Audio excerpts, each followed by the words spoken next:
plagiarism. I may be relegated to the lowly post of lunch lady, but my instincts are honed. A photograph. You took this? The moment I witnessed the crime, my reflexes took over, and snap, I took a picture. In fact, one of my lunchboxes is rigged with a camera. I suppose that's more exciting than just hanging it around your neck. Witness, why am I only seeing this photograph just now? You think I'd show it to you, a prosecutor? Think again. My boyfriend works in the photography division of criminal affairs. Which boyfriend is this? Is this this boyfriend, that boyfriend, or the other boyfriend? Well, this is most certainly the defendant. This doesn't show the moment of the crime, though. This just shows her by the trunk. So what was the defendant doing at the time? The chief prosecutor was holding a knife in her right hand.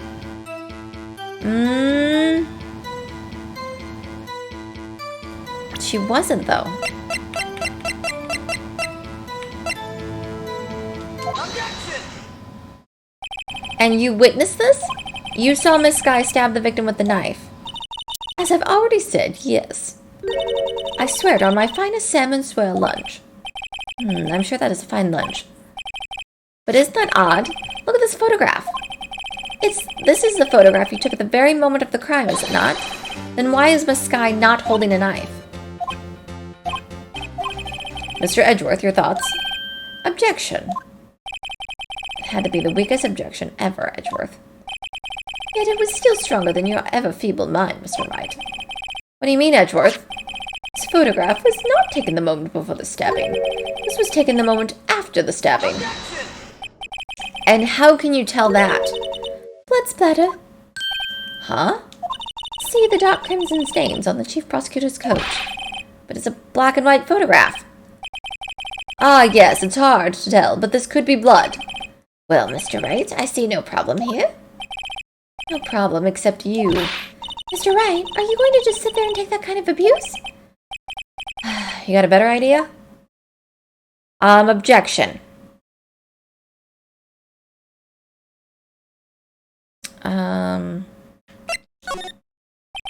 Now that you mention it, I see no problem here. Other than myself.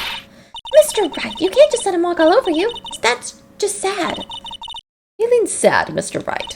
Perhaps a bittersweet first love lunchbox is in order. Well, that was a waste of time. Let's continue with the testimony. Perhaps I should have dug a little deeper. Somehow I always knew a day like this would come.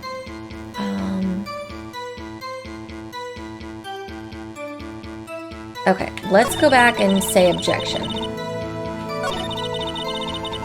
I think that's what we were supposed to do.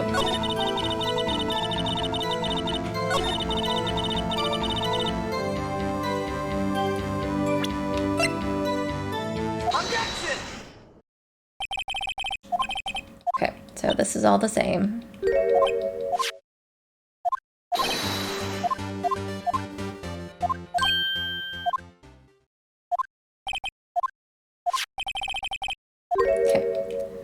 After the stabbing. Blah, blah, blah. Sound design on here is great.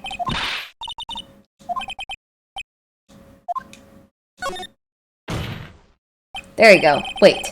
That contradicts what the witness said in her testimony. Namely, that she took the picture at the moment she witnessed the crime. Well, it seems I was slightly unclear. My apologies. That's it? If you run out of lunch, you order seconds. Problem solved. If you don't like it, try ordering the jumbo-sized lunch from the get-go. Good advice. I'm not sure I understand it, but good advice. I didn't have time to stop her. Prosecutor Sky was cold, calculating like a robot. She killed without pain or remorse. It was a premeditated murder. Premeditated? How do you know? Look at the chief prosecutor's hands in that photograph. Well... are those gloves? Surgical gloves made of thin rubber, most likely. Why would she have those on? If it was not premeditated, she would not be wearing those gloves. Yes, but then how did she cut her hand if she was wearing gloves?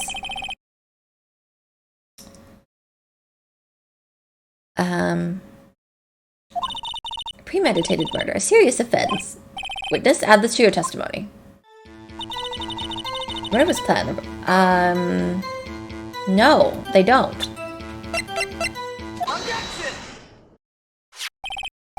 Witness, do you know what this is? Are you trying to test me? I sell boxed lunches for a living, you know.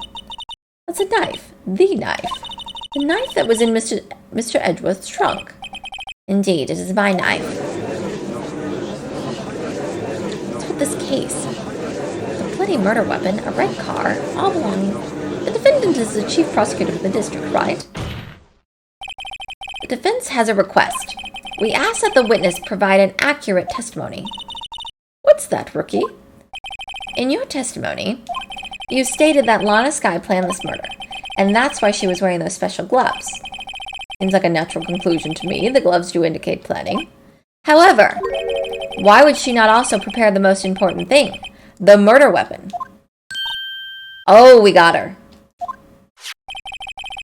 This knife just happened to be in the trunk of that car.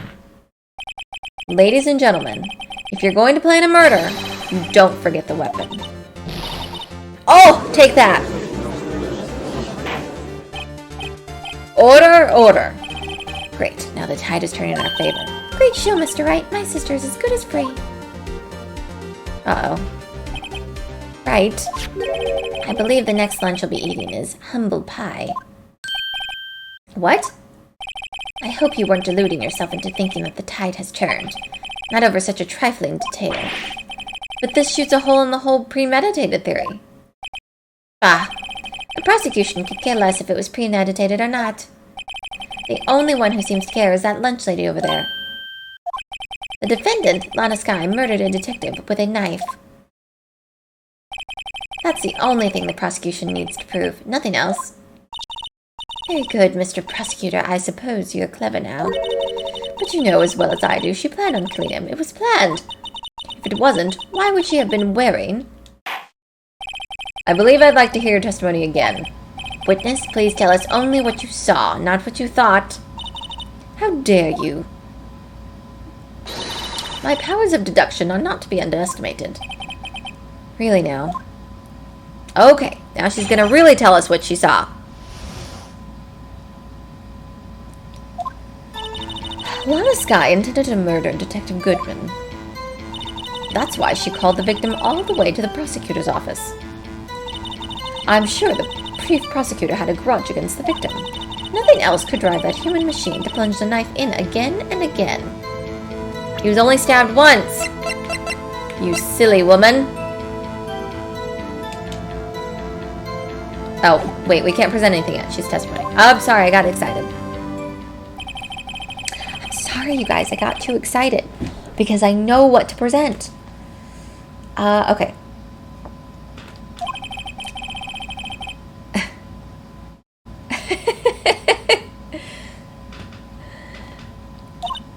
So if I ordered a pizza, does that mean I'm planning to kill the delivery boy?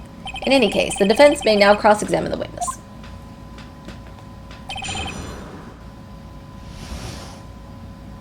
And take that in the...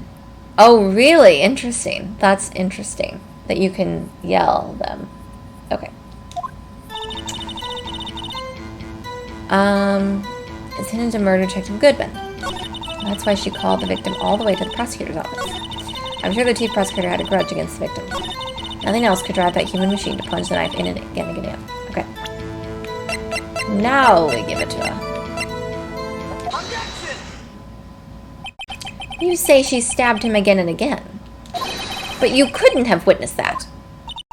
Are you testing me? Then I'll test you. With moss surprise. Ew. I'm afraid the moss is growing under our feet as we wait, Miss Starr.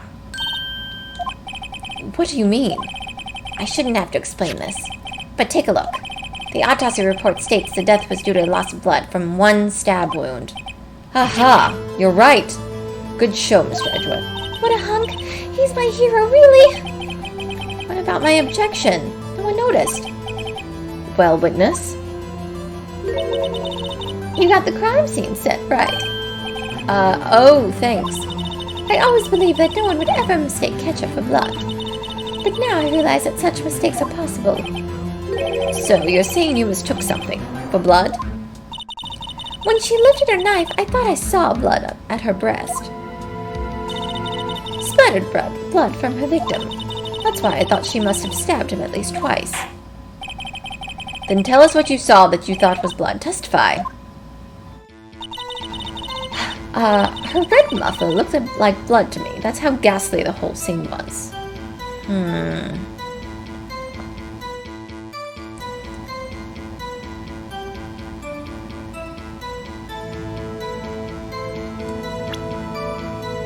Something's not right about that.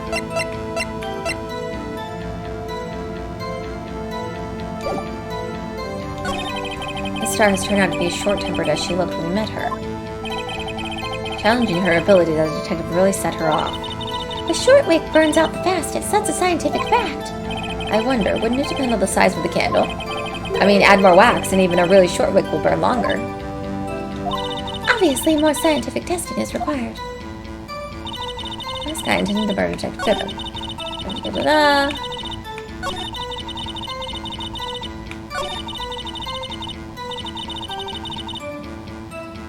I don't see any red muffler on her. Miss Starr, I demand an explanation. The witness is clearly not suited for detective work. What? The suspect was not wearing a scarf or a muffler of any kind when she stabbed the victim. And you've proved it yourself. With this photograph. That's what I just said. Only a professional lunch lady could be so utterly clueless. Congratulations, perhaps you finally found your true calling in life. Harsh words, but good. In the end, Mr. Edgeworth prevails. That was my objection. But it was there. A scarf, not that, but something red, really. Well now, where were we? The witness has given us an entertaining interlude, but back to business. What? Very well, witness, continue your testimony. You saw the crime and apprehended the suspect. Tell us about that. Very well. I do remember some things accurately, at least. Ultimately, we couldn't shake the most important part of the testimony. The most important part? The part where your sister stabs the victim. This next testimony might just be the moment of truth.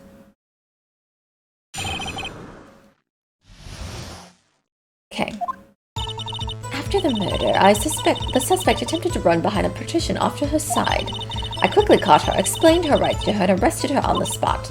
Ah yes, when I arrested her, she mentioned the muffler. That's what had me confused in my earlier testimony. The chief prosecutor made her escape, but against Angel Star, resistance is futile. Oh boy. You're quite determined about the scarf, aren't you? I strike like a snake and bite like a cobra. Okay. That's me, Angel Star. That wasn't a very good metaphor. First of all, a cobra is a kind of snake. Yeah, that's what I was thinking.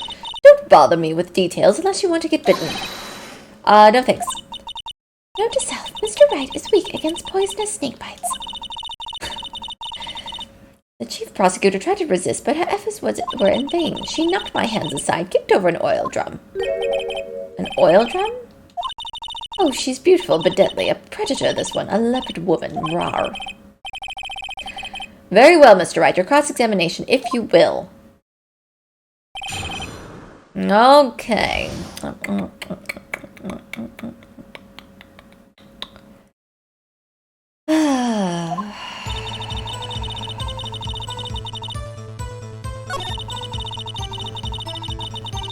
What? How did you arrest her? You say quickly. Were you close to the suspect? As I just said, I was only 30 feet from her the whole time, but there was a partition in the way. Maybe I should press her for more details. Press her. I'd like to see this on the floor plans just to be safe. Lunch lady car was here. She was a visitor, thus she was parked in B block. So you witnessed the murder from here. That would make it about 30 feet from the car. Okay. Is that correct, Miss Starr? Yes, that's right. There was a chain-link fence in front of you. I went over it, of course. Amazing. The Coffin Queen lunch lady athlete, indeed. It would have taken her a little time to climb over the fence, so she couldn't have gotten to my sister that fast. Yeah, that fence was about 9 feet high. So how did Miss Sky not get away? Ah, yes, when I arrested her, she mentioned the muffler. Okay, so we have a muffler. Should I press on this?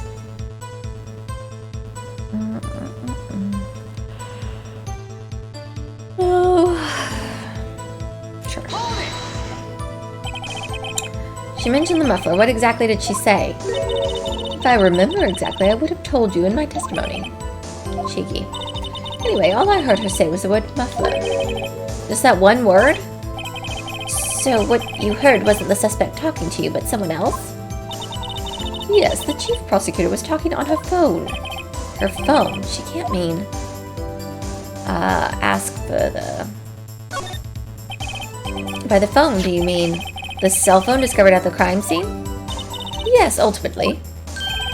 Ultimately, my memory is like a salmon heading upstream, you see. No, the court does not see, Miss Starr. The chief prosecutor first attempted to use the phone hanging on the wall. On the wall? That's right. Near the car, there was an emergency phone on the wall. Apparently, it was out of order, and so she used her cell phone. Indeed, the emergency phone was out of order that day. Good witnessing, witness. Good witnessing? Whatever happened to good testifying? You should, of course, add this to your testimony. The things I do to please this rookie defense attorney. I saw it all, how she tried the phone on the wall, but had to use her cell instead. Should I press? But Emma said there was nothing on the other end of the line when she answered, that she didn't hear anything.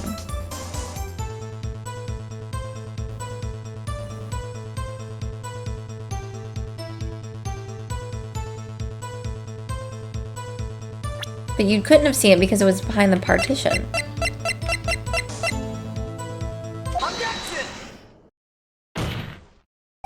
Miss Starr, I have to conclude that you have a personal grudge against Miss Lana Sky. The witness is a former detective. Her testimony is unmarred by personal bias. Well, who would have thought you would be my knight in shiny armor, prosecutor? You who, together with the chief prosecutor, kicked me out 2 years ago. Well, Miss Starr, this is a fatal contradiction with your testimony. How do you explain this? I don't know what you're talking about. Mess with me, and I'll make you cough it all up. Let's look at the floor plans. You said you witnessed the crime from this point. However, if that's true, you couldn't possibly have seen Miss Sky making that phone call. I believe you see what I'm getting at. That emergency phone was on the back side of this partition. If indeed you were in B block, you couldn't have seen it. What? Her bowels! Her opening! It's simple, Your Honor. She's not coughing up lunch, she's coughing up lies. That's quite a claim, Mr. Wright. Perhaps you will allow me a question? Tell us exactly what lie this witness has told the court. Here's where the counterattack begins. I can't afford to get this wrong. The witness lied about...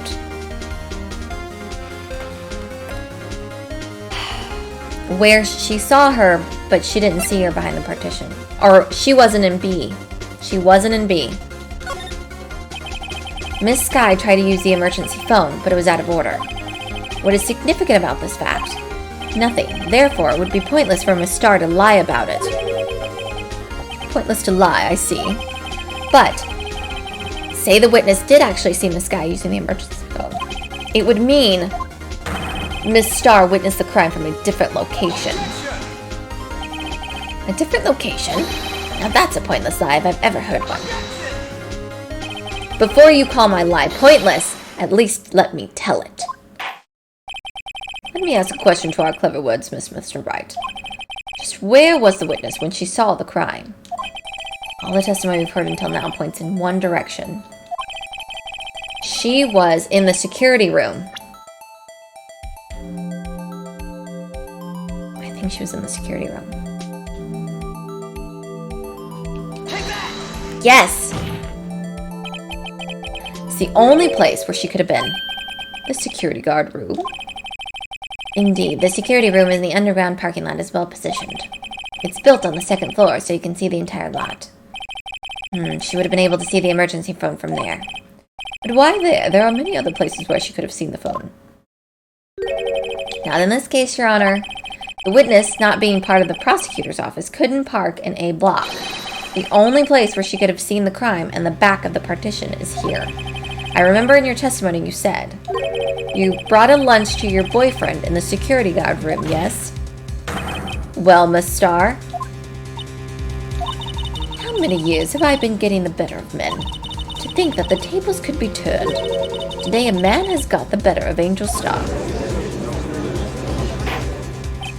Order, order! Witness, what have you done? You used to be a detective, you should know better. I'm not turning back. The guilty will be punished.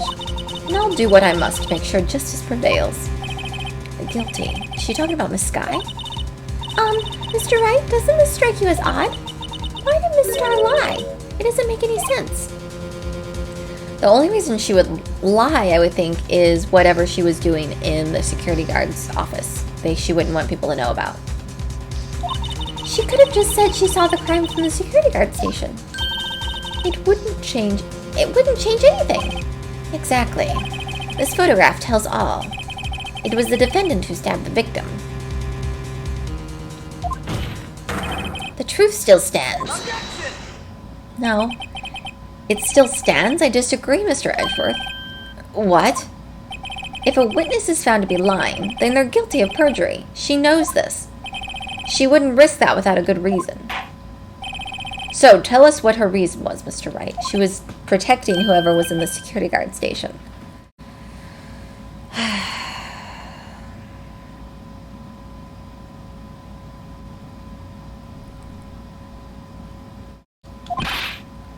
Who else?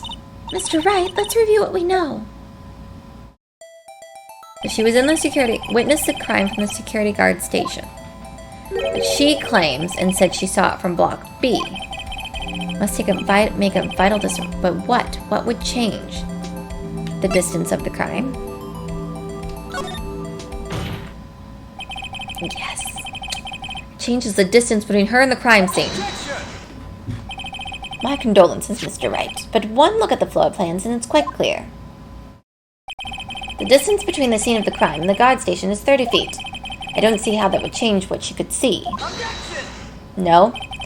What she saw is not in question here. What matters is the time it would take her to reach the scene of the crime. Miss Starr, you witnessed the crime from the security guard station. Now, how long did it take you to go from there to the scene of the crime where you arrested Miss Skye? Well, witness? You. Yes? You ordered the squid wheels, right? Probably my lunches has gone from low to inedible.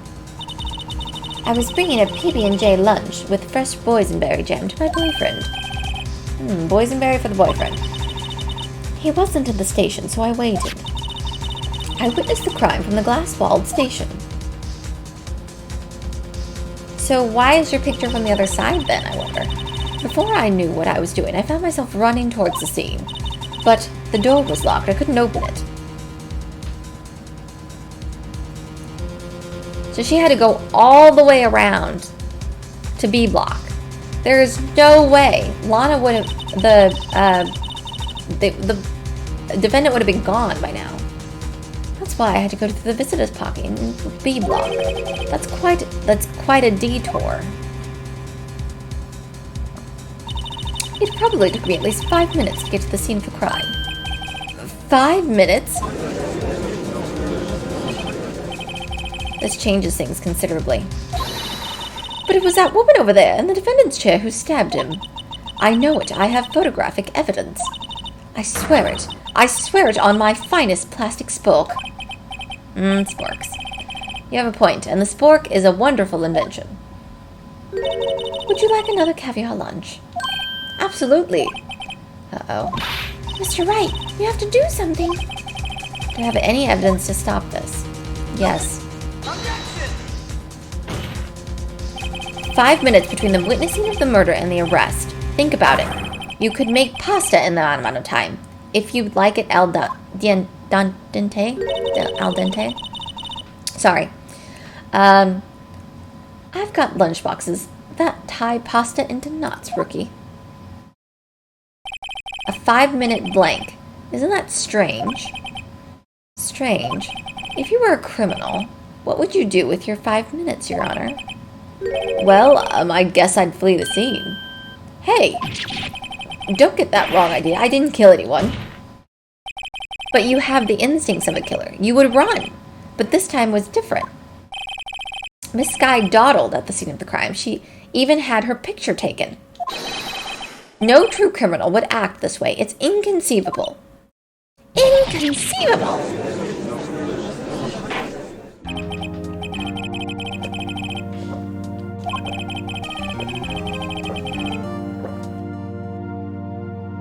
The witness has a grudge against the defendant and a blank in her testimony.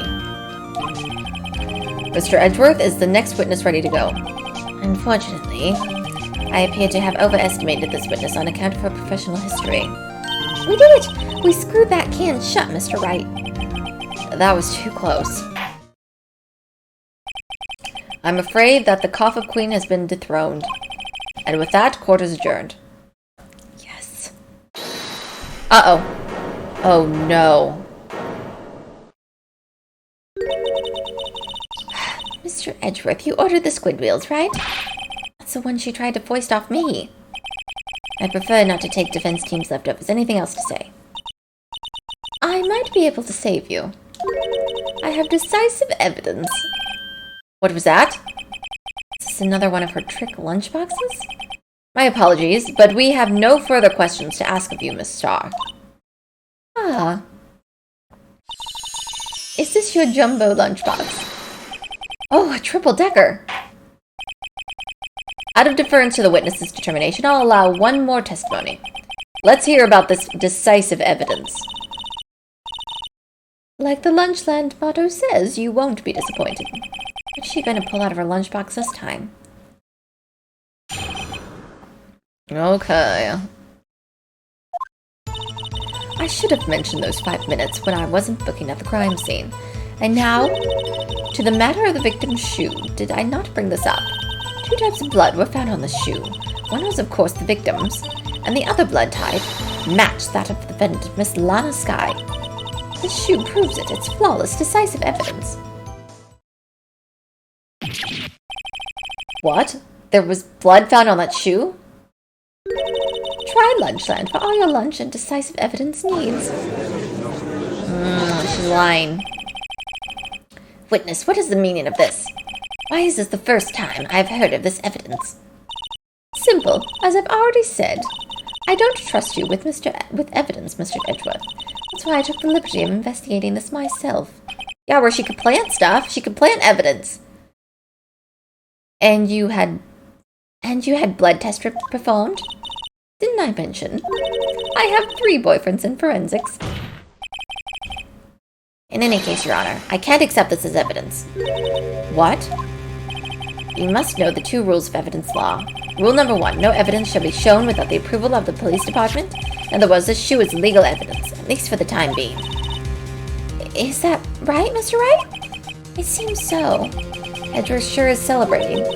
Not so fast, Mr. Edgeworth. Don't forget, I used to be a detective, as I mentioned previously.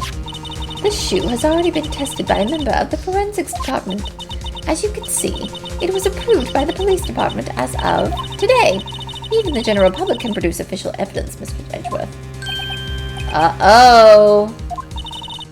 Is that right, Mr. Wright? It seems so. Edgeworth is looking pretty sullen.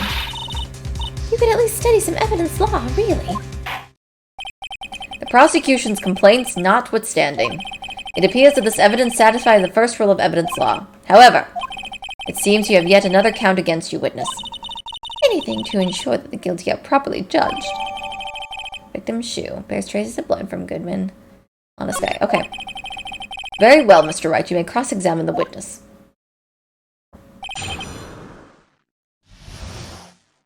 Okay. Let's press her on everything. Why did you lie about this 5 minutes? I guess you could say I just wanted people to look at the results. The results? How many times do I have to say this? I saw the chief prosecutor stab the victim before my very eyes. Compared to that, a 5-minute blank means nothing. Then why didn't you just tell the truth? Don't make me laugh. We're dealing with the most untrustworthy of the vile lot known as prosecutors. Falsified evidence, arranged testimonies, erasing and manipulated evidence. When you fight monsters, you need to use every trick in the book. This, when the suspect is admitting she did it. But false testimony is the most despicable crime of all, Miss Starr. Let's just get this over with. Now to the matter of the victim's shoe. Did I not bring this up? And you found this shoe at the scene of the crime? I detained the chief prosecutor and notified the police department. I wanted to make myself useful while I was waiting for the police to arrive. So like an ill-trained pooch, you snuck off with the shoe. I was afraid someone would erase the chief prosecutor's crime. This shoe was my secret weapon if that should happen. See this fashionable basket I have here? It carries more than lunchboxes, gentlemen. In any case, you removed valuable evidence from the scene of the crime. Now tell us what you did next.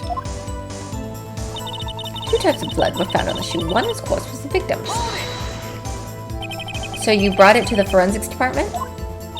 If you're going to submit something as evidence in court, you need it approved. To do that, evidence must be analyzed by a forensics expert. And she got away with her little coup because she used to be a detective. The shoe does appear to have blood stains on it. Well, the man was stabbed after all. And that blood belonged to the victim, Detective Goodman. As I said, there were 2 types of blood found on the shoe. The other blood type matched that of the defendant, Miss Lana Skye. You can't say for sure the blood belonged to the defendant with a blood test. You claim to know something about blood tests, Rookie? Huh? Well, speak up. Well, blood comes in 4 types, A, B, O, and AB. However, you can't tell from a blood test whether a murder was committed in cold blood. That's just a figure of speech, Mr. Wright. Actually, we can differentiate between millions of types of all blood tests out there, which means that we can more or less narrow down any sample of blood down to just one person. Or so I hear. That's pretty specific. If I had a little more time, I would have gotten DNA test results.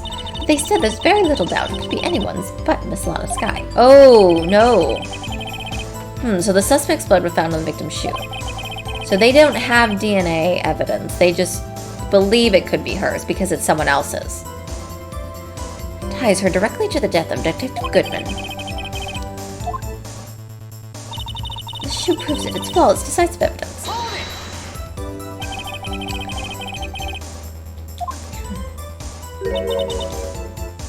Ew. Some like it hot, Mr. Wright. Some like your client. She's in enough hot water to make a whole vat of soup.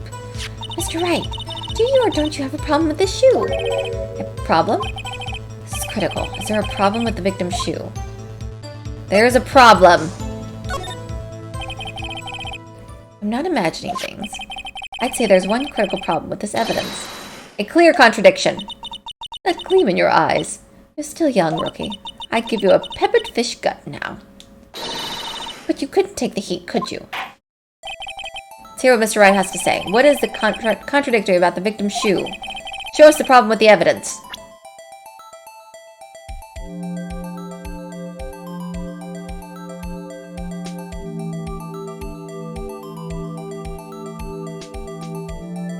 There's blood splatter on the bottom, which is a no-no if she committed murder. I wonder if you noticed, there's blood on the bottom of the shoe. Don't mess with me, Rookie. Or it'll be your blood on the bottom of my shoe. Indeed, there is quite a bit of blood on the bottom of the shoe. Makes sense, the victim was stabbed with a knife. What could possibly be contradictory about blood on the bottom of his shoe? The crime scene photo.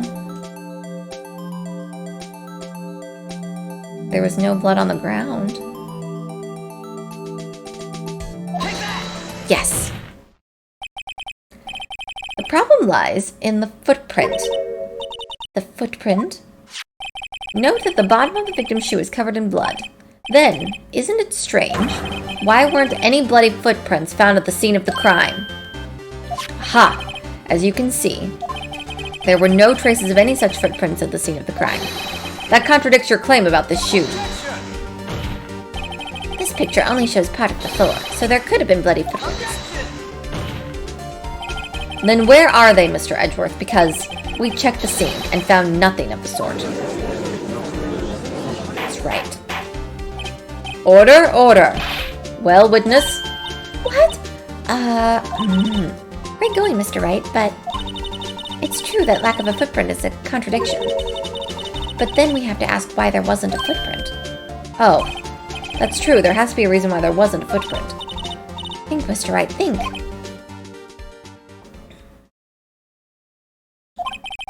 Hey, I don't know why it's not there.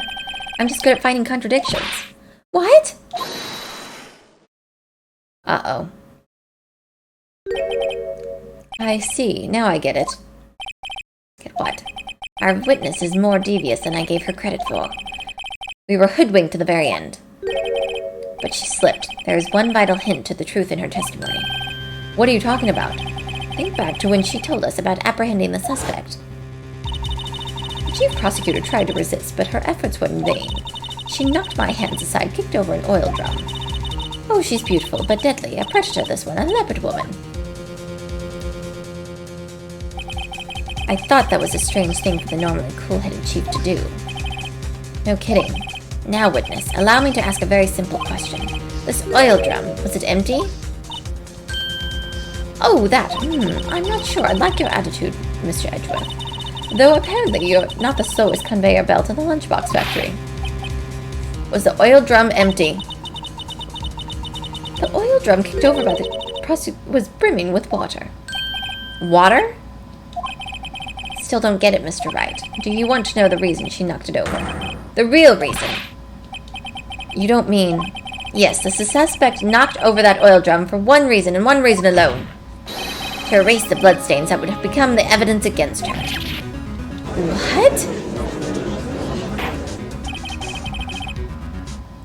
That ties things up quite nicely. The bloodstains left on the victim's shoes tie her quite clearly to this murder. Then after the deed was done, she knocked over the oil drum to erase the telltale signs. Why, that's a prosecutor's specialty, erasing evidence. That reminds me, Miss Skye's right hand was hurt. Didn't she say she cut herself when she stabbed him? So that's when my sister's blood got on the shoe? Well, I see no reason to prolong this trial. Mr. Wright, do something, please! What? What can I do? Your sister has confessed to the crime, and she tried to conceal it. But... Enough. There is no need for further debate. The verdict, Your Honor. Very well. But Angel Star is on the prosecution's side. She could have been lying about the water. This court finds the defendant, Miss Lana Skye. Hold it! Bye, Yaka! Little girl, what did you just say? Huh, me? Did you say that I, Angel Star, was on the prosecution's side? Yeah, well, you are. You're saying my sister hid evidence by erasing bloody footprints. Well, I thought you'd had your fill, but here you are demanding the second helping. Another lunchbox, a lunchbox called evidence.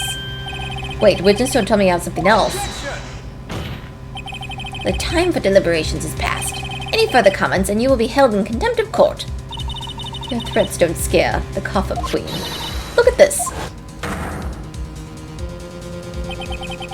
Wait, that's not... a photograph? I had it, just in case anyone had the gall to suggest that the white shoe didn't belong to the victim. I see no room for error in this evidence. Mr. Wright, wait, look at the asphalt in this photo. Hey, it's clearly wet. Erasing the last trace of doubt from the court's mind, immediately after the murder, the crime scene was washed with water. I'm sorry, Mr. Wright.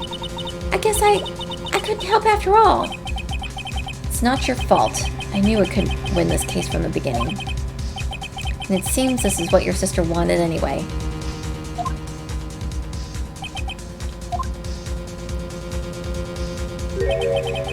I'm sorry, Mia. There has to be something.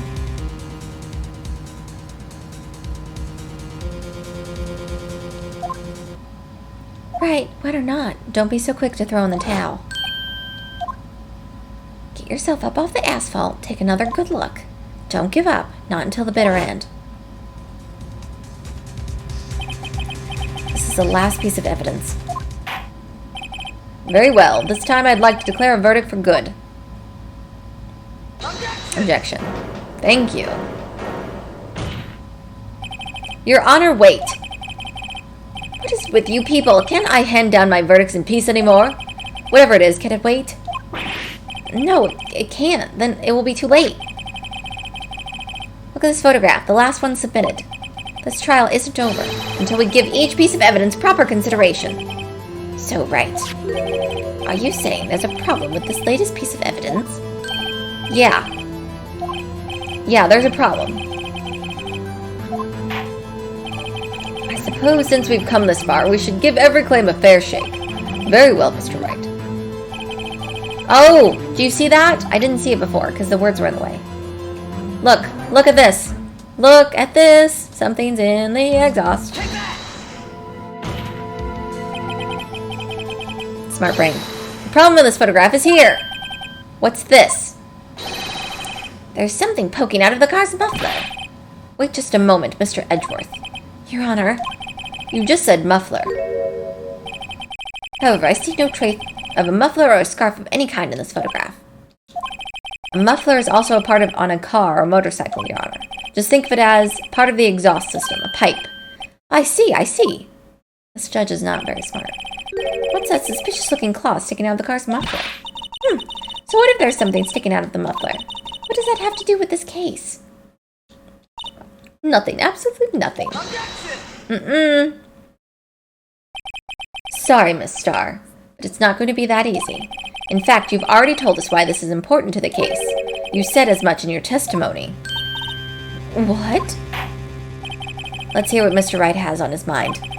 Tell us why you think this piece of cloth and muffler is related to this case.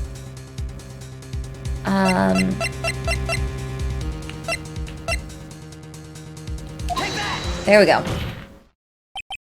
Miss Starr, recall your testimony for the court. Ah, yes, when I arrested her, she mentioned the muffler. That's what had me confused in my earlier testimony. Muffler. Could it be that the muffler you heard mentioned was actually this exhaust pipe? If so, that means this piece of cloth is vital evidence. We got her!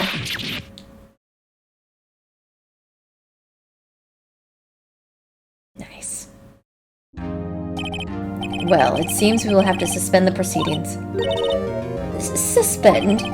I find myself wondering about the piece of cloth. If we leave any question unanswered here, we do a disservice to the law. Have the car at the crime scene inspected at once and bring me that cloth. The verdict will wait until after we've seen all the evidence. Agreed? I suppose so. Whew, that was close. But we made it, at least for now. This court will adjourn for a 30-minute recess. It's lunchtime, after all. He's still hungry? To play, especially on the Switch. I'm hoping that I will enjoy it. I've heard many people say that it's very good. It's a very good game. Good amount of puzzles, good amount of spooky. So, I'm also thinking about playing, I don't know what day Halloween's on. I think it's, what day is it on? Is it on a Sunday this year? Yeah, Halloween's on a Sunday. So I'm thinking, we might try to play Alien Isolation. I've never played that game. I think it's Alien Isolation. I've never played that one, and I've watched it played many times, and I think that'll be a good one. It's long enough that we can go through the whole Halloween. Yeah, so I'll be thinking about some stuff I haven't played before. Sandy, hello. How are you? 8 months. My goodness. My goodness, sir. 8 months. How's everyone doing? Sorry, my mic just died in the middle of our D&D. I hope people weren't like, ugh, this American girl, we don't like her. She doesn't talk. Of course, I was using a different computer because I can't get Discord on this computer for some stupid reason. And then my phone locked me out. Then the regular Discord locked me out on my other laptop. And I was trying to use my laptop mic, but it runs on a battery. And I forgot about that. So when I plugged in my headphones, the battery died pretty quickly. So, apologize. If Quincy's here, I apologize. I won't let it happen again, you guys. Yeah. They asked a few times. I was like, I thought the very last time they asked, or was the next to last time, that one of them asked if I was there. I thought I said hello. I am not good in speaking with groups because I worry that I'm going to speak over people and interrupt, and I don't want to accidentally say sorry since that's our rule. So, and I'm someone like, this is new to me, so I just want to listen to everyone's take on what's going on. I did ask Sandy some stuff outside of the voice chat, so I somewhat know what's going on, but I'm one of those people that get me in the game and then I'll figure out as I go. I'm not going to read all 400 pages of that guide. Oh, you muted someone. Great. Oh, well, the other thing was I didn't know how to turn down. There was a bot in there playing music. It was blasting on my side. And I'm like, does anyone else not have a problem with this? Like, I can't hear anyone over this music. And finally, I figured out how to turn the volume down on the bot. So that way, like, oh, everyone's been turning the volume down on it so they can all hear each other. So that's probably where I missed a few, like, is she there?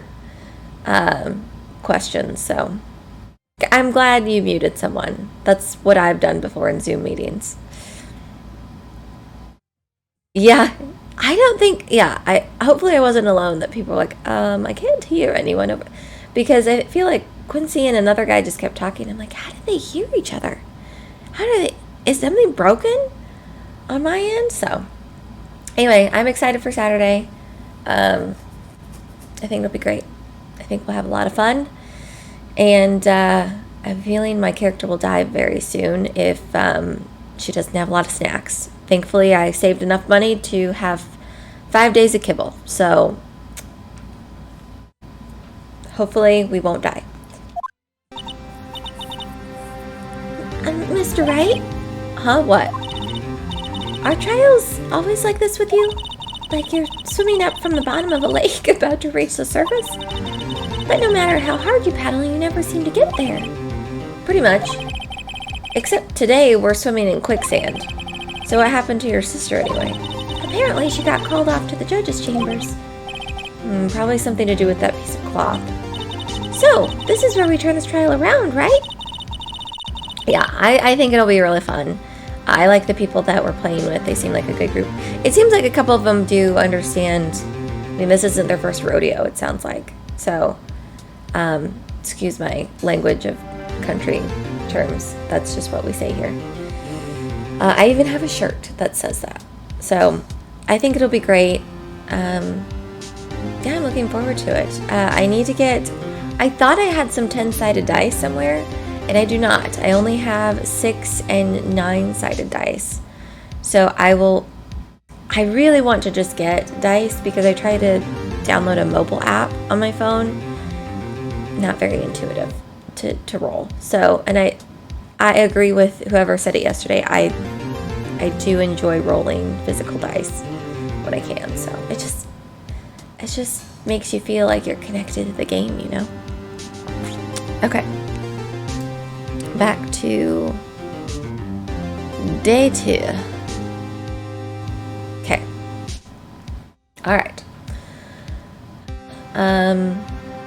Our only weapon, a tiny insignificant piece of cloth. We're gonna be buddies. We're gonna be buddies through the whole thing then. We'll support each other as best we can. Maybe we should have assigned each other certain pages to read so we don't have to both read them all. They've all dabbled with it. I'm fine with dabbling. I'm intimidated by someone who's like been a dungeon master for 5 years or something and then also played all these games. I did enjoy the story of, so what happened why are we all doing a new game? And they're like, well, someone didn't play by the rules. So we had to start over, which I find hilarious. I'm the one who's starting to feel tiny and insignificant, to tell the truth. Hola, partner. They say you showed a red cloth to a bull, it'll fire up its temper. That's what they told me when I was a youngin', at least. Officer Marshall! I thought I'd come take a look and see how the trial's going. Looks like I'm late. They've got the home ranch locked down tighter than a fort in enemy territory. That hard to slip out, huh? What's going on over there anyway? Create mayhem and chaos. I would expect nothing less from you. Everyone is taking a bullet to the knee. Okay, I will make sure I have enough med kits to get myself through. Make sure I'm not in the same area as you. That we are enemies in the apartment. Or acquaintances. I think it's so easy to be acquaintances with, like, your neighbors. You say hi, but you don't get too close. Do you know what I'm saying? That's my plan to be with everyone. Like, we'll be cordial. I'll get you what you need if you need something, but I'm not going to go out of my way to be friends with you. Unless you have money. All the police I've seen these last 2 days have been really on edge. You got enough on your plate without worrying about other people, compadre? You could be worrying about the chief prosecutor's taste in mufflers, for example. Officer Marshall? The whole muffler thing didn't have anything to do with scarves. She wasn't even wearing a scarf. You don't say. Now don't that just be all? He has to shave his beard continuously because it just continues to grow. I've seen the red breeze blow out her slender neck many a times. I saw it that day too. She was wearing a red muffler. What? At the award ceremony that afternoon, Edgeworth's seen it too, I'd reckon. What does that mean? But in the photograph, she didn't have a muffler on. She wasn't wearing a scarf. So Miss Starr wasn't mistaken. Well, it's about time. Remember, partner, sometimes you gotta grab the bull by the horns. And sometimes you just gotta let that bull go where it will. Time will tell. I have a bad feeling about this.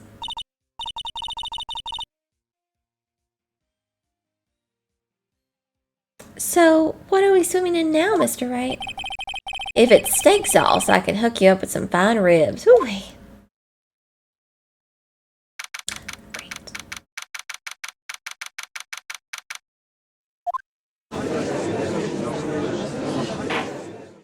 I forgot we just took a 5-minute break. For some reason I was thinking, oh, we get to go on to day 3 to investigate. I'd like to resume. What's up? The judge keeps looking over the prosecution. Is something wrong, Mr. Edgeworth? Your face is blue, your lips are purple, and you're sweating bullets. He has to poop. That furrowed brow, those grinding teeth, those watery eyes. What's more, your eyes are unfocused. You're doubled over.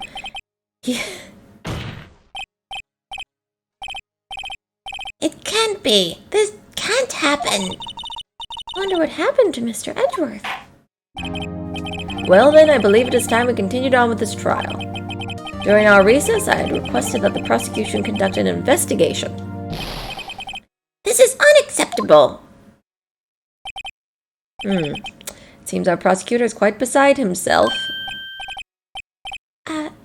Excuse me? Who's there?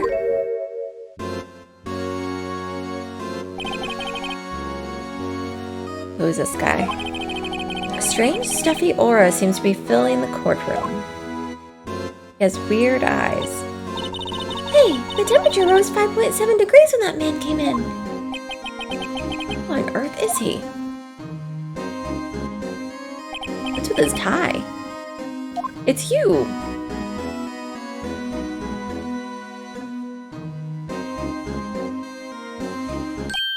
Oh! Sorry I'm late, Edgy. The roads were packed. It's just me. Long time no see, Edgy? How you been? Swim these days? Hello. No, I've been so busy. Busy, Smissy. Edgy, my boy, you have to make time to relax. Yes, indeed. Edgy seems to be his nickname for the judge. I'm afraid you're right. Very afraid. I'm sorry, but who are you? So you're Righto, the attorney. I've heard good things about you, son. Hi, Dev. Game is treating me well. We are still on day 2 of trial, so we will see what happens. I don't think day 2 trial, I think once we get through this part, we'll be able to go investigate again. So we found a piece of cloth in the muffler or tailpipe of the car, and we've got to figure out what that is. So, but in this case, it seems like Edgeworth kind of wants to help us too. If we figure out some of the truth, he'll help defend us because he doesn't want the victim to go to jail either. But remember, the scene of the crime was Edgeworth's car, and the knife was supposedly Edgeworth's knife. Okay. We should all go swimming together sometime. Jolly. Little Worthy? Mr. Wright. You don't know the district chief of police? Chief of police? You're welcome. Last time on Ace Attorney. Remember that, guys? Last time on Resident Evil Revelations, as if we've never played the game before up until that point. I really wish Revelations they just should have released it as a movie. I would have definitely watched it. But now you made me play a game of it. I did really enjoy Revelations too. That was fun. Except for the ending fight. He's the top-ranking police officer in the entire district.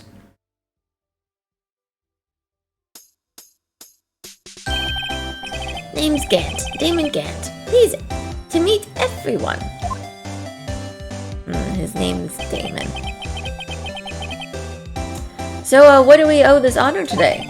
It's been over 2 years since you last came to this courtroom, hasn't it? Well, it's Worthy here. Look at that poor fellow. I just thought I'd help out by bringing this. Hey, that's my sister's muffler.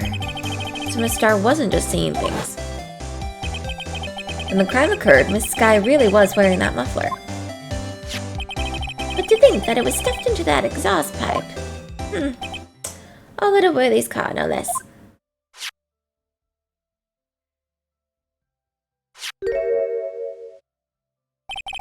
It's really quite embarrassing, even for us. Oh, what's this? It's what you call a switchblade knife. Quite perplexing, this. Uh-oh, where's this going? Uh-oh. Chief, what kind of outfit are you running? Mr. Edgeworth? How could they miss such a vital piece of evidence? If your investigators are this lax, how do you expect us to do our job? Now, wait a minute, Worthy. I've no desire to hear your excuses. I'm telling you to wait. Or didn't you hear me? Uh-oh. Have a look at this document where it says person in charge of investigation. There's no mistaking that signature, is there, Miles Edgeworth? That's not fair. On the day of the crime, I had your head in the clouds because you got that reward. Award, I know how you feel. But you're the person in charge. So we think yesterday, everyone at the police station was acting very, very fishy. And we think that they're trying to pin something either on Edgeworth or the chief prosecutor, because the police they haven't assigned good detectives onto this case. They've been assigning like the low level, like servicemen and policemen, and they've been, we think, forging some documents, like this letter where they're like, oh well, Miles was supposed to be head of the investigation, and he didn't know about that, or no one told him. What, are you serious? Don't be too upset. We'll find a way to clean up this mess that you made. It seems like they're trying to pit something against him for some reason, but they just gave him an award that day. But they put the body in his car, the trunk of his car, and they planted the knife, his knife, in the victim. This is the first time I've seen Mr. Edgeworth at a loss for words. This kind of major blunder is unlike you, Mr. Edgeworth. The court accepts this new evidence, but I'd like to ask the defense a favor first. Yes? Just to be sure. I'd like you to take a look at the blade of this knife. The blade, Your Honor? Well, I don't see why not. Could you open it up for me, I wonder? Yes, well, I think all I have to do is push that switch and... If I cut my finger, Mr. Wright, I wouldn't be able to pound my gavel anymore. Yeah, but if I cut my finger, I wouldn't be able to point at people anymore. Come on, just hurry up and open it.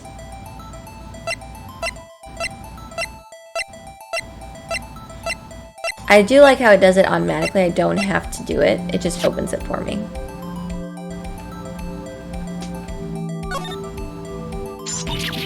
Oh!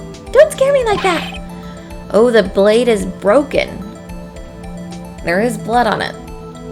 I'm the one who's scared. Look at the knife. Look at this knife blade. The tip is broken off. And it's dark red stain. Blood?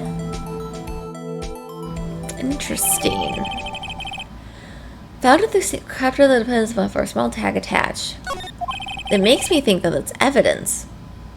This does not excuse the actions of the police department. I would like to hear an explanation from the chief of police himself. I'm terribly sorry, but could I ask you to testify for us about the split between the prosecutors and the police, and this knife? Sure thing, no problem. Not even a little one, really. Okay. The knife is special, but I can't say how here. Unless there's evidence to prove a connection between this knife and Goodman. That was a day for the department. That was a bad day for the department. We weren't in any shape to do an investigation. The detective was killed at the police department. See, what a mess. So he said that he was killed at the police department, not in the parking garage. Keep that in mind. The time of the crime, 5:15. Scary coincidence, eh? It's not officially linked to this case here yet, so I can't talk much about it. Wait, so there were there two murders? There was a murder at the police department? A detective? That's hush-hush information, Edgy. We haven't exactly announced it yet. Wait a second. You said 5:15. That's the exact time that Detective Goodman was killed at the prosecutor's office. Order. Anyway, we at the department were all flustered, as you might well assume. We're in the middle of a top-secret investigation. Don't tell anyone, okay? No. Police departments are so great when they have top-secret investigations. I think we understand the police department situation. Well, Mr. Wright? Two detectives killed at the same time in two different places. The chances of that are really slim. Scientifically speaking, of course. I'd like to exercise my right to cross-examine the witness. Very well. However, keep your questions focused on the case at hand. Oh, we will. Alright. Here we go. This knife is special, but I can't say how here. Unless there's evidence to prove a connection between this knife and Goodman. There is! It's the note you just gave me. Because it matches the evidence tag. Wait a second. Ah, at last, an honest-to-goodness objection. This knife? This has to have something to do with Detective Goodman. What do you mean? Ah, an honest-to-goodness, what do you mean from Edgy? This is great. Laugh it up, Fuzzball. Look at the tag on this knife. It reads SL92. And this is important. Why? Over here, we also have a memo that was on the body of the victim. It's upside down.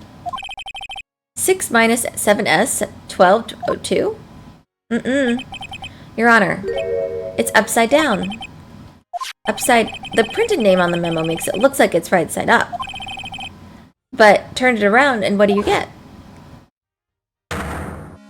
221 SL-9. Ooh, we are so good.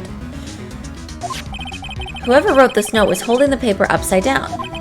SL-9. That's the same thing that's written on the knife's tag. Order. Well, Chief? Ah, well. I guess the cat's out of the bag. You win, Righto. I win? What game is this guy playing? This knife was evidence in a case. It was stolen from the department's evidence room. Oh, sorry. So this knife was stolen? Yes, but on the day of the murder... It was evidence, you say? Was it, in fact, a murder weapon? Ah, nice. Good show, Little Worthy. It was a murder weapon, as it happens. It was evidence from a case long since solved. So this knife was stolen on the day of the murder. It was found in the exhaust pipe of Edgeworth's car. Hard to think there isn't a connection there. It was a bad day for the department. We weren't in any shape to do an investigation. Why?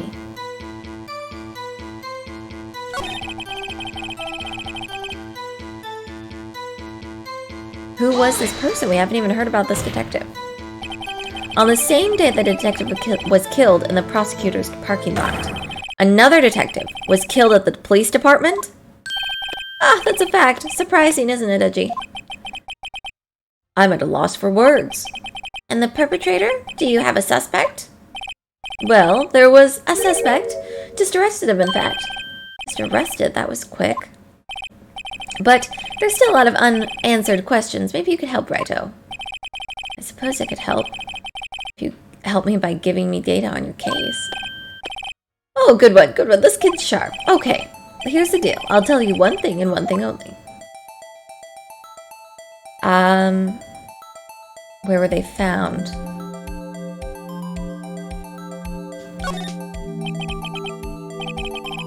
So tell me, where was the victim found?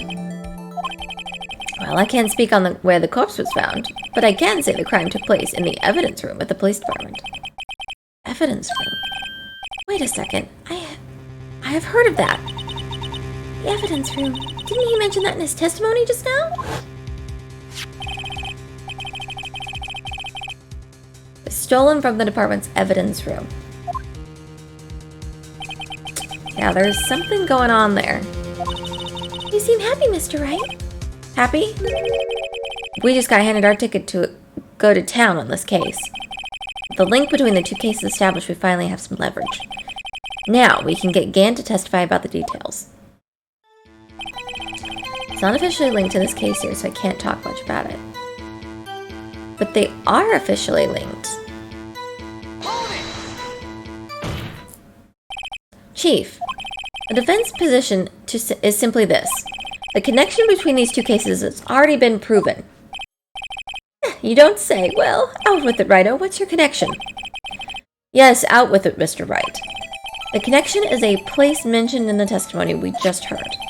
The knife found in the lot was stolen from the police department's evidence room. Not to mention the victim had on him the case number on the knife's evidence tag.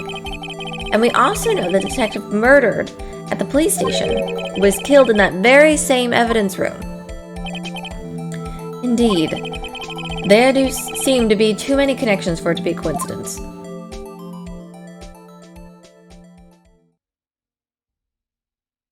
Oh, you two make a good pair. It took take my men 2 days to find out what you deduced right here. Chief, I request that you release your information on the victim at the police department. See, that's the tricky part. It hasn't been announced yet and all. Can we get the information? Unofficially?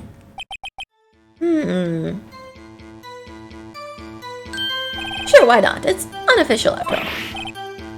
Okay, so who died at the police department? Who would have guessed?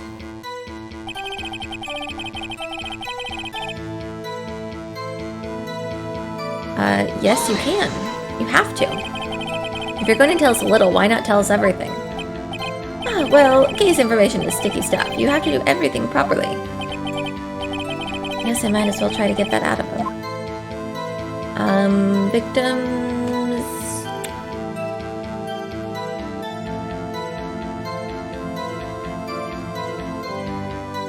I guess let's go with the ID number because we do have a piece of evidence that has an ID number on it. So I think it's trying to help us link that. Okay, how about you tell me the victim's ID number? Sure, why not? It's not like you'll be able to tell who it is from that. Of course not. You won't tell me their name, after all. We keep a tight lid on ID numbers, so don't go getting your hopes up. The number is 584-2189. Well, that is quite long. And we'll have to remember these. It drives me nuts. 82... I can't do it.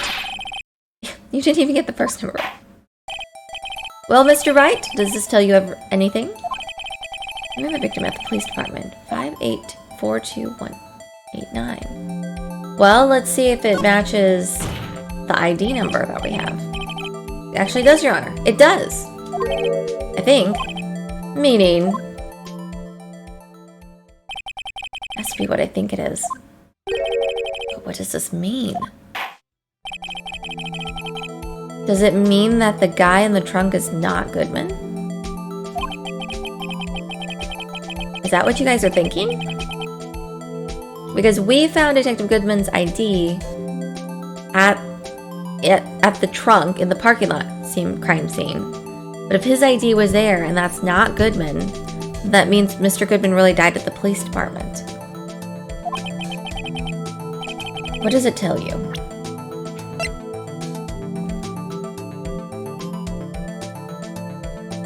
Take that! Witness. What is it, Mr. Wright? You're grinning like a schoolgirl on prom night. Oh, cute. No, it's just... I got confused. And this is news? Huh? Just come out with both guns blazing, like you always do. The police department, the prosecutor's office. 2 places, 2 detectives murdered at one time. Actually, I happen to have a police ID number here. Oh ho! Is it yours? No, Your Honor, I'm a defense attorney, remember? Is this the ID number of our victim, Detective Goodman? Shame on you, Righto. Personal IDs are top secret. Detective Goodman's ID number is 5842189. And this means what exactly? Wait, that ID number we heard from the chief earlier. That started with 82. I forgot. Oh my god. Can we get a competent judge, please? Can someone switch this man out? The number the chief police gave us was 5842189. Wait a second, Wright. What does this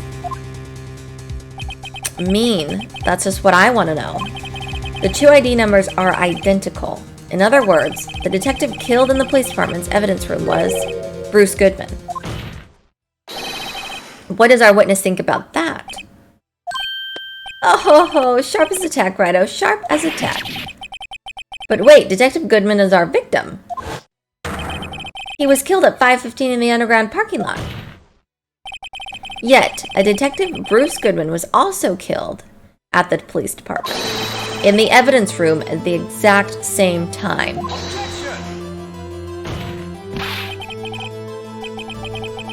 That's impossible. So what we're saying is, the same person was killed at the same time? In a completely different location. Unless one's not Detective Goodman.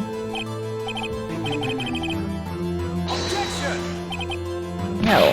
What I want to know is, why didn't I hear about this? Yes, it's top secret, fine, but I'm the prosecutor in charge of this case.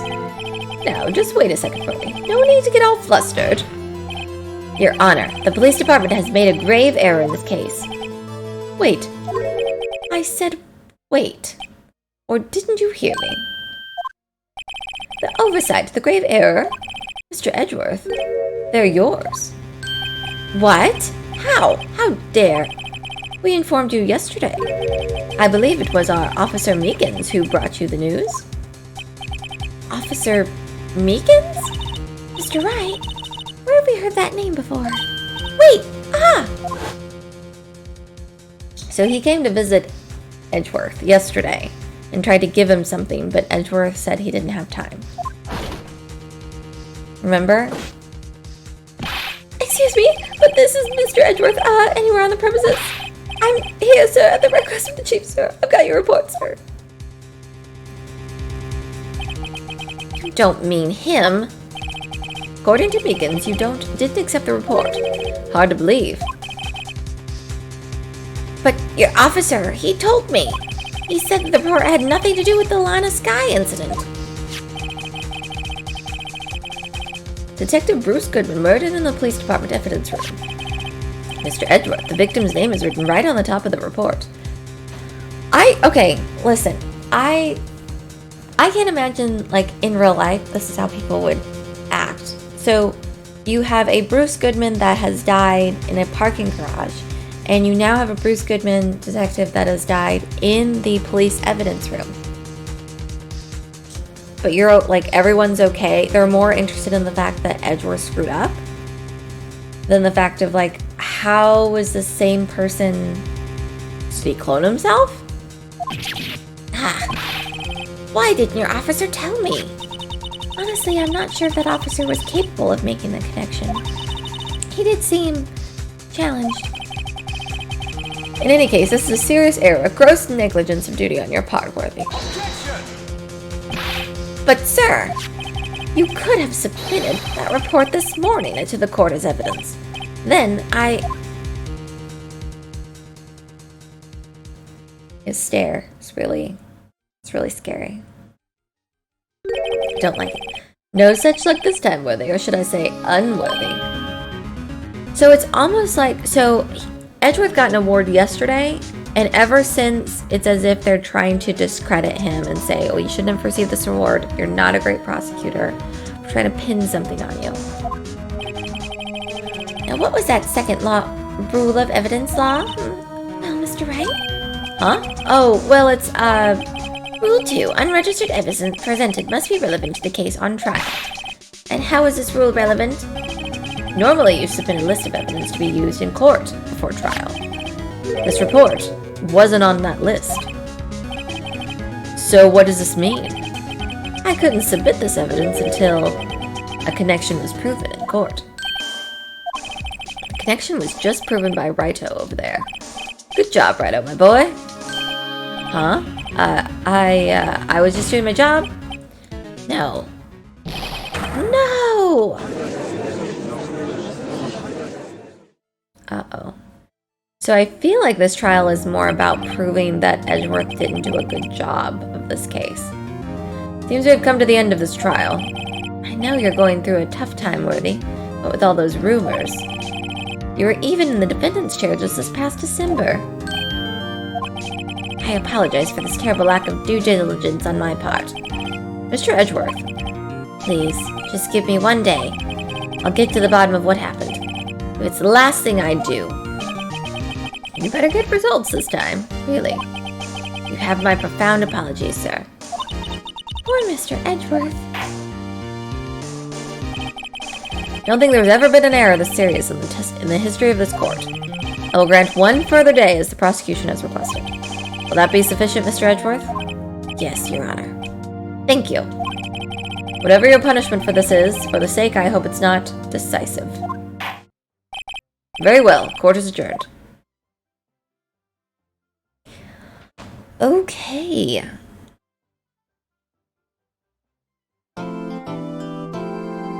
Save all progress. Thankfully, that wasn't a very long day in court. Alright, now I think we get to go back to the crime scene. So, Mr. Wright, so what's going on with the case anyway? I'm a little confused. Huh? Well, let's see what's going on. The victim, Detective Bruce Goodman, was stabbed to death after 5 p.m. on the 21st. He died in the prosecutor's parking lot and the police department's evidence room. What's this and the evidence room part? The prosecutor's office and the police department are 30 minutes apart by car. He died in the police department and was driven to the parking lot. That's what I think happened. Ah, that's what we're going to find out. Or try to, at least. Alright, let's do it. Glad she's in good spirits, but I'm not sure she's going to be much help with this. Don't be so sure, Mr. Wright. Huh? Look, we're in this together, right? I'll prove that these thick rimmed glasses of mine aren't just for show. Let's go. Science awaits us. For science. You know, I really don't think we should worry about the police department murder. There wasn't even a body found there. So, wait a second. So how do you know someone was murdered if there wasn't even a body found in the... That's what doesn't make sense to me, that everyone's okay with that. Yeah, it was only our victim who was killed in their evidence room, no biggie. Besides, my sister would never do such a thing, I know it. That oil drum, was it empty? The oil drum kicked over by Chief Prosecutor was brimming with water. My sister erasing evidence at the crime scene, never. That's not it at all. It's just, we're both professionals at what we do and I trust her. Big words for a high school student. Remember that she is 17. So let's least we not forget. She is only 17, okay? Well, whether there was blood on the floor or not, the water in that oil drum washed it all away. Ignore the strength of my science at your own peril, Mr. Wright. Huh? What's that grin for? This situation calls for one thing, and that is luminol testing fluid. Ooh, yeah. Luminol? Blood is sticky stuff, you know. You can't just wash it away with a little water. Even if you can't see it, it's still there. But would the police have already done those tests? Never trust anyone's eyes but your own, Mr. Wright. Just give it a try. Me? Why do I have to do it? I'm a minor. I can't even drink yet. We're testing blood stains with the stuff, not drinking it. Look here, I'll lend you these glasses. Huh? You had an extra pair of those things? Oh, hello. To test for a blood reaction, just spray the luminol on it. Like this, see? Press the A button to spray it on. Okay, let's find some blood stains. So, I would think we would spray around this area.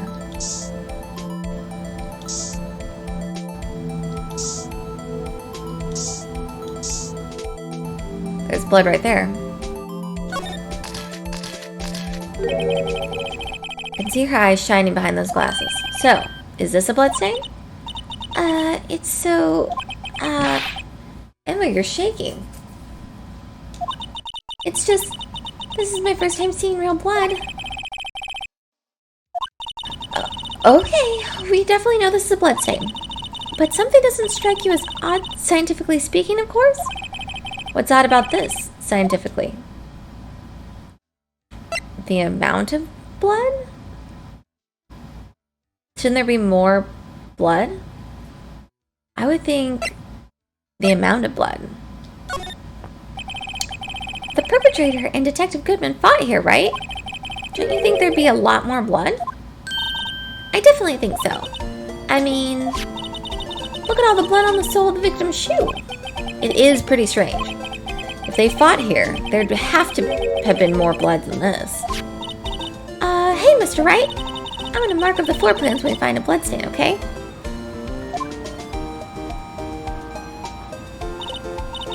See, I'm pretty handy to have around, right? Yeah, and this stuff's pretty handy too. I saved my allowance by that. Luminol test fluid received from one very proud-looking Emma Sky. We can't be sure that the police will reveal all their evidence in court. Sometimes they fail to mention evidence that doesn't fit with their view of the case. Then let's drag that hidden evidence out to the light of day. Yeah. Feels like we're really investigating a crime now, doesn't it? So should give this a spray on anything suspicious. Ha! Uh-oh. She's back. I wonder how the fluid of yours would react to a nice deli box. Miss Starr! You only trust your own eyes. Not bad, you two. This day-old deli box is on the house. Sorry, it's just that kind of lead-in doesn't really get my mouth watering.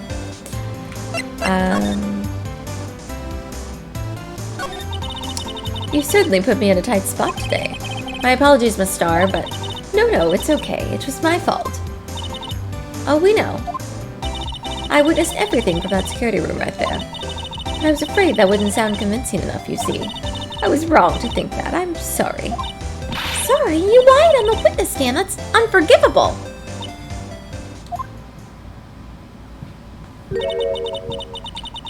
Little girl, don't forget what's important here. Even if that place I witnessed the events from was different, I saw what I saw. I saw Chief Prosecutor Sky stab a man in cold blood, and that testimony still stands.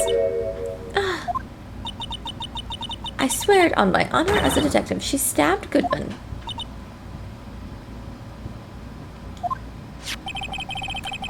I know this photograph has something important to tell us, but what? So, you were a detective, weren't you, Miss Starr? I feel like maybe the defendant was protecting herself, like maybe the victim attacked her or something? Yes, it was a long time ago, well, 2 years ago. No matter how hardened the criminal when they faced me. They coughed it up. Coughed it up? They confessed. They babbled like babies. You know. I may seem like a demon sometimes, but I can be an angel too. I wouldn't doubt it. Every day I drag the dirt out of the mouths of suspect after suspect, and before long they called me the Cough-Up Queen. That's such a weird nickname. Oh, and I thought someone had gotten food poisoning from your lunches. So, essentially, this lady used to be a detective. She's now a lunch lady that works at the police station and parking garage. She came to bring her boyfriend lunch the day of the murder, who works up in the security room. If you look up very top in the top left, where it says security, there is a glass window that you can look down on the whole parking garage. So she was technically up there as the murder was happening and claims she saw everything. But she has a vendetta against prosecutors because she was fired 2 years ago. And were you let go or fired? I felt that I had found my dream job when I became an investigator. And if these prim and proper prosecutors hadn't let me go, I'd still be one today. It's all because of that case, the SL9 incident. Oh, I knew it! That's what I'm thinking. It's either her pulling the knife out, and not necessarily stabbing or something. Like, she's opening it to, I don't know. It's taken out of context, whatever picture she took. Also, hi, Chad. SL9? Wait, she doesn't mean... let's present her something.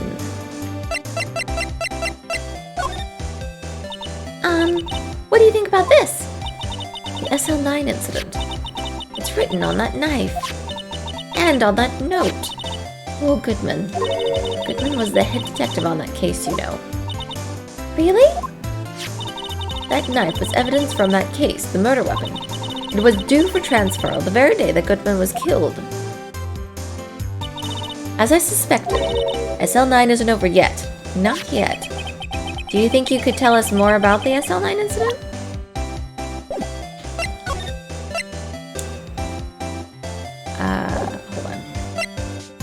Hold on.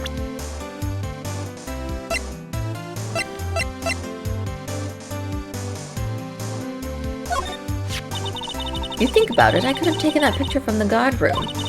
But even I get flustered sometimes, so you went straight to the scene of the crime?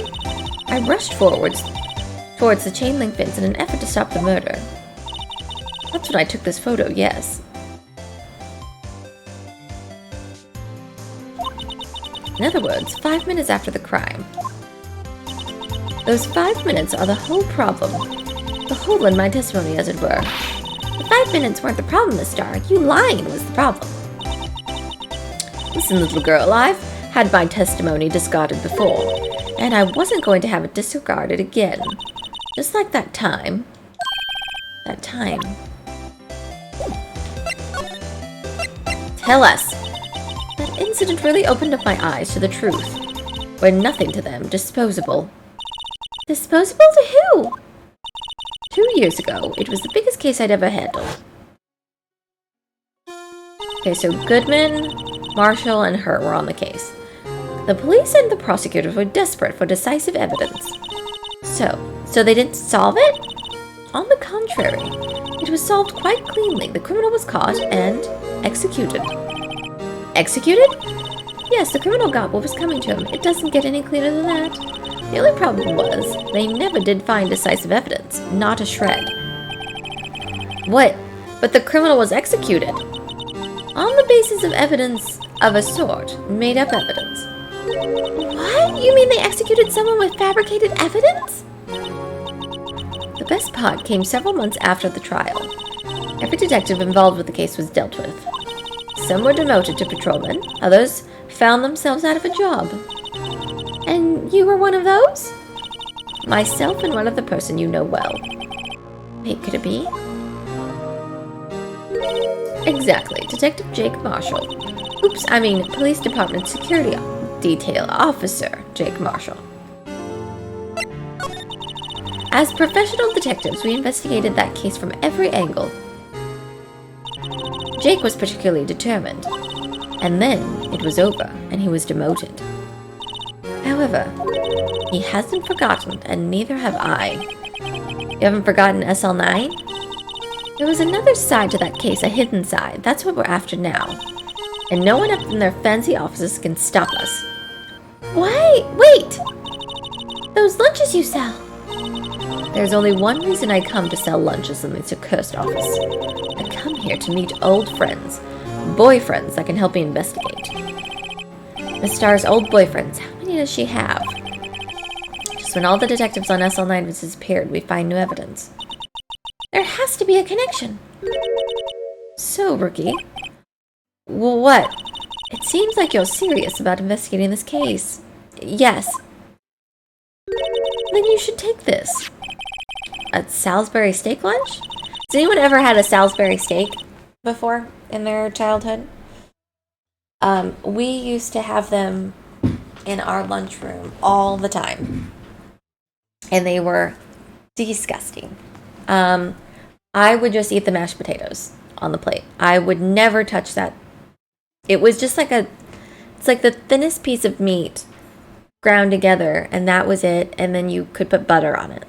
And that's what we had. I think that came with mashed potatoes, carrots, green. I mean, it was like a Thanksgiving dinner. But our lunch ladies loved making it. I was excited when I went to high school, though. That was the best food, lunchroom stuff. I got spicy chicken sandwiches every day, and they were delicious. I know a certain guy who might help you if you tempt him with this treat. Oh, we can give it to Officer Marshall. Miss Starr. Officer Marshall, is he your... Are you his... Are you going out? Why do you want to know? I was just wondering what happened to him. A long time ago, when he was helping my sister do cases, he was so nice. He got along so well with my sister, it made me jealous. And he was nice to me too back then. This would be when Officer Marshall was a detective. But now he's so cold. Jake and I are merely cooperated on this investigation. We're putting the past to rest, as it were. Nothing more than that. I don't believe that. I think they're involved. I see, thank you. Alright, let's go talk to...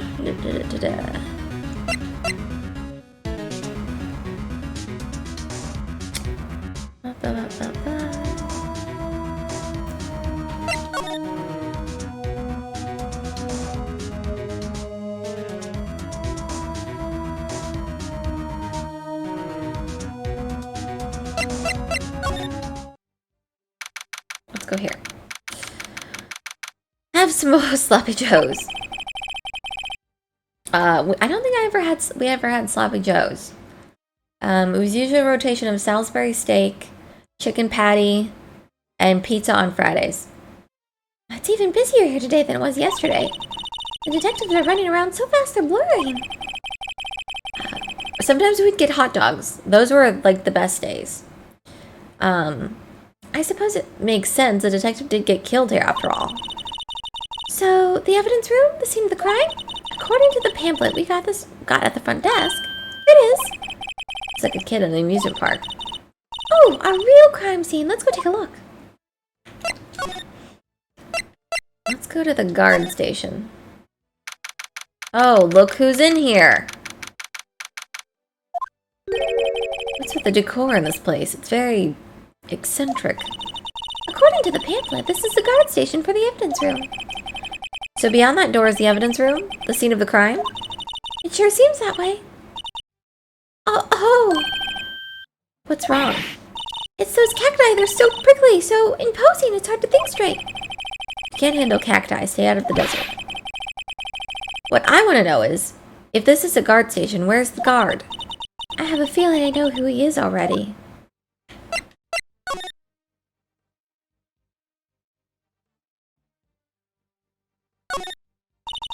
Apes. Okay, these cacti are a lot like my sister, actually. How so? Encased in a cold, rigid shell with spines pointing out in every direction. That's exactly how I would describe myself, yes. I'm not sure I see the resemblance. It's more an attitude thing than a physical similarity. There's a security guard uniform hanging here. Looks more like a costume than a uniform. A leather jacket, leather pants, a leather... What was that called again? A punchy? A paunchy? A pinchy? I know, a poochie. Wait, maybe that wasn't it. It's a poncho, but I think I'll keep that information for myself for the time being. It looks like there's a video feed from the evidence room here. There's a light blinking below the monitor. It says recording. I bet we could use this computer to check in on who went in and out of there. Okay.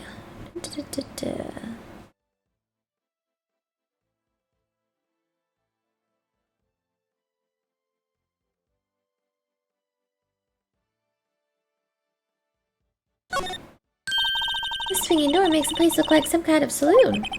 But look, it's nailed shut. You can't get in that way.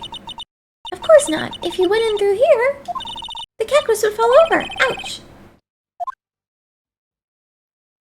Texas, why is this rope lying here? Look, on the floor, a lasso. It looks like it's set up to trap something. A trap here? Wait, I know. Maybe someone was trying to catch a wild bull in here. But the lasso missed. You sure have an active imagination. Alright, let's move.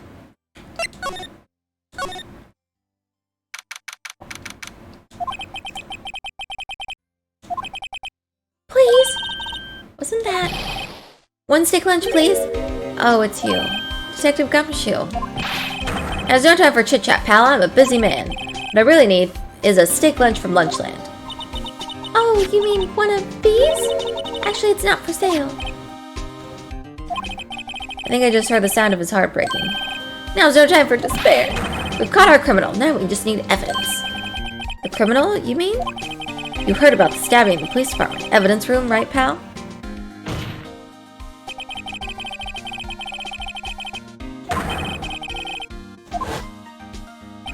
But are they two different detectives? That's what I need to know.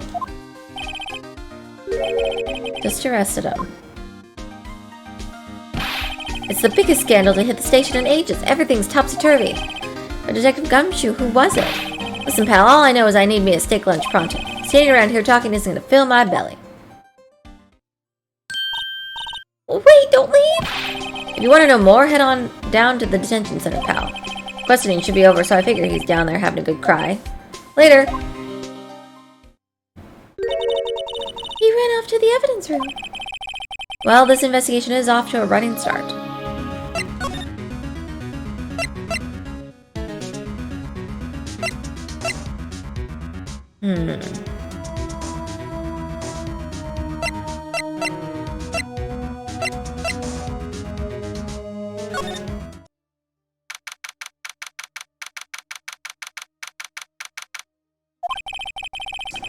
Wow, everyone looks deadly serious here.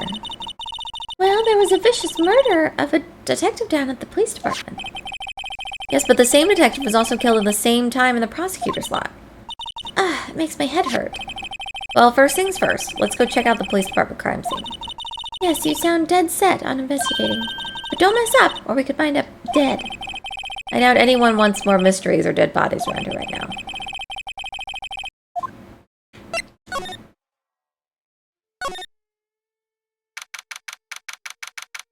Let's go talk to this supposed killer. Still, I do feel better about things, a little. I mean, they caught the person who stabbed Detective Goodman, didn't they? Yeah, I guess they did. What was that?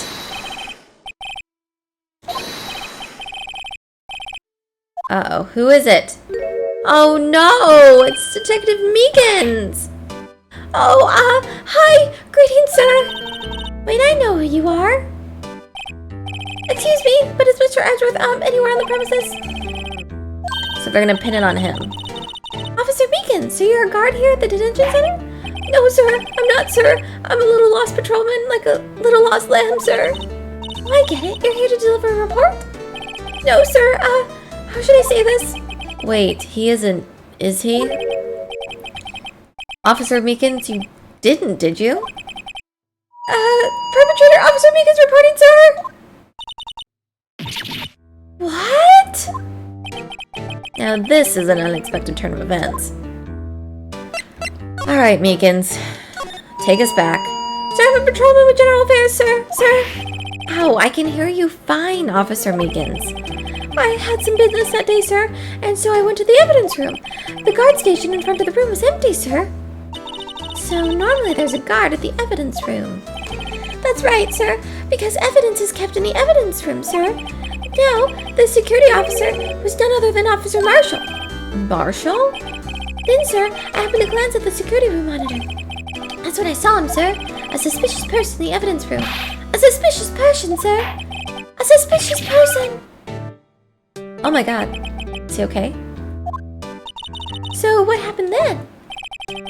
After that, sir, everything went white. I saw red. I blacked out. And when I came to, I was here in the detention center. How long were you out? Days? Might I ask, what happened to your hand? Sir, there was no one to bandage me, sir. So I did what I could to wrap it up, sir. Bandage on his hand. Just like Miss Sky. Yet another similarity between the case and the one at the prosecutor's office. First things first, tell us how you hurt your hand. About your hand, did that happen during the course of the crime? Well, you say, sir. Don't you think you should just confess? But but there was nothing I could do. Nothing you could do? Sir, to tell you the truth, sir, when it happened, when the detective pointed the knife at me, I just hollered, sir. And the next thing I knew, I was unconscious. Next thing you knew, you were... Huh? When I opened my eyes, I was alone in the evidence room, sir, all alone. Alone because Detective Goodman had disappeared. What? When I looked down, I was gushing blood from my hand, sir. Oh, the shock. Oh, the sorrow, sir. Can you imagine how I felt? The victim's body disappeared. That's some story. I don't mean to pry, but are you the perpetrator, correct? You killed Detective Bruce Goodman in the evidence room, right? Sir, please don't look at me with those sad puppy dog eyes. If you have to label me as perpetrator or victim, sir, then label me victim. I would, but you happen to be in detention and alive and well at that. Ah, yes, well, that's true, sir. I suppose you could say that. Did you know the victim, Detective Goodman? Well, sir, if I had to label him as a stranger or total stranger, then I'd say he leans heavily on the total stranger side. So you didn't know him? Sir, I work in a tiny department devoid of light or creature comforts. I don't know any detectives. So if he was a total stranger, why did you stab him? Sir, I had no intention of killing him, none! Nor did I have any recollection of killing him. Someone around here is more confused than I am. Okay. Let's see if we can give you something. Is this his ID? I want to present it.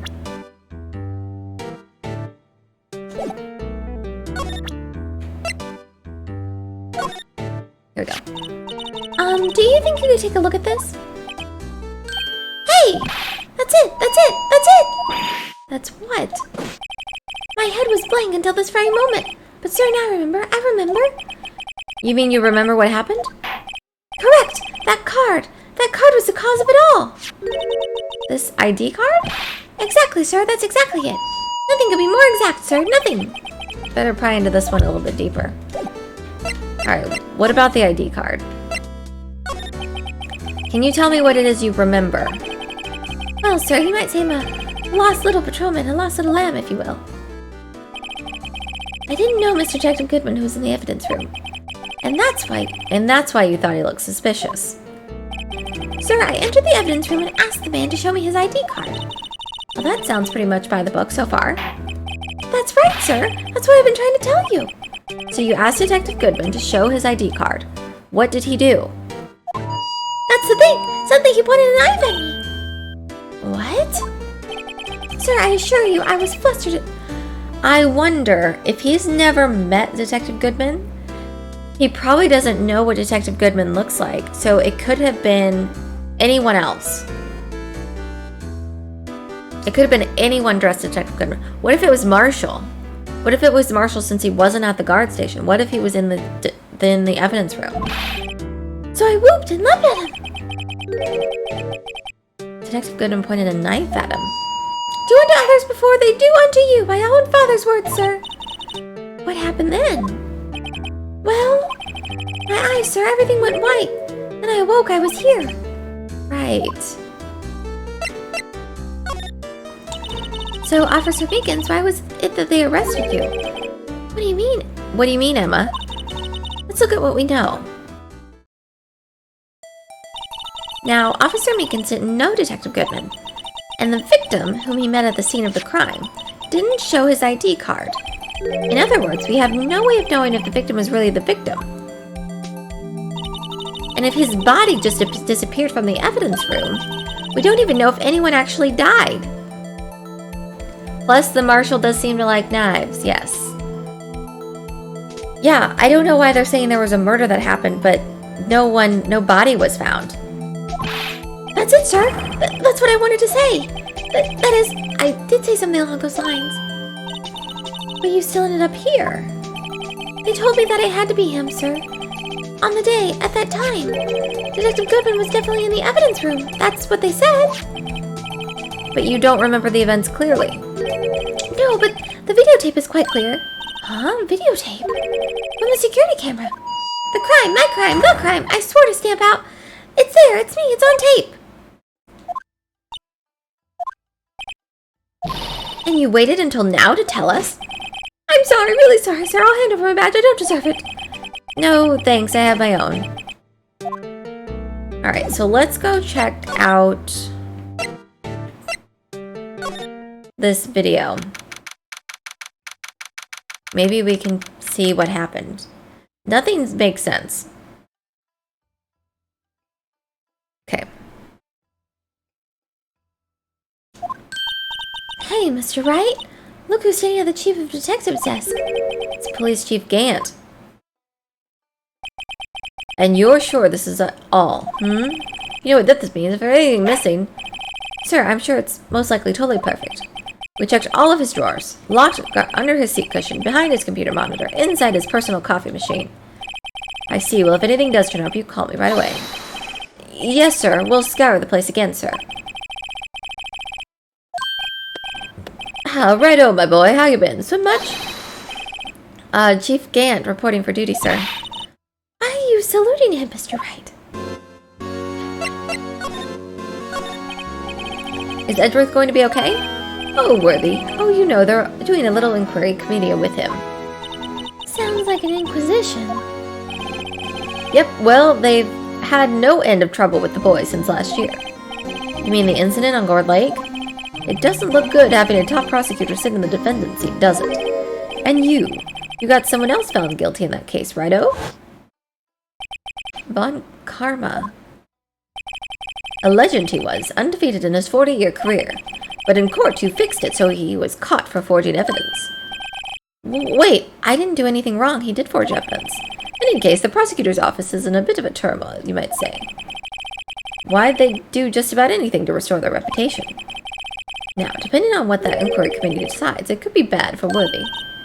What? Alright, tell us more about the evidence room.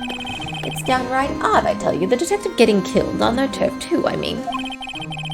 They're being the prosecutors, I assume? Scientifically speaking, it's impossible. Yes, but that's what the evidence is saying. Goodman was stabbed in 2 locations at the same time. That's what it says. What evidence is this? Now, Righto, I can't give away all our secrets just like that. And this in particular, well, it's a little sensitive, and I can't talk about it. I wasn't expecting much anyway. You know, one thing I hate most of all is hiding stuff. Secrets, can't stand them.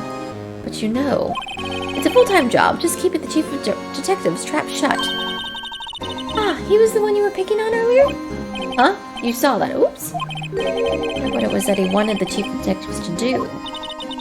Let's see if we can kind of discreetly ask him.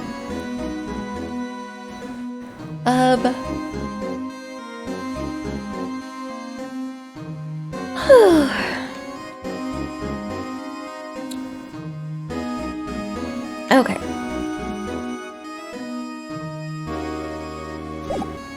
Let's see.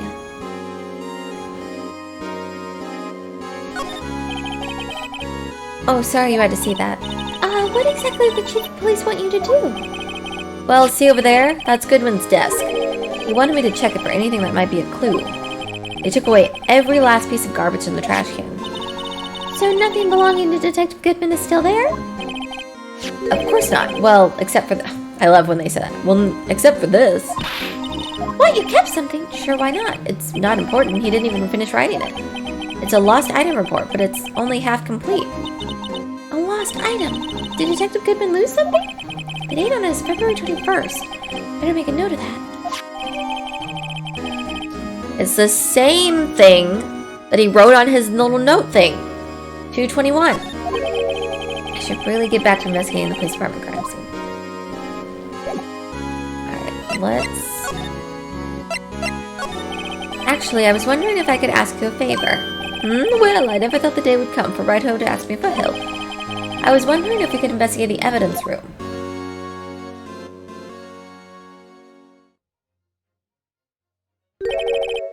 Now, Righto. Actually, I'm sorry. I don't need to investigate after all. Righto, please. Do I look like a selfish man? Huh? Heck, if anyone asked me, sir, can I borrow $50? I'd give them $50. No problem. So go ahead, investigate that room to your heart's content. Knock yourself out. It just goes to show you never know until you ask. And for you, here, you can borrow this. Hey, this is a detective ID card, isn't it? That's a special card for guests, so don't lose it. Yes, sir, it's an honor. You just run along now and do your best.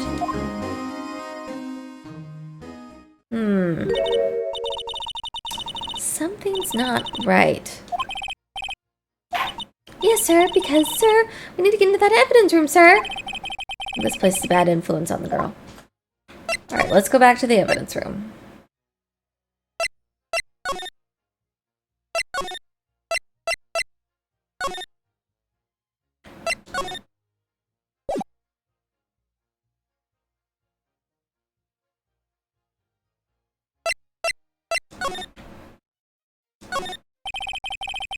On that door. And we have the ID card from Chief Gant. Let's just walk in. It won't open. Aha! The card reader is turned off, see? that security guard thinking? Howdy, partners. Well, well, what's made my Bambina sky so gray? He's in on it. Officer Marshall. What's that? Why does it have to be him look for?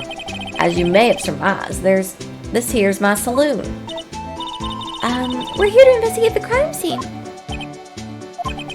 Yeehaw, that card you got there on your chest? That's better than a sheriff's badge in these parts. Yeehaw? Well, what are you standing here for? Get along, little doggies. The crime scene's waiting. Looks like the card reader's on again. While we're here, I was wondering if we could ask you some questions. Sorry, cowboy, I've got no mind to tangle with you hombres. You're busy then? Did I say that? I only said I didn't wish to speak with you. Actually, you said you had no mind to tangle with us hombres. What if we give you a steak lunch?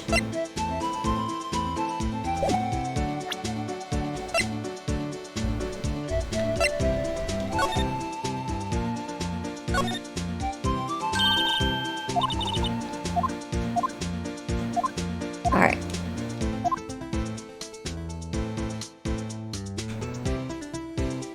What is this? Let's see.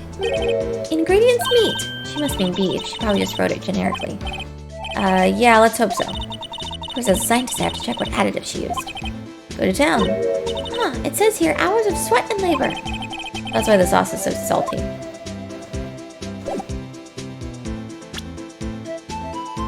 Can I not give it to him? I was wondering if we could talk to you. Sorry, Bambina, but I'm off to roam the lands like a tumbleweed in the wind prairie. Wide prairie, like a gunslinger loading a six-shooter, I say a little prayer. What was that all about, Mr. Wright? I think he was just too hungry to talk. You're just saying that because his stomach was growling. You have no idea what he was talking about either. What if... Can I give you the steak dinner? There we go. That smell. Ah, reminds me of Texas. So, Officer Marshall, you're from Texas? No, I just saw a special on television the other day. Is this from my baby? Yeah, Miss Starr. What's this? What's wrong? A filet steak lunch. I see. I don't see. I wonder what it means. Alright, Bambina, you win. Anything. I wonder if that was code for telling, like, I think they're really working together, like, working together. He's willing to talk. Alright, talk. Guard station. Officer Marshall, you're in charge of security for the evidence room, right? You got good eyes, partner. It's an easy job, and I'm grateful for it. Actually, Officer Meekins at the detention center told us. Ah, that poor little doggy. Poor guy, I keep getting his name wrong and calling him Meekly. He told us something. He said that when the stabbing occurred, you weren't at your station. Well, maybe I shouldn't be telling you this, but since I got demoted from detective 2 years ago, well, it might not look like it, but I lost my fire for the job, you know? So, what were you doing around 5:15 when the murder took place? Well, I reckon I was galloping down the highway on the back of my steed, Zippy. Note, he was riding on the highway on his horse named Zippy. There's no need for people here, anyhow. These newfangled machines do a bang-up job of keeping an eye on the place. You mean the security camera system? I don't take to machines much. Kinda like that stewed broccoli they sneak in next to your steak, you know? I see. I know what, maybe 2 of the machines in here do? Only 2 of them? There must be a dozen. Like I said, Bimby, me and machines, well, I like them about as much as I like stewed cauliflower with my steaks. The easiest ones to understand are these here security cameras. Those are the ones that Officer Meekins mentioned. If nothing happens, the tapes are automatically erased every few hours. And Officer Meekins and Detective Goodman, are they on one of those tapes? I reckon they might be. If the security guard, and you reckon? One more thing. When you go into the evidence room, you need an ID card. That's the card reader by the door. The card reader leaves a record of every ID card that passes through.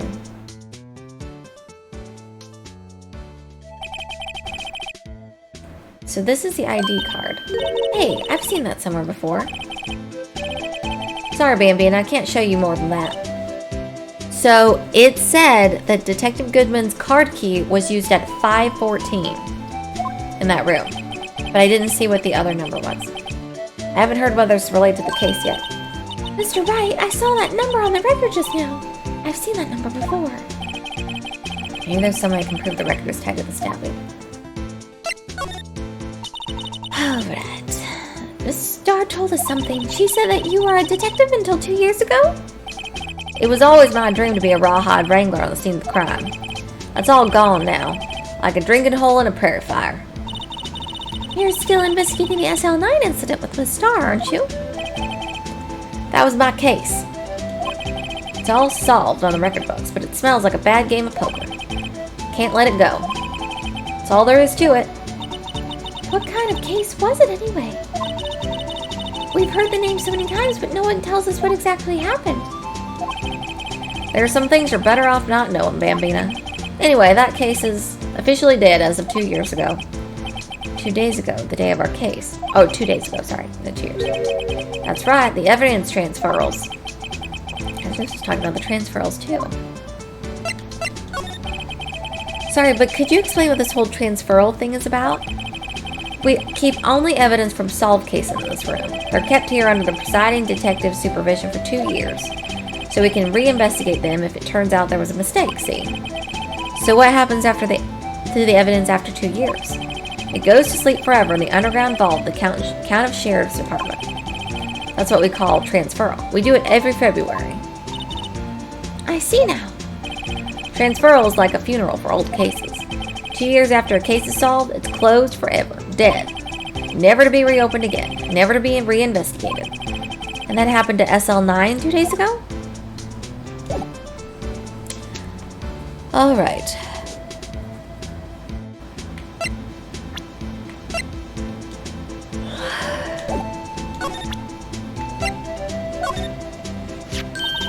See this? This is the victim's ID card.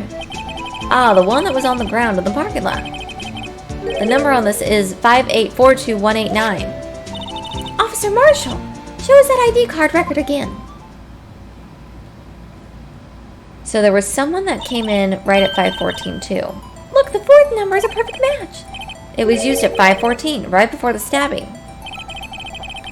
What's more, there's only one of them cards in the world. So when the incident occurred, Detective Goodman was in the evidence room. But wait, what did Officer Meekin say? Sir, I entered the evidence room and asked the man to display his card. So you asked Detective Goodman to show his ID card. What did he do? That's the thing. Suddenly he pointed a knife at me. If he had his ID card then, why would he have pointed a knife at Officer Meekins? Alright, compadre, you win. I guess I can give you this ID card record. Okay. I've got an idea. Maybe I should show this list to other people with IDs here. Alright, so now we've... need to go to the evidence room.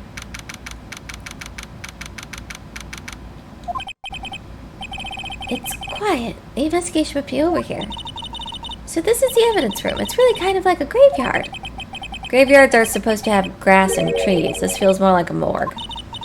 Nice try, Mr. Wright. You can't scare me. Oh, look who it is. It's our best friend.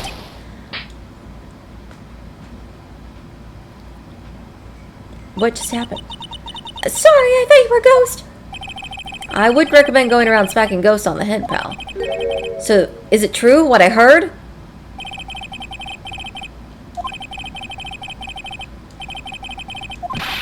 Go ahead. Yeah, it's true. So Chief of Police Gant will loan anyone $50? Even me? Oh, so that's what you were talking about? Actually, I was put in charge of the investigation for today. Just for today? Boss for a day. But guess what? You got permission from the chief. So now you're boss for a day. Gee, thanks. First of all, you want to have this. Entrance room floor plans added to the court record. Tell us more. So Detective Gumshoe your boss for the day? That's right. It's an honor. After all, the murder took place right here in the police department. But if you're boss, why are you all alone? Where are your underlings?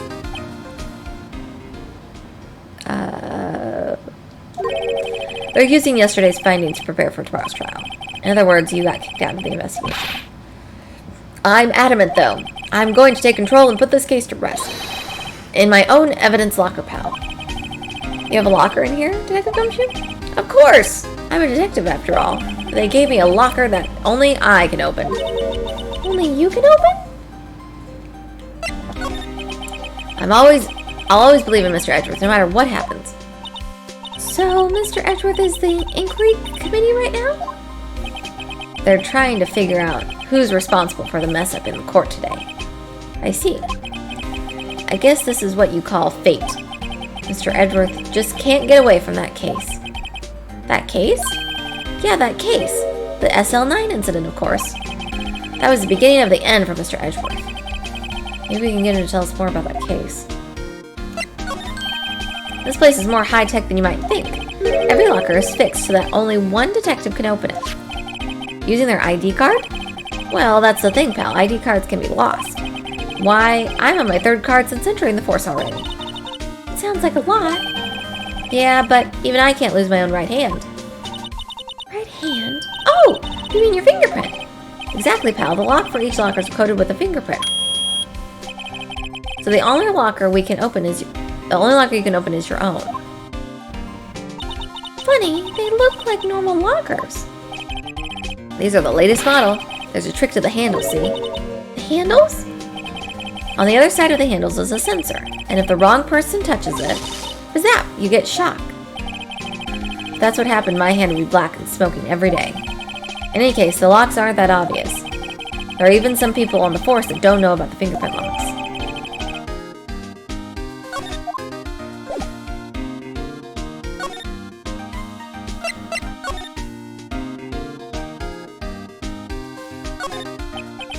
What's this?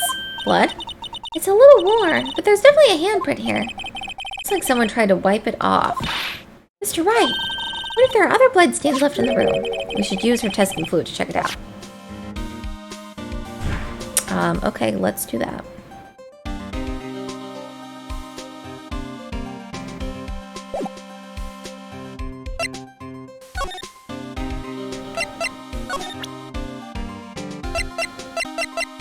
Do you know anything about this note? Detective Goodman's note, and that switchblade knife. I bet Edgeworth was the most surprised of anyone. Because of the SL9 connection? That was Mr. Edgeworth's first big case, you know, 2 years ago. That was the first time the world knew Edgeworth was a man to be feared. Why would evidence from the case turn up now? I guess it's not over, pal. Maybe there are some loose ends left on that case.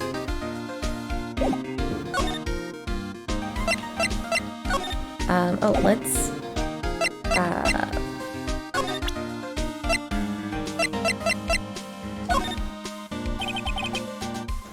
If I see a piece of evidence I know nothing about, I say nothing. Nothing! That's fine. You bet it's fine, pal. Okay.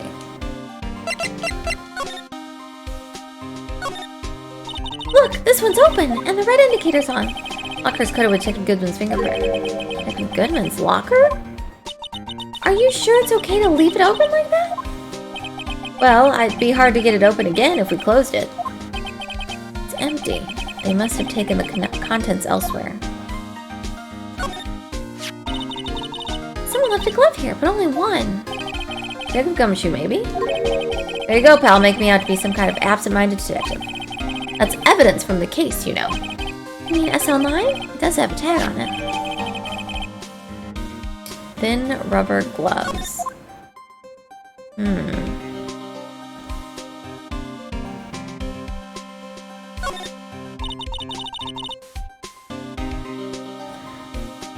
What is a saw and paint doing here?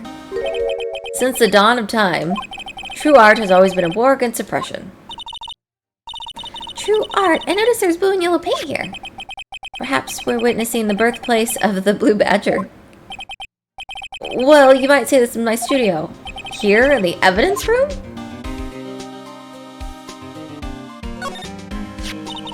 Wow, someone must have broken something big to make all those pieces.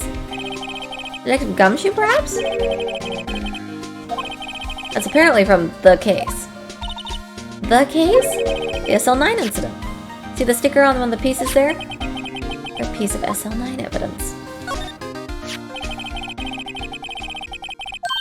I want to try to put it back together. Ah, good luck, pal. It's no job for amateurs. Oh, here we go, boys. And girls. That's why I'm always carrying around a tube of glue. Oh, I thought we were gonna get to put it together.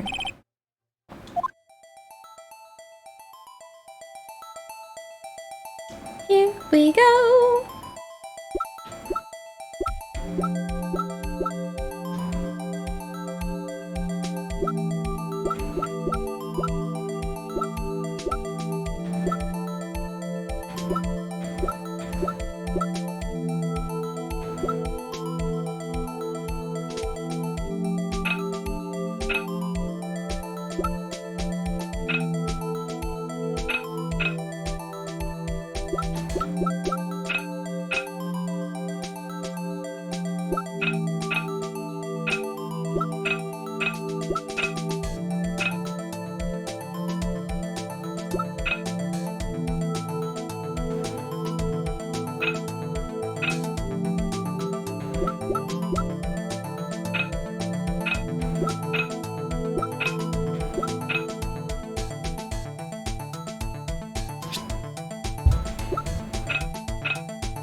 There we go.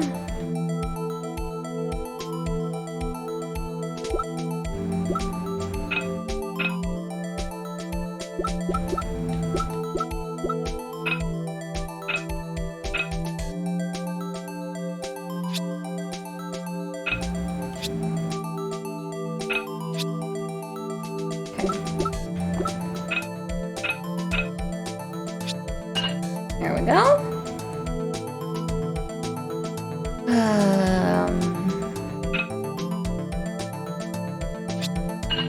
Okay.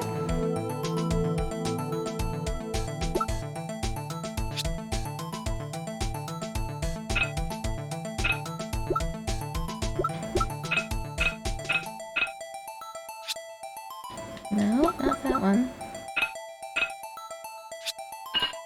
Okay.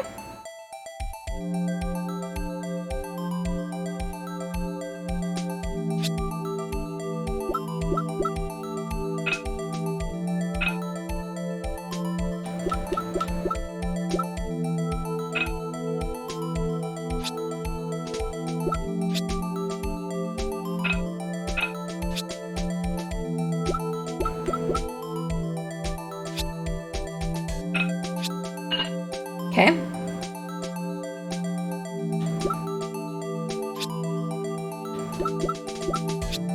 Nope. Okay.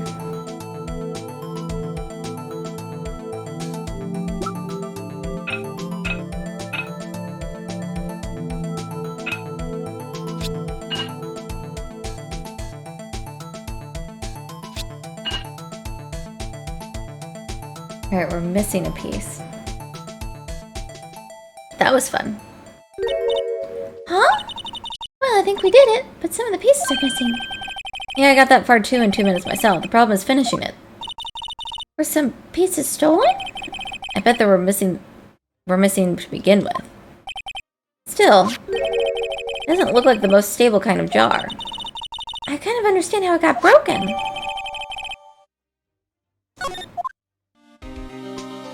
Okay.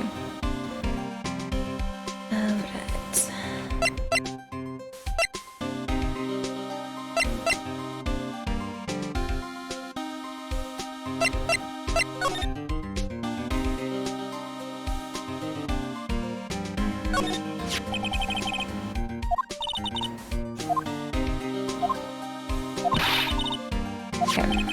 We need to try to spray the area for blood.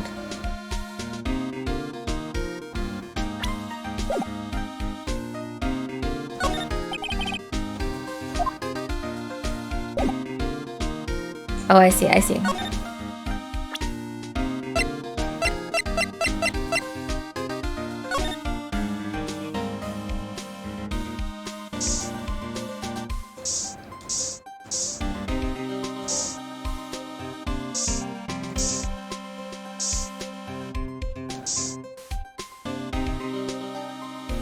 Okay, let's examine this.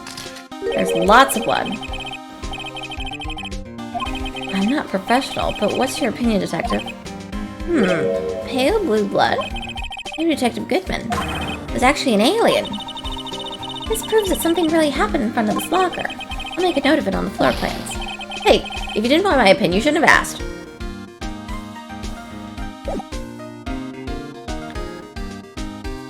Alright.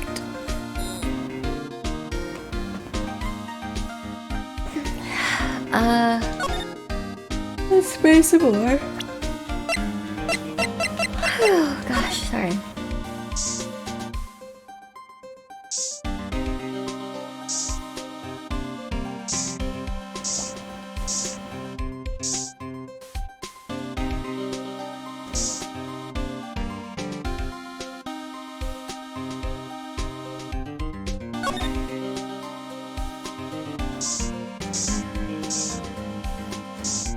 Oh. There's a partial handprint there. Why am I getting a reaction here? There's no reason for the murderer to touch the spot if he fled the door. This might be something significant. Hey! That's some pretty amazing stuff you got there, pal. What, this? It's called luminol testing fluid. Where'd you get your hands on that? Huh? I'd like to get some too. I'll just borrow $50 from the chief. Where do you get this, Emma? I always buy it by mail order. Better jot this down on the floor plans. Is there anywhere else? Let's see. I think we've examined everything. Let's move to the guard station. Move to...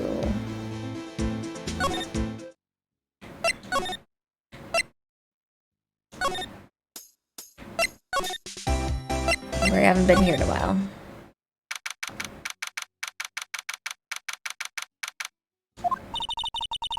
Well, this place is as classy today as it was yesterday. And I'm sure it'll still be just as classy tomorrow, Emma. Incidentally, Edgeworth's not here. I'm sure he's off doing some important investigations. I hope that's what he's doing. I guess we'll have to come back. Not until we examine stuff.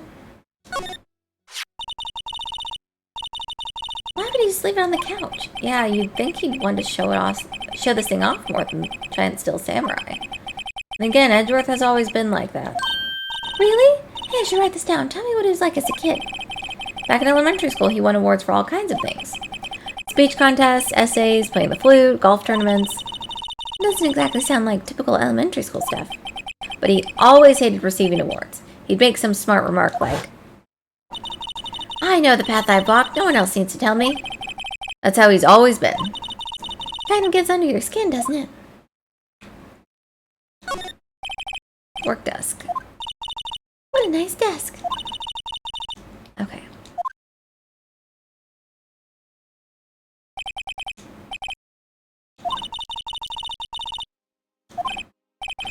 I wonder why we think of Detective Gumshoe when we look at the desk.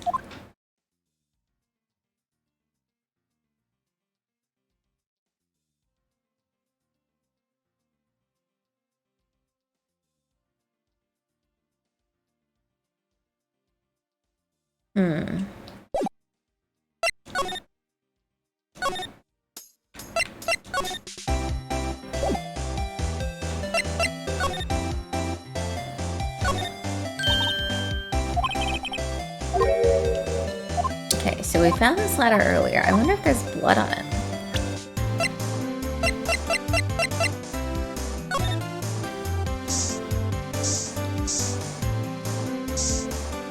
Oh, there's blood on that phone.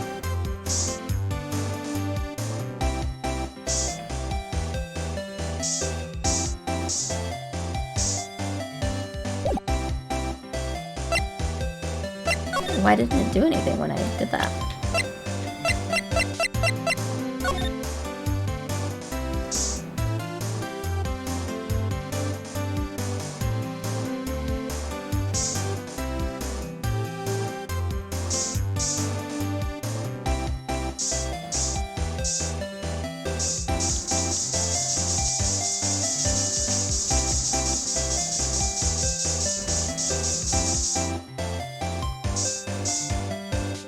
There we go. I just didn't finish it yet. This blood must be from when Amana... No, my sister isn't the murderer! But she did call you, didn't she? At the time of the crime? And her right hand is bandaged. Hey, just whose side are you on? This has nothing to do with taking sides. But Lana's hand had blood on it. This just keeps getting worse. Okay. Edward's supposed to be here.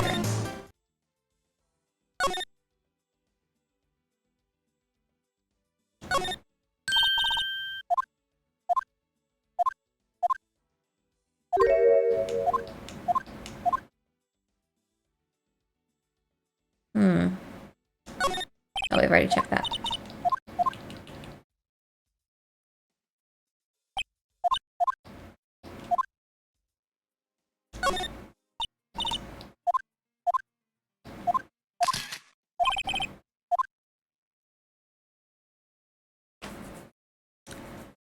So I think we must have missed something.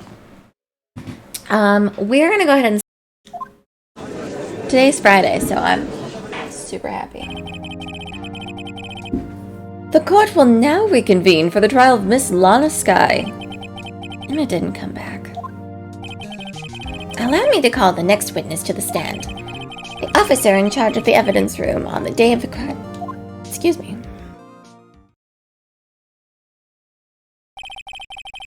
Witness, please state your name and occupation. Do you think that's just water in his flask? Do you think it's just water? Me, partner? Oh, I'm just a man, same as you, wandering the trails of civilization. I'm gonna use that next time I'm in the grocery store. When the cashier asks me how I'm doing. I'm just a man, same as you, wandering through the valleys of civilization. Occasionally helping the elderly cross intersections when needed. Yes, we get it.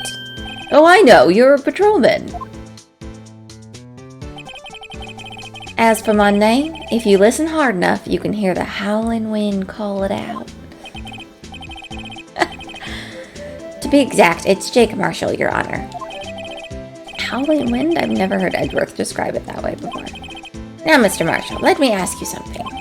You were in charge of guarding the evidence room on the day the crime took place. Is this correct? According to the papers, partner. What do you mean? A desperado's soul is as boundless as the desert sands. No paper can sum it up. I love this guy. This is my favorite character thus far. Maybe it's best we get on with this quickly. Please share with us your testimony of the day of the crime. In plain old English. Okay, let me take a drink. Hold on.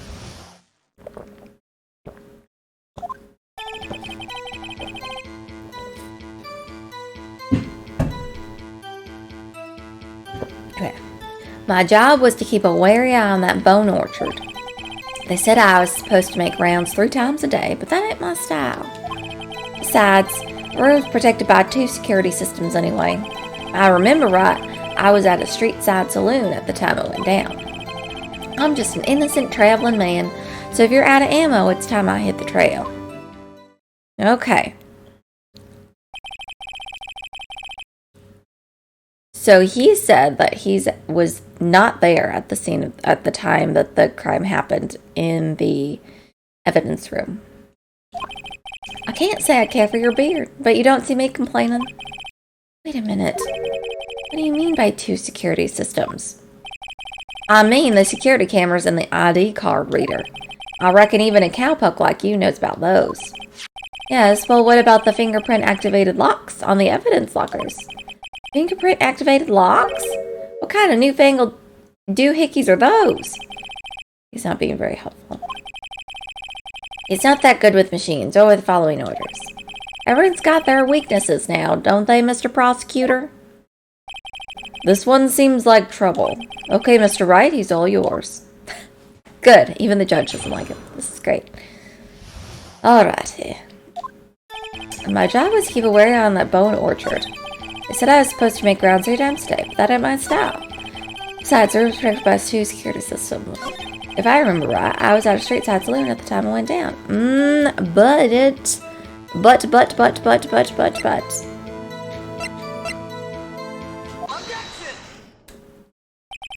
Officer Marshall, doesn't it strike you as odd? That is, you being called in to testify like this? Uh-oh. After all, you weren't in the security room at the time of the crime. And yet you dragged me down here. Explain yourself, partner. It's quite simple. You left a very large trail behind at the scene. Or to be exact, a handprint. Listen real good, partner. Like I said, I'm the caretaker of that crypt. I pay my respects, that is, I make my rounds about once a month. It's only natural my fingerprints would be in there. Not in blood. I only wish it were, officer. But you see, your fingerprints were covered in blood. Witness, what is the meaning of this? Your blood-stained fingerprints were at the crime scene? The blood was wiped away, however. A luminol test clearly revealed this. Well, Officer Marshall? Well, it seems to me there ain't a person in this room with a head on his shoulders. I take it you have an explanation then, Officer Marshall? About the blood-stained fingerprints? Very well, you may begin your testimony about your fingerprints. Found at the scene of the crime. Okay, let's see what he says about his fingerprints.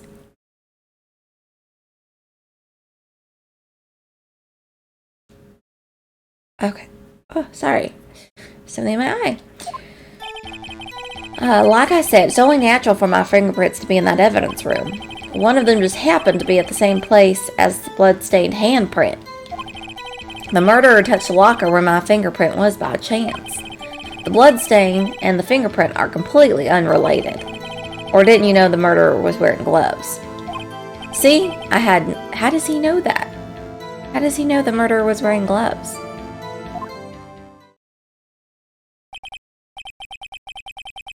Appears to be valid, although there's room for doubt. Life wouldn't be fun without any doubt, partner. I mean, I guess so. He's got a point there. The defense may now cross-examine the witness. This guy's hiding something. I can feel it. Now's my chance to prove it.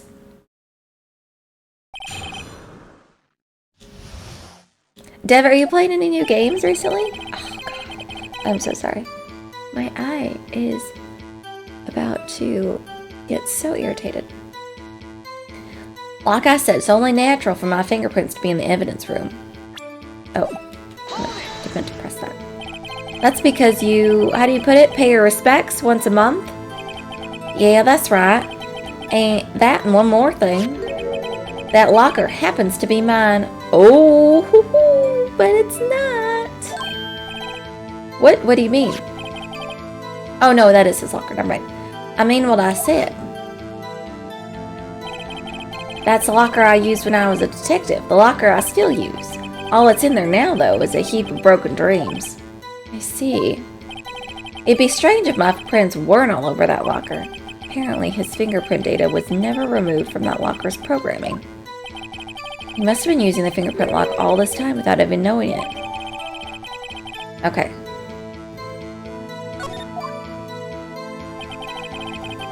When did it just happen to be at the same place as the blood-stained handprint? Okay. The murderer touched the locker there by chance. the bloodstain and the fingerprint are completely unrelated.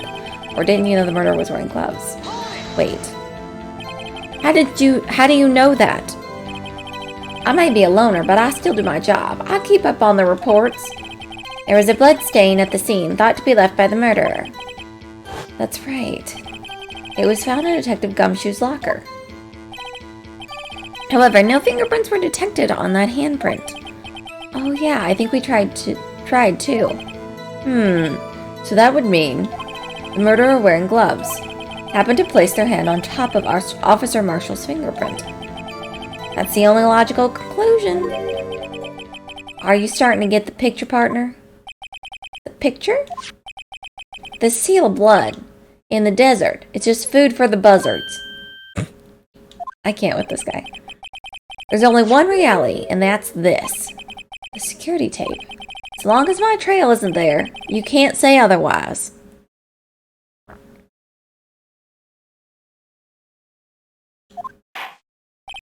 But you were there. Please consider carefully where you're going with this cross-examination. Yes, Your Honor. Now then, continue your testimony, Officer Marshall. Too bad it wasn't me in that video, right, partner? What do you mean by that? You want to tie him into this crime, isn't that right, partner? If so, that video is the only direct evidence you have. I can tie you to it, actually. But that video is next to useless. It's full of blind spots. Blind spots? Places you can't see. The camera is panning back and forth. The floor isn't shown. If someone was familiar with the camera's position, they could leave the room without being caught on tape.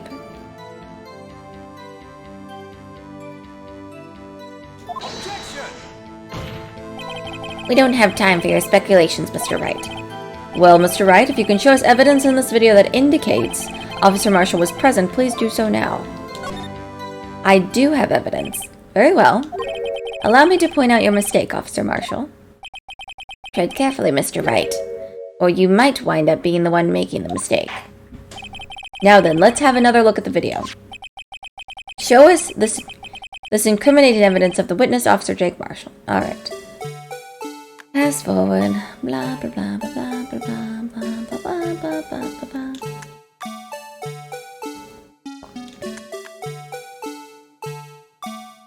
He goes over there. Smack, dap, dap. Bop, bop, bop, bop, bop. Hands on the face. Blah, blah, blah, blah, blah, blah, blah, blah, blah, blah, blah, blah, blah. Okay, now we're gonna pause it right now.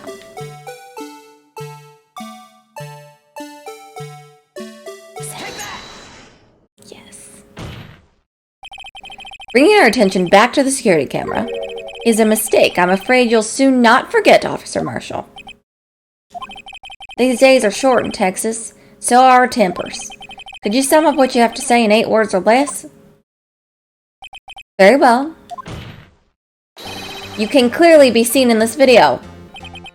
Exactly 8 words. Not bad, partner. The key lies in a certain locker shown in the video. Remember?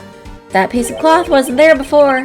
That locker with the white cloth sticking out. That was the witnesses, I believe. Now then, let's rewind the video a bit.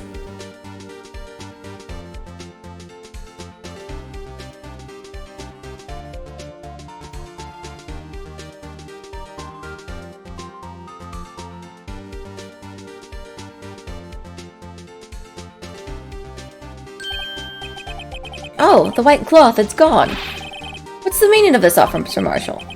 When the crime took place, the white cloth wasn't there. Then, it suddenly appeared. There's only one explanation. Officer Marshall, you were in the evidence room at the time of the crime. What's more, you opened your locker when the camera was turned away.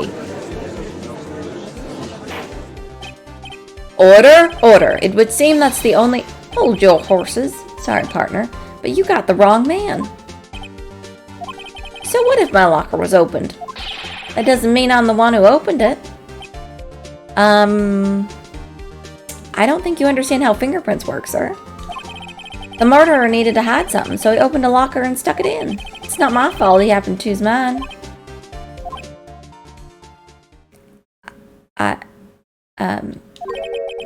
Why is everyone staring at me like I'm a wanted man? This guy isn't just plain dumb. He really doesn't know. I hate to rain on your parade, but you're the only person who can open that particular locker. Oh yeah? Call your bluff. You say I opened that locker? Now prove it. He's such a dum-dum. Such a dutz. A fingerprint sensor. How did you think you could open it before? We talked about this earlier. The lockers can only be opened by the detectives they belong to. What kind of crazy talk is this? Well, Detective Gumshoe did mention something about this. In any case, the locks aren't that obvious. There are even some people on the force that don't even know about fingerprint locks. So he must have just assumed he could just open it. So, Sheriff, what do you have to say in 8 words or less? What is he eating? The jerky? I only got one word for you, partner. No! Oh, his heart just exploded.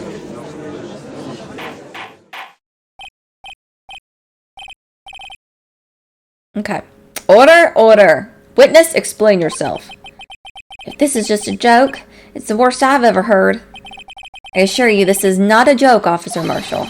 Now then, please tell us what you were doing in the evidence room at the time of this crime. Where does he get all this jerky?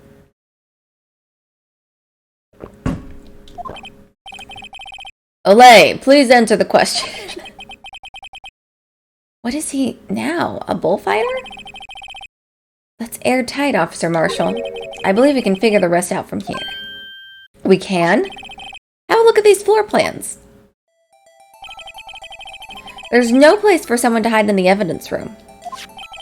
Yet Officer Meekins didn't see Officer Marshall. If that's so, then where was the witness? It seems Mr. Wright has an answer. I do indeed. That's right, the only possible conclusion. Well then, let's hear it. Where was Officer Marshall at the time of the crime? He was right here. It's the only possible way. Officer Marshall was standing right here. Where? But that's where the victim, Detective Goodman, was. Correct. Unless the man wasn't Detective Goodman. I believe the victim in the video is Officer Marshall. It was you, dressed up to look like Detective Goodman. But that's preposterous. Officer Meekins witnessed the detective at the crime scene. Once he saw the man's face, he'd know for sure. May I point out, though, that Officer Meekins did not know Detective Goodman. He also testified about the man's reaction when confronted. When I entered the evidence room, I asked him to show his card, sir. Yes, and how did Detective Goodman respond? He suddenly pulled a knife on me. See? Something about the officer's story puzzled me. If the man had his ID card, why didn't he just show it? Yes, he would have needed it to enter the evidence room, so he must have been carrying it. The answer is simple. He couldn't show it. As you can see, Detective Goodman's picture is on his ID card. Oh, I get it. If he showed that, his cover would have been blown. Officer Meekins would have realized the man wasn't Detective Goodman. Do you have anything to say to this, Officer Marshall? That's right, you eat your piece of jerky. You got quite an imagination, partner. We got a term for that. It's called circumstantial evidence. Circumstantial evidence?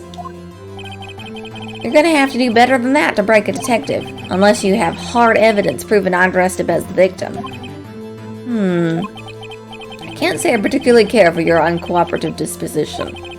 I can't say I care for your beard, but you don't see me complaining. Well, Mr. Wright, do you have any evidence to prove beyond a doubt? Oh,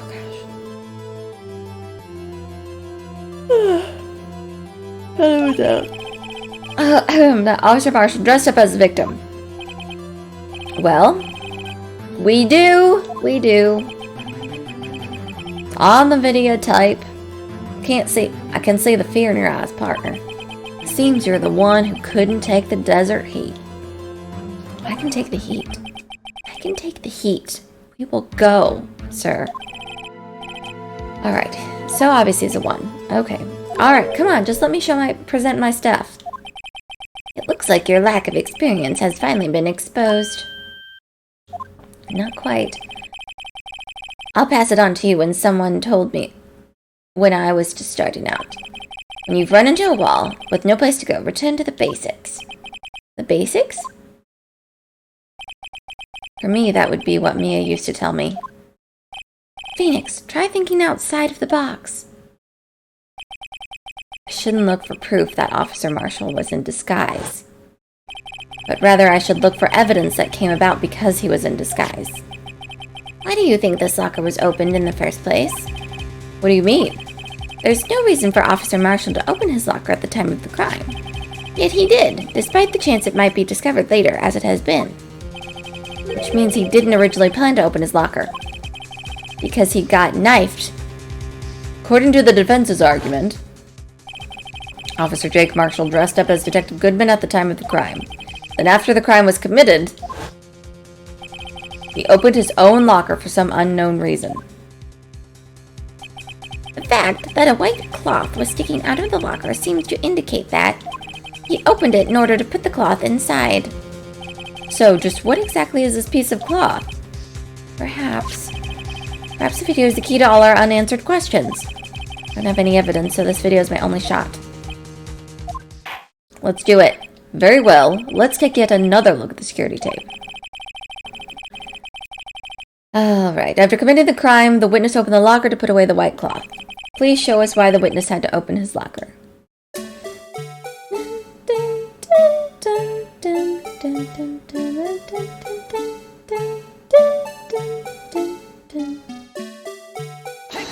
Oh, shoot. I didn't mean to do that. Shoot! I wanted to fast forward.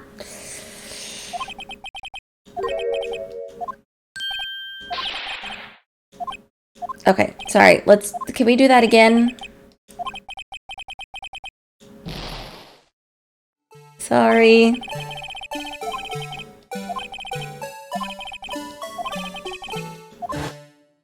Okay, come on. We already know this. Come on. It was the blue badger the whole time! Hey, Chad, how are you? Alright, let's fast forward this time and not present.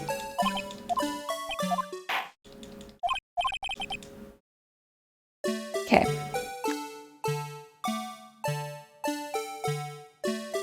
Alright, he walks in.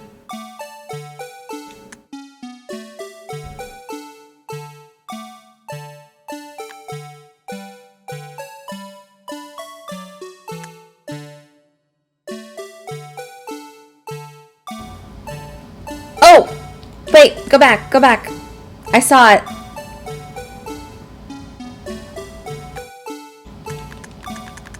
Do you guys see it? Right there.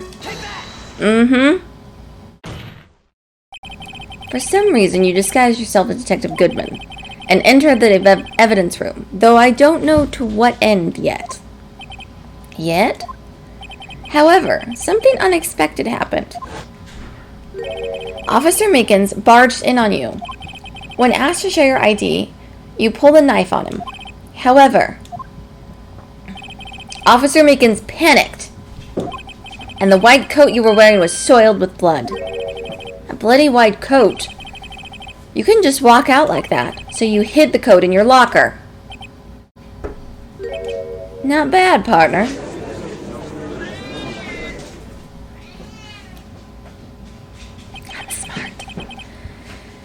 Now then, Officer Marshall, are you ready to tell us the truth? Looks like I underestimated y'all. I hope you're happy now, Mr. Edgeworth. 2 years ago, if you were only half as persistent then as you are today, we all wouldn't have been here now would we? Officer Marshall, Tell the court what you did. All of it. All right. It seems the time has come. All right, he's going to tell us a story. Let me get some of my tea.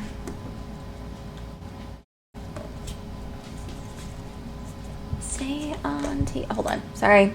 Let me drink my tea.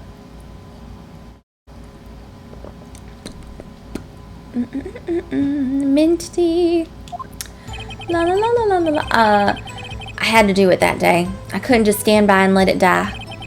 I stole the detective's ID and dressed up like him. I planned to take out the evidence. I wasn't expecting Officer Meekins. I knocked him out. Managed to escape. I knew which areas wouldn't be caught on the camera. There wasn't any murder in the evidence room at 5:15. Okay, so there's not any murder. So the supposed victim was really you. But there's one thing I still don't understand. Traces of a large quantity of blood were found on the floor in the evidence room. Oh, excuse me. I'm sorry. If no one was murdered, then how could that be? Officer Meekins managed to cut his own hand. My guess is he's the donor. It was way too much blood for such a small donation.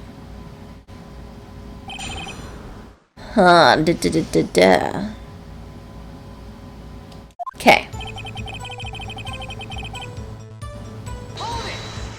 You can't let what stand. When you say it, you mean... Do you even have to ask, partner? The SL9 incident. 2 years have passed since that case was closed. It was going to completely end with the transferal that day. Not if I have anything to do with it. That incident's not over. But what did you hope to accomplish by sneaking into the evidence room? When a case is closed, only that case's lead detective can look through the evidence. I wanted to have a look at it myself one more time. No matter what the cost. I don't care what anyone says, partner. That case is mine. But he wasn't in charge of that case. And remember, keep in mind, there was a glove that was stuck underneath the locker to where he was able to open it. So someone else stuck that under the locker. Do you remember? Why does he care so much about it? That day was my last chance. That's why I stole the detective's ID and dressed like him. I planned to take out the evidence.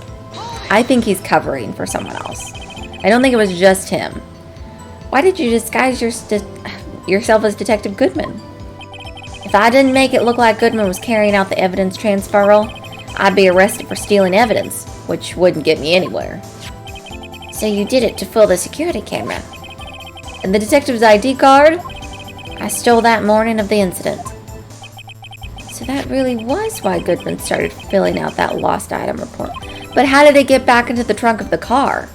Because remember at the second crime scene where the real Detective Goodman's at, they found his ID card. So someone took it there. Think about that. I returned his card. I left it on the floor in the prosecutor's office parking lot. Okay. So he was there investigating the scene and he just threw it on the floor. So essentially, you managed to succeed despite your lack of foresight. What do you mean, partner? I mean the fingerprint-activated lock, of course. No matter how well you disguise yourself, you can't change your fingerprints. Under normal circumstances, you wouldn't have been able to open that locker yourself. But he could have used a rubber glove, just happened to get stuck in the door. That means Detective Goodman must have opened the locker before Officer Marshall. I wasn't expecting Officer Meekins. I knocked him out. You pulled a knife on Officer Meekins and tried to drive him off? Let's just say I was a little surprised. I only planned on being in the evidence room for no more than 5 minutes. I didn't think anyone would actually come in during that short time. Officer Meekins certainly is a one-in-a-million type of person. Mistaking a detective for an intruder and demanding to be shown his ID. I'll have to think a little bit more about his raise this year. That's good. When did Edgeworth get so much influence? Anyway, He threw himself at me and I ended up cutting him slightly. I'm sorry it had to turn out that way, with me knocking him out and everything. By the way, what happened to your knife? Oh, you mean this one? Huh, so you knocked out Officer Meekins and... I don't think that was his knife. Managed to escape. I knew which areas wouldn't be caught on the camera. So you did your research beforehand. Those who got into the desert unprepared don't live long, partner. I didn't think it would make a difference, though. The security tape is erased every 6 hours. If all had gone as planned, no footage would have been left. However, you bloodied your coat in your struggle with Officer Meekins. If someone was in the security room when I came out, the jig would have been up. I opened my locker and stashed it in there. What was Officer Meekins doing during that time? What else? He was sleeping like a baby. So what you're saying is on that day, there wasn't any murder in the evidence room at 5:15. But the blood found at the scene certainly indicates a crime took place. What are you, blind? The victim shown on that tape is me, and I'm not dead yet, partner. So you stole evidence from the locker. Actually, no, I didn't. Why not? When I opened the locker, the evidence was already gone. No, it wasn't. What? Mr. Edgeworth, where is that evidence? Still missing, Your Honor. I don't think it was gone. Detective Goodman's locker was already empty. Someone else stole the evidence. Officer Marshall, may I ask you one thing? Fire away, partner. It's a free country. Just remember, I'm also free to decide whether or not to answer. Why did you do this? Stealing a detective's ID, injuring a police officer. This is no small offense. Moreover, you're an officer yourself. This will have serious consequences. It can't just be forgiven with a simple cut in salary. Not that salary cuts are ever a valid solution. Like I said, this isn't your case. This one is mine. And I'll do anything it takes to get an answer I'm satisfied with. The witness has an unusual amount of zeal. Let's hear more. I can't just forget the SL9 incident. You know why?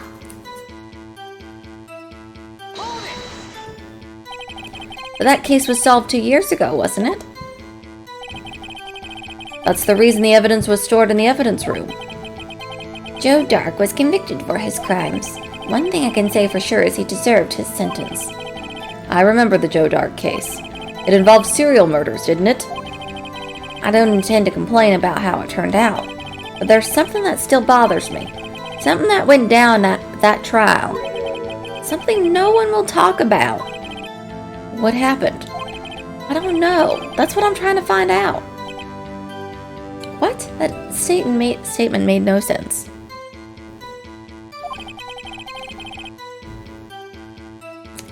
So why is he so concerned with that incident? Maybe I should present him with what I think his real reason is. I had a feeling we'd wind up here sooner or later. Everyone involved here is related in some way to that case. Better take another look at the files. Alright, so I'm assuming we just give him the files that we have.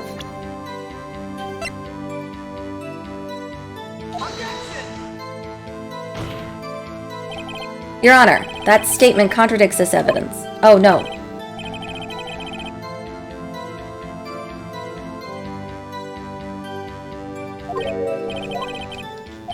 I thought we'd maybe give him the files.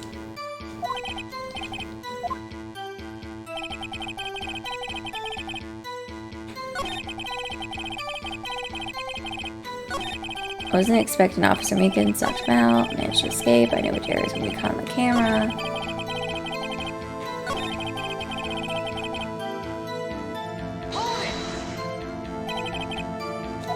Okay. All that.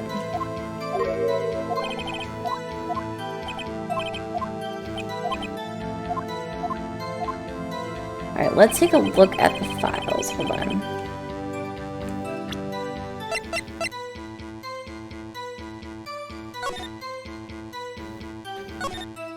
Victims: Edward Jones, Edith Kirby, Jeb Bates, Jason Knight, Rachel Moss, Neil Marshall.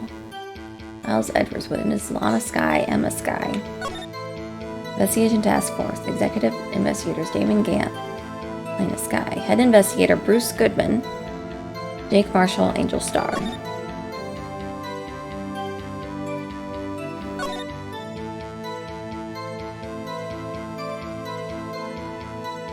Is Neil Marshall his father? Do you see where it says Neil Marshall? I'm wondering if that's his, like, dad or someone.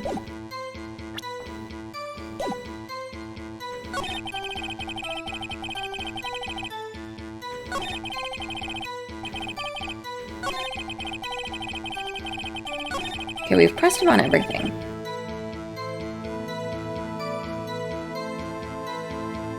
Let's make sure I pressed him on this. Yeah, I pressed him on that. Okay. The only thing, yeah, the one thing I sometimes don't like with these is you have to be very thorough on, you know, sometimes you have to press on every little thing before it opens up the next thing.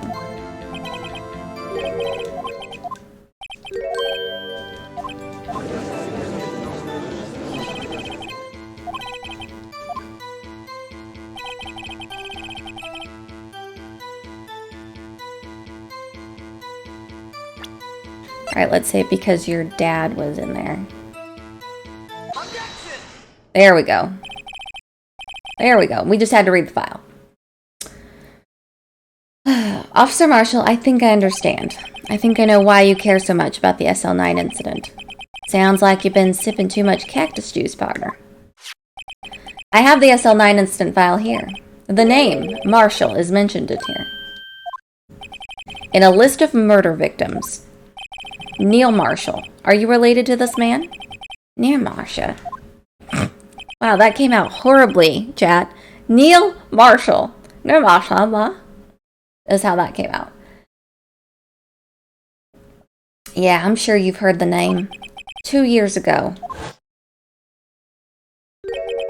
he received the same lousy prosecutor award you got. What? A prosecutor? He must be talking about the King of Prosecutors Award. Now I remember. Prosecutor Neil Marshall. He handled the SL9 case before I did. That's right. He was killed. And the case fell into your hands. But what's his relation to you? He was my brother. Okay, I knew there was some relation. He was investigating the murders with Damon Gant, the then deputy chief of police.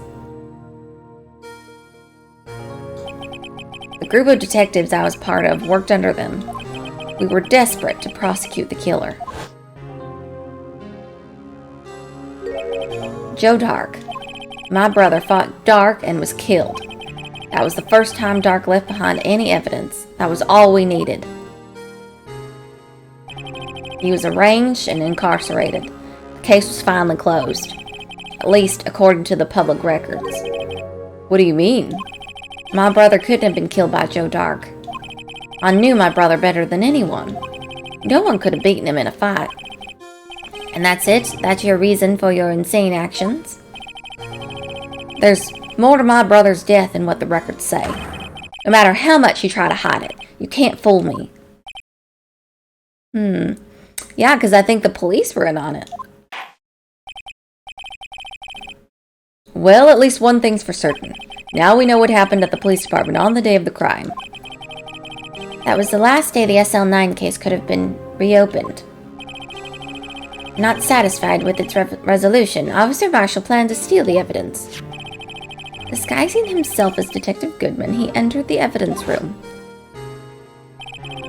Officer Meekins confronted him, so he rendered him unconscious and fled. Yes, this mystery has finally been cleared up. No murder took place at the police department that day. The things that happened by chance never cease to amaze. At exactly the same time as the murder at the prosecutor's office, this fake murder was going on at the police department. Chance? It's gotta be more than just that. So if no one was murdered at the police department on the day of the crime, that means the murder in the prosecutor's office parking lot was the real one. Which, in turn, means only one person could have committed the crime. Chief Prosecutor Lana Skye. But wait, a verdict wasn't reached in yesterday's trial. Which is why we examined the incident at the police department today. But there's only one reason the defendant was not convicted yesterday. There yet remained the mystery of the simultaneous murder at the police department. It seems to me this boy's got the draw on you, partner. All of the mysteries at the police department have been resolved, no doubt about it. Our sole murder took place at the prosecutor's office. The only suspect is Lana Skye, and the testimony of one Miss Angel Star is completely incontestable. If you have a response, make it a single word or less. I have an objection. I rest my case. It seems this trial has reached its conclusion. There's no room for doubt. Well done, Mr. Wright. Thanks to you, I didn't need to waste my time disproving the alleged murder at the police department. Oh, you just wait, sir. There's no doubt what I proved today is true. The apparent murder on the security camera's tape really was fake. But I didn't realize that would end up proving Lana guilty. Now then, the time for the verdict has arrived. This court finds the defendant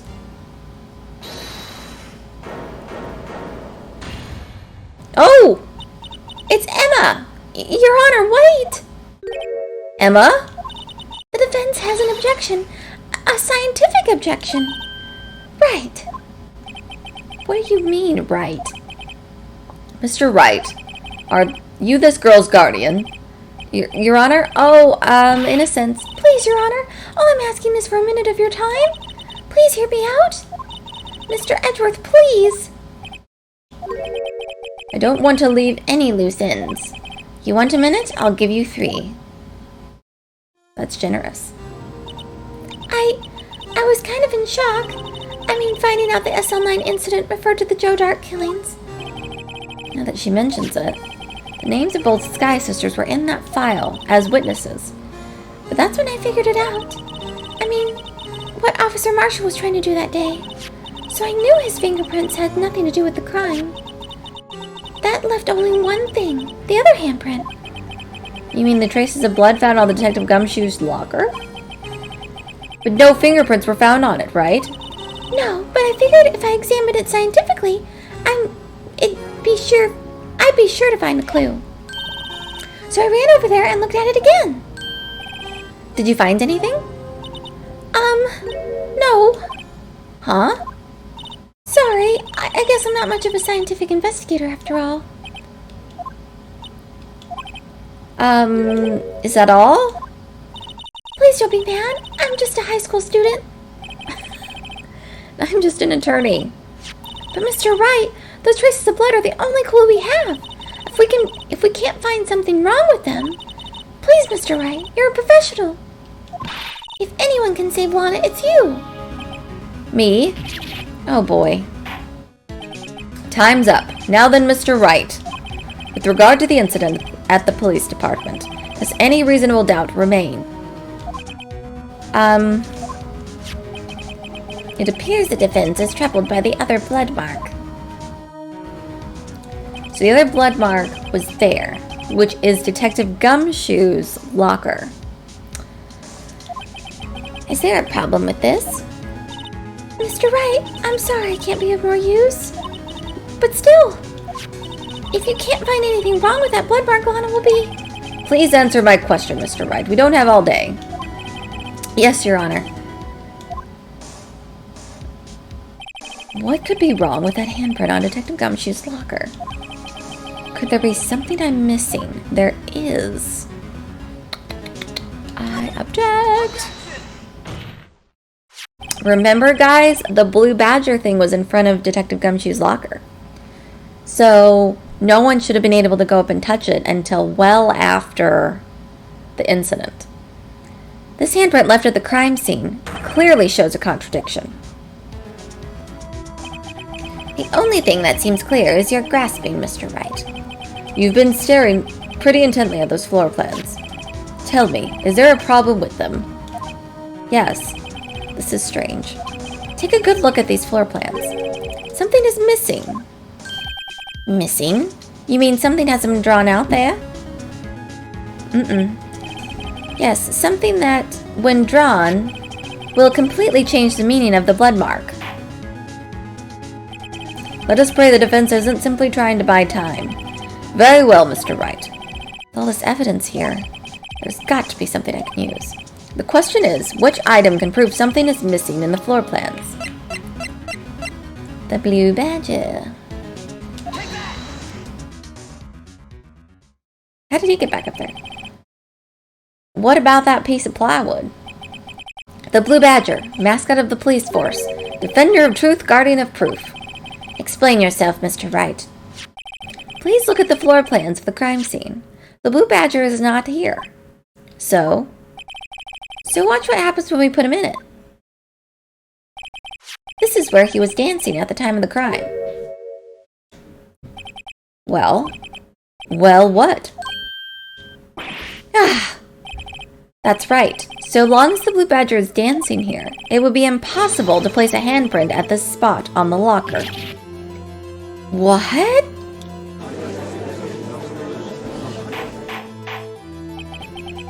So that means, just exactly what does that mean? It means it can't be done. What are you saying? Blood traces were undeniably found on that locker. Don't look at me, I didn't put it there. Mr. Wright, think it through scientifically. Emma. On that afternoon, Officer Meekins was the one who brought the blue badger to the evidence room, right? After he put it down, it would be impossible to leave a handprint on that locker. So that must mean this blood mark was left there before the blue badger was brought in. Just one moment. I will not allow such far-fetched balderdash in my courtroom. It may sound far-fetched, Your Honor, but it's the only possible explanation. On February 21st, in the police department's evidence room, blood was spilled not once, but twice. But how? One time was captured on this tape, taken by the security camera. Officer Meekins cut his hand, from which a trivial amount of blood fell. The problem is, the other time,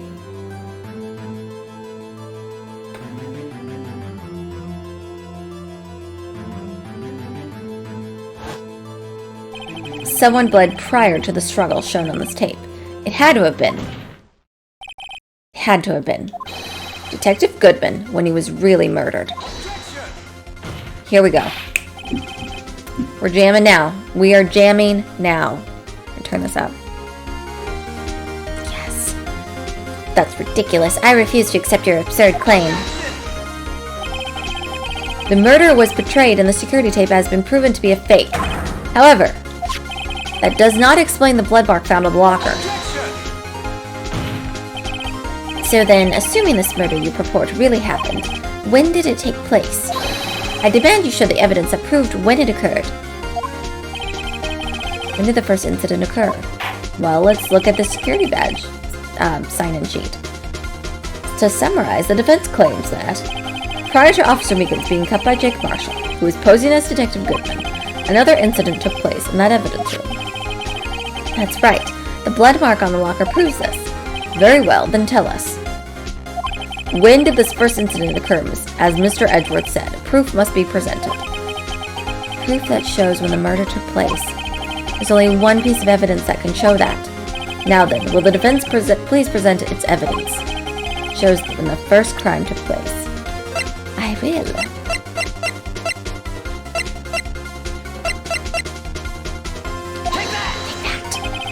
If the crime took place inside the evidence room, then the killer would have had to enter it. And in order to do so, the ID card would have been required. An ID card? Oh! The ID card record. We don't know who the 777 is. Officer Meekins brought the blue Officer Meekins brought the blue badger panel into the evidence room at, let's see, 4:50. Ouch. If the crime took place before that time, then it would be 4:40. Ah! Who's in there? Miles Edgeworth, just what have you done? I never would have figured you had the nerve, boy. Drop the act, witness. It doesn't take a lot of thought to figure out it couldn't have been me. Nope, I ain't getting it. I'm afraid I don't see it either. It's clear from the luminol test the blood was there. However, when the second crime took place, both Officer Meekins and Officer Marshall failed to notice the blood. That means the blood from the first crime was wiped away by the real murderer. I would have had just 10 minutes to murder the victim, carry his body away, and clean up the blood. Unfortunately, that's physically impossible. That would mean the crime must have taken place before Mr. Edgeworth entered the evidence room. Let's look at the chart again. There's only one other card number remaining. 777-7777. Talk about a lucky number. But wait, that doesn't make sense. How could Detective Goodman have entered the evidence room? Since there's no record of his car being used beforehand, he must have entered along with a real murderer. That's the only plausible explanation. He went in with the 777 person. We need to find out who that is, which I think I know who that is. Mr. Edgeworth, please look into this ASAP. Find out whose ID number is 777-7777. That's 17 too many, Your Honor. Unfortunately, I'm unable to look up the owner of that ID card, at the least at present. What? Explain yourself, son. The ID number 777-7777 belongs to someone with the rank of captain or higher, someone who is a so-called executive officer. We don't have the authority to inquire into such a person's identity. What? That's insane! But that's ridiculous. Just how... I'm not finished talking, Mr. Wright. There is one situation in which we can be granted such authority. An official charge filed against an executive is accepted. An official charge? You're all alike, aren't you? With your cover-ups and your forgeries. That's what I'm thinking, Chadwick. I'm thinking it was Mr. Damon. That's how the prosecutor's office operates. I take pride in my work, Officer Marshall. I would appreciate it if you would keep your slander to yourself. Slander, is it? Okay, let me ask you a question. Yes? No, not you, to her, the defendant sitting over there. Your own little executive. Lana? Don't be stupid. She's been charged with murder. Of course we've looked up her ID number, and it's not 777-7777. Don't play me for a fool, partner. That's not what I want to ask. All I want to know is one thing about that incident. The SL9 incident? Answer me this, Chief Prosecutor. In that trial 2 years ago, did you really only use legitimate evidence?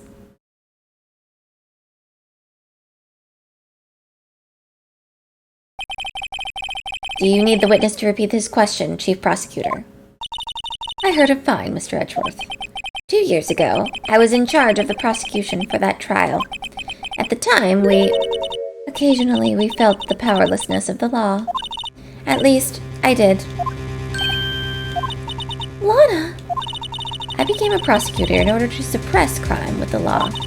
But before I realized it, we were the ones being suppressed by the law. Defendant, just what are you saying? I'll ask you again, Chief Prosecutor. During that trial 2 years ago, did you really present all the evidence in court? Can you look me, an investigator, in that crime, in the eye and say you did? Chief Prosecutor, you didn't. I don't have to, Officer Marshall. Why wouldn't you answer him? Drastic crimes require drastic measures. That's just the way it is. We did what we had to, in order for him to get with the verdict he deserved. But Lana! Even if it involved forging evidence. Uh-oh. Uh-oh. See? That's what I'm talking about. No. No! Order! Order! Order! Lana's remarks caused such a stir would have to wait until the following day. Uh-oh. Alright, game. Let's wrap this up.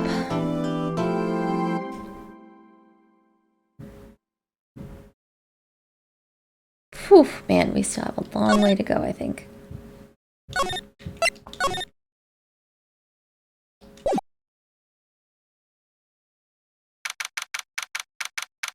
Okay.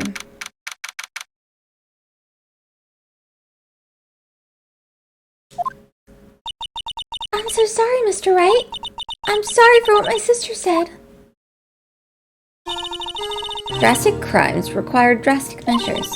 It's just the way it is. We did what we had to, in order for him to get the verdict he deserved. See, the way she says that, though, makes it seem like it was him, but they wanted to make sure he got the death penalty, and he wasn't going to get that before. I never knew that incident. The SO9 incident was just another name for the Joe Dark killings. Sounds like everyone's heard about these killings but me. Lana wanted Dark convicted so badly. That's why she used me. That's why she used what happened to me. What do you mean, what happened to you? It's all there in the file. Joe Dark's last victim was Prosecutor Neil Marshall. When he murdered Officer Marshall's brother, he left behind an incriminating piece of evidence. But what did you have to do with those killings, Emma? On the night Prosecutor Neil Marshall was murdered, Joe Dark tried to kill me. What? He tried to kill you? Officer Marshall's brother, Neil, was only trying to save me. So that means you... Yes, I was a witness in the Joe Dark trial. Didn't see that one coming. Okay, tell us more. It happened 2 years ago. It was right about this time of the year, too. There was a terrible thunderstorm that day, unusual for the season. I was alone in my sister's office. We were planning to eat dinner together once she finished her work. Then suddenly, this terrifying man came bursting into the office. Joe Dark. It seemed like he was running from someone. He pulled out a knife and screamed at me. I didn't know what was going on. Just then, Prosecutor Marshall showed up. Jake Marshall's brother. Joe Dark tried to take me hostage. But just before he could, Mr. Marshall tackled him. Then, what happened? I'll never forget it. Lightning struck, and the lights went out. Suddenly, a bolt of lightning flashed outside the window, lighting up the officer for an instant. What I saw then burned a permanent picture in my mind. I can still see it now. Permanent picture. I don't remember the moment when Dark stabbed Mr. Marshall. So you weren't able to testify about that? No, I only asked about when I was attacked. That must be why she made up the crime. Made it up? You mean provided bogus evidence? The prosecutor's office wanted that guilty verdict so badly. Lana forged the evidence and Mr. Edgeworth used it. Edgeworth? Yes, but I'm sure he didn't know anything about it. He couldn't have known he was being given false evidence. Even so, that's when it all started. The rumors about Mr. Edgeworth, I mean. It's all my fault. If I could have just testified properly, none of this would have happened. So, there's no way to prove who actually killed him. Because the lights went out. So we don't know who it really was. If I could have testified properly, none of this would have happened. So it's true, even though he may not have known it, Edgeworth really was involved in falsifying evidence. After that case ended, Lana was never the same. She became cold like she is today. She must have not been able to face up to what she did, especially not to Emma. What did you see in the instant that crime occurred?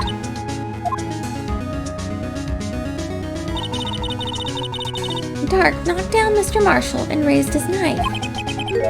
Marshall was stabbed right in front of this poor girl. I don't remember what happened after that. Apparently I passed out.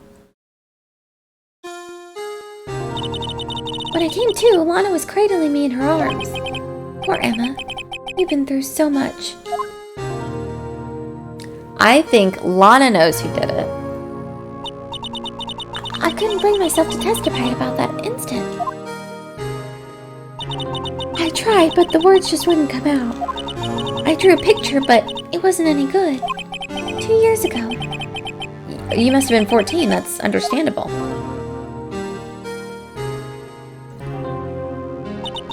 Once it was all over, I made up my mind. I decided that when I grew up, I'd become a scientific investigator. I want to be able to fight crime with my testimonies and find the evidence to make an airtight case. That way, Lana would never have to forge any. I see. I think I'm finally starting to understand what makes Emma tick. There's still something that bothers me about that crime. There's something that's puzzling me, Emma. What is it? You said you were in Lana's office at that time, right? That's right. Why then would a serial killer come running in there? Not only that, but he was being chased by a prosecutor. Oh, there's no mystery there. Joe Dark had been taken in for questioning that day. Taken in for questioning? You mean by the police? Of course. This happened at the police department. He tried to run away halfway through the interview and fled in my sister's office. But why did he run all the way over to your sister's office? Because the detective's office and the questioning room are right across from the elevator. Across from the elevator?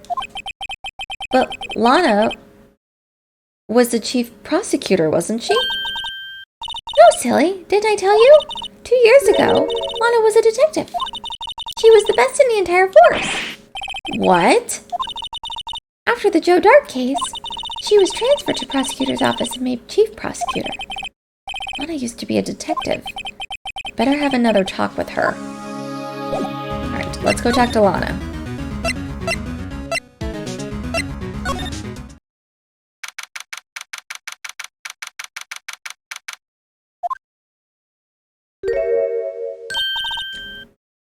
Lana!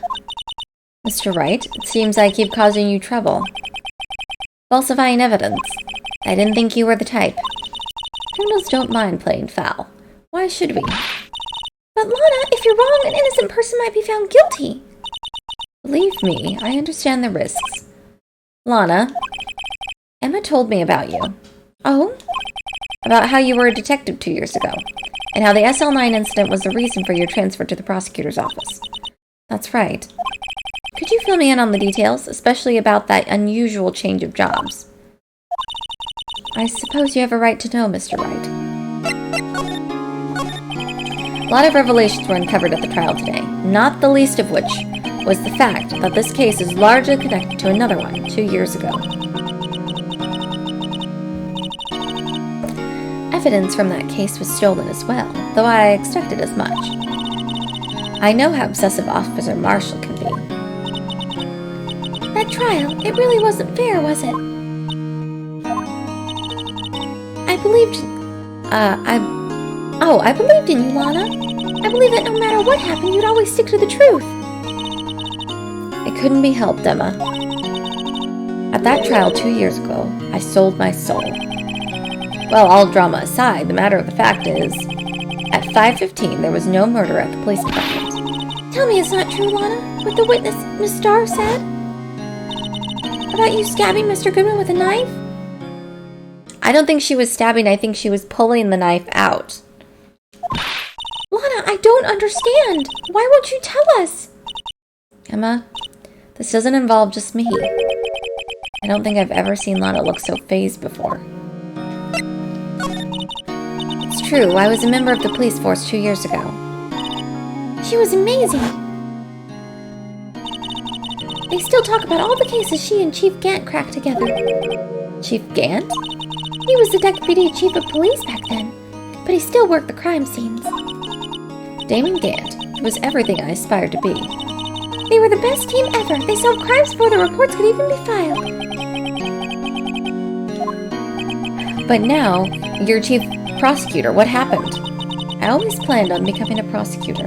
The reason I became a detective was to gain experience investigating crime scenes, so you could use that experience in court, right? Gant's help with the SL9 incident was crucial to its resolution. After that, he became chief of police, and and arranged my transfer to the prosecutor's office. Maybe I should ask more about this investigation of theirs 2 years ago. 2 years ago, I was second in command of the detectives investigating Dark. Second in command? That means the investigation lead was Damon Gant, right? Yes, Deputy Chief Gant and I shared the same office, and the same investigations. We even had the same office. So, technically he could have been running into Gant's office, not Lana. He might not have known it was Lana's office. We led a team of the best detectives on the force. Detective Goodman, whose case it was, Jake Marshall, and Angel Starr. It was the first time Marshall worked with his brother. He was quite gung-ho. Without a doubt, Joe Dark was the serial killer. We asked him to come in for questioning. We were desperate for evidence. That was when his final murder took place. When he tried to murder Emma. Prosecutor Marshall was trying to save me from Dark. You see, the first person who happened upon the scene of the crime was me. Now you tell us. Damon Gant and Neil Marshall were the ones questioning Dark that day. The investigation was in its final stages when Dark must have suddenly panicked. So he waited until Gant and Marshall let their guards down, then fled the room. From there, he ran straight to the office shared by Deputy Gant and myself. That's where he found me. So you were the first person to run to the scene, Lana? It appears so. I was filing some papers while Gant and Marshall were questioning Dark. Wait. He got stabbed in the back.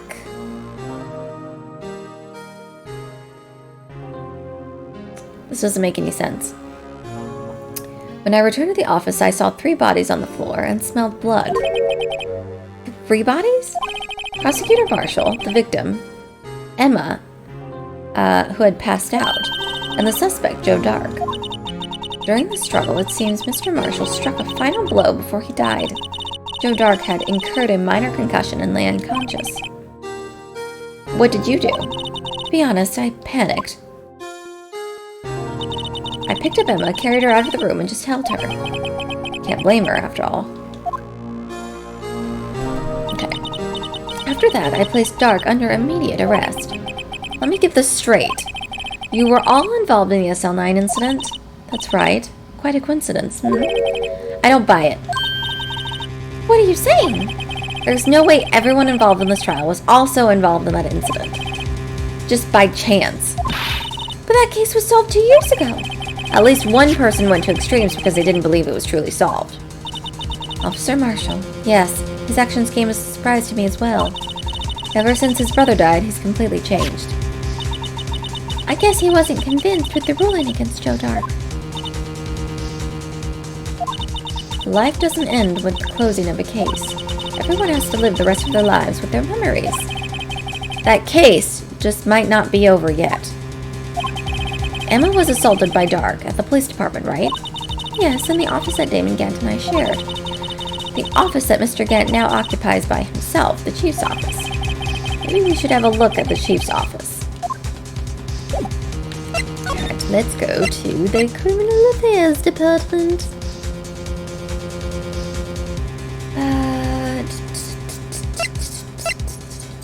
Let's go here.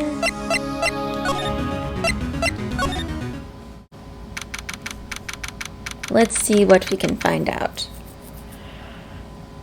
Oh my goodness. Oh gosh. Oh, it's cold. Howdy, Bambina. Oh, Mr. Marshall.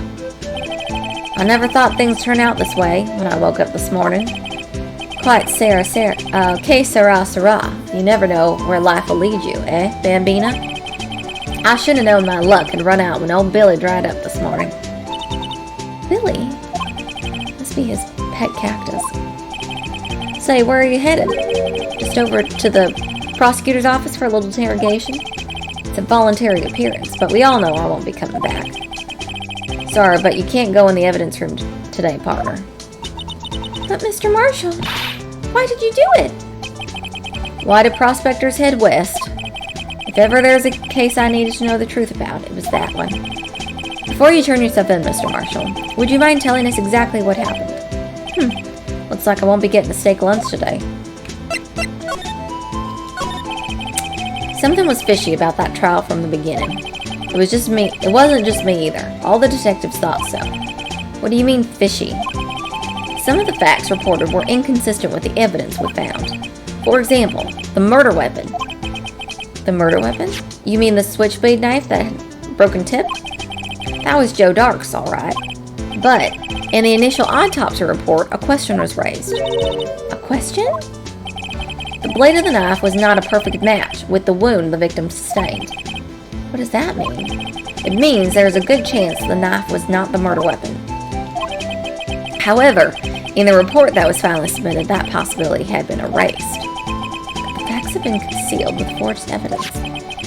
That case left behind scars on all of us. The scars that the SL9 incident left behind. Okay. I got the looks, but he got the brains. He was one of the best prosecutors around. I just made detective when it went down. It was our first case together. How old was he? Your brother? He was 27 at the time. He was awarded the highest honor that very day. The highest honor? You mean the King of Prosecutors? I knew it. What are you looking at me like that for? That's an honor for a prosecutor. Mr. Marshall must have really been close with his brother. The day the SL9 incident took place, that wasn't the same day as... That's right. It was the day of the evidence transferal. Interesting. It was drizzling that morning, and by nightfall there was thunder. I can't believe 2 years have gone by already. I tried to steal the evidence so the case wouldn't die. Apparently someone tried to stop you. Detective Goodman was murdered, and the evidence locker was empty. There was something going on behind the scenes in that case. We all knew that later. Every detective involved in that investigation, save one, was taken care of. So, yeah, they fired Miss Starr, and he was demoted. Detective Goodman was what? What about Detective Goodman? If they did something to him too, the commissioners would get suspicious. No, they were careful enough not to be obvious. They? Who are you talking about? Don't get upset, Bambina. I mean Damon Gant and Lana Skye.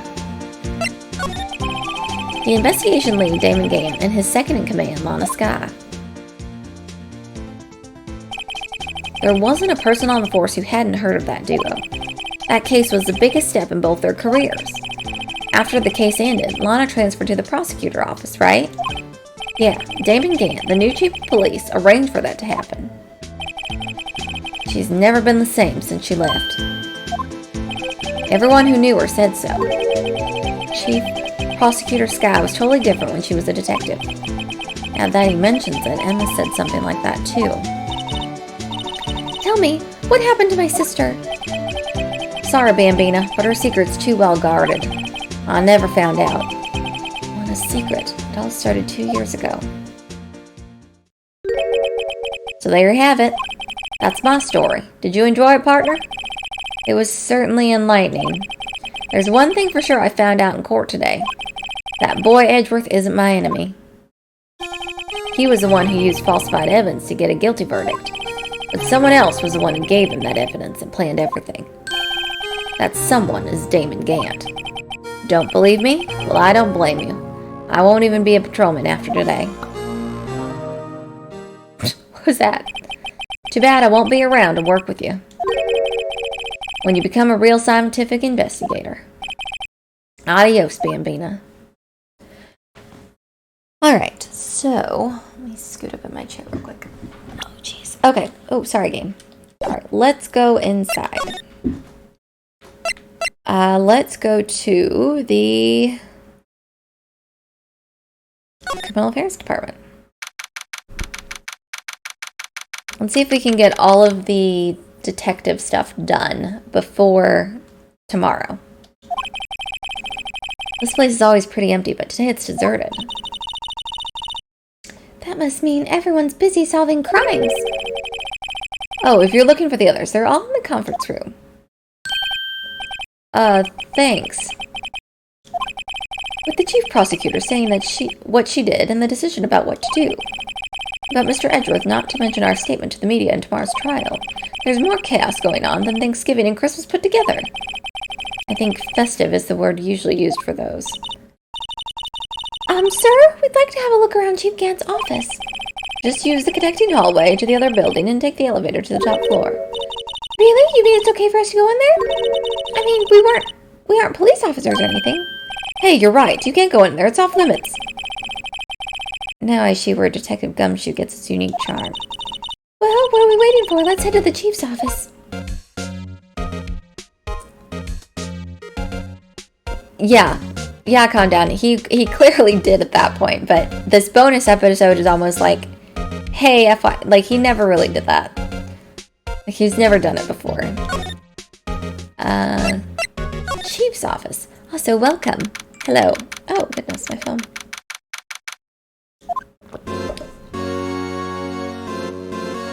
This is a huge freaking office. Whoa, where am I? In the chief's office, silly. At least, that's what it said on the door. Check out the pipe organ. That's real, isn't it? Hey, I used to take organ lessons in kindergarten. They used to call me Little Miss Bach. I thought I was a genius until they tried teaching... Oh, I thought I was a genius until they tried teaching me the notes. Let's not play anymore, Emma. Let's not touch it anymore. I never could remember where C was. Uh-oh. Oh, it's you two. Chief Gant. He put that paper he was reading on his desk. Oh, so righto. Have you been swimming lately? No, I haven't. I've been kind of busy lately. I can appreciate that. I've had my hands full, too, with Mr. Marshall's misconduct and Lana's provocative statement. Provocative statement? Oh, you mean about the forged evidence? 2 years have passed since that incident. My, how time flies. See that big picture on the wall over there? Look! It's that vase that we found in the evidence locker. That's a picture of Lana, Neil, and me. So this is Mr. Marshall's brother, Prosecutor Neil Marshall. We took it to commemorate our work together. Something's not right with this picture. Can't quite seem to put my finger on it. Can't take a picture out of the court right. Well, that sword's no longer on the award now. A little sword piece. Now that we have their work. Anyway, I'd like to reminisce all day, but there are matters that need my attention. I'm going to lock up here, so let's go out together. Oh, but this office, it was a crime scene 2 years ago, wasn't it? That case has long been since over. There's no need to investigate it anymore. Okay. Hold on. Sorry. All the same, we'd still like to have a look around. Perhaps you didn't hear me. I said there's no need to investigate it anymore. Now hurry up and get out. I have a meeting to attend. You see, he's wearing gloves. Looks like we aren't welcome. It seems that case isn't over with yet, after all. What do you mean? Chief Gant denied our request to search the crime scene. That means there must be a reason he doesn't want us looking around there. You mean like a clue? There's gotta be a way we can get inside the chief's office. Okay.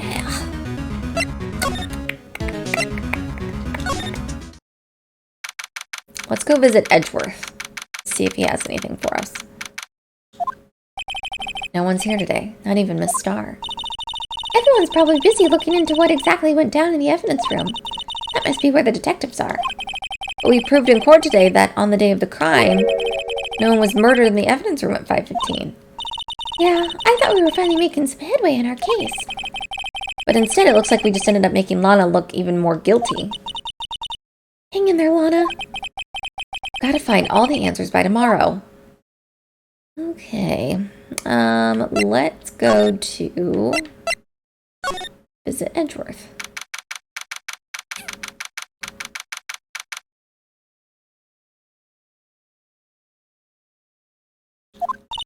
Mr. Edgeworth isn't here. Maybe he's being questioned by an inquiry committee? Took a real beating in the court today. Yeah, with all that being to falsifying evidence 2 years ago. I guess we'll just have to come back later. Alright. Let's go visit...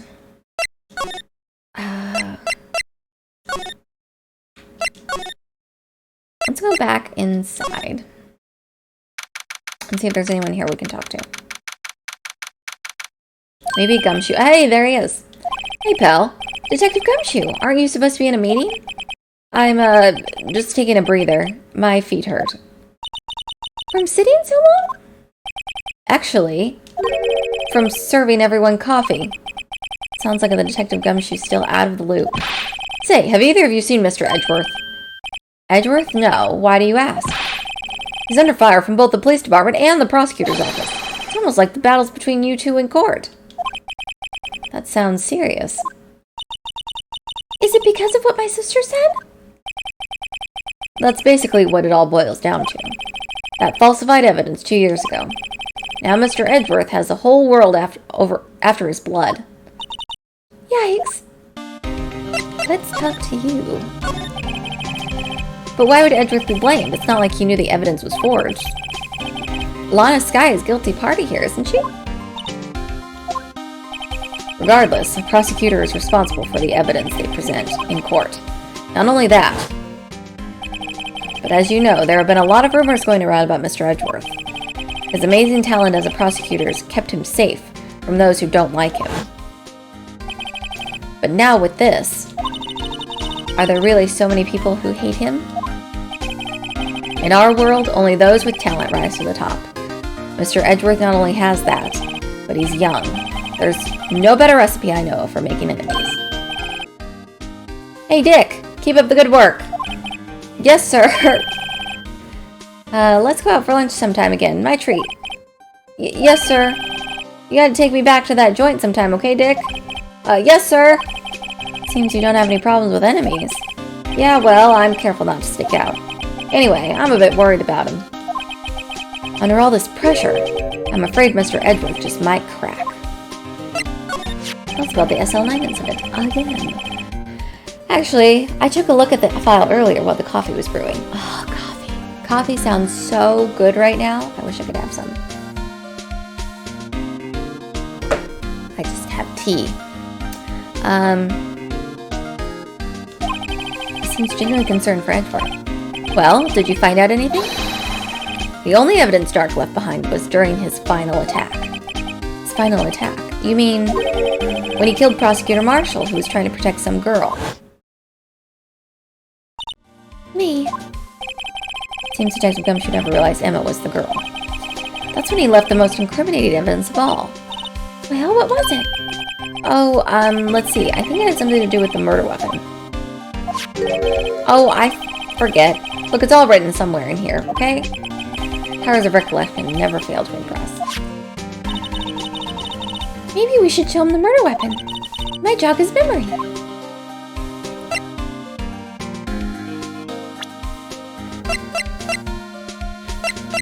No, it's this one, isn't it?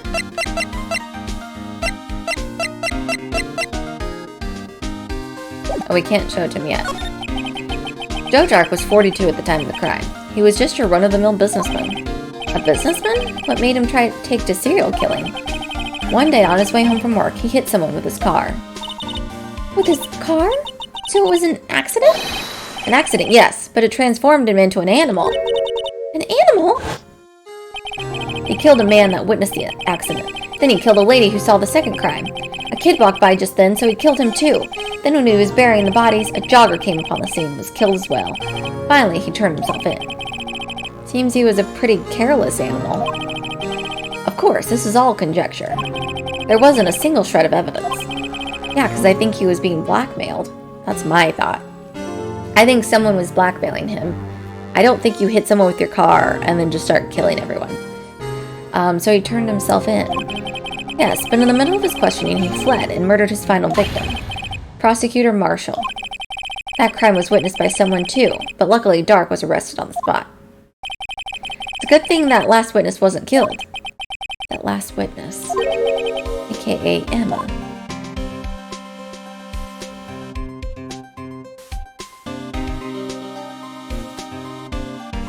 let's see if we can give him this now. Because they mentioned us giving him the murder weapon. About this. Hey, is that... It has a tag attached to it with the label SL9 incident on it. I believe this would be the broken murder weapon you were speaking of. What are you going to do with that? Ever since that case was closed, that knife's been locked away in a locker. On the day Detective Goodman was murdered, this suddenly disappeared from the locker and was found in Mr. Edgeworth's car muffler. That's it. Now I remember what that incriminating piece of evidence was. When you showed me that knife, it all came back to me. Well, what is it, Detective? Quick, before you forget again.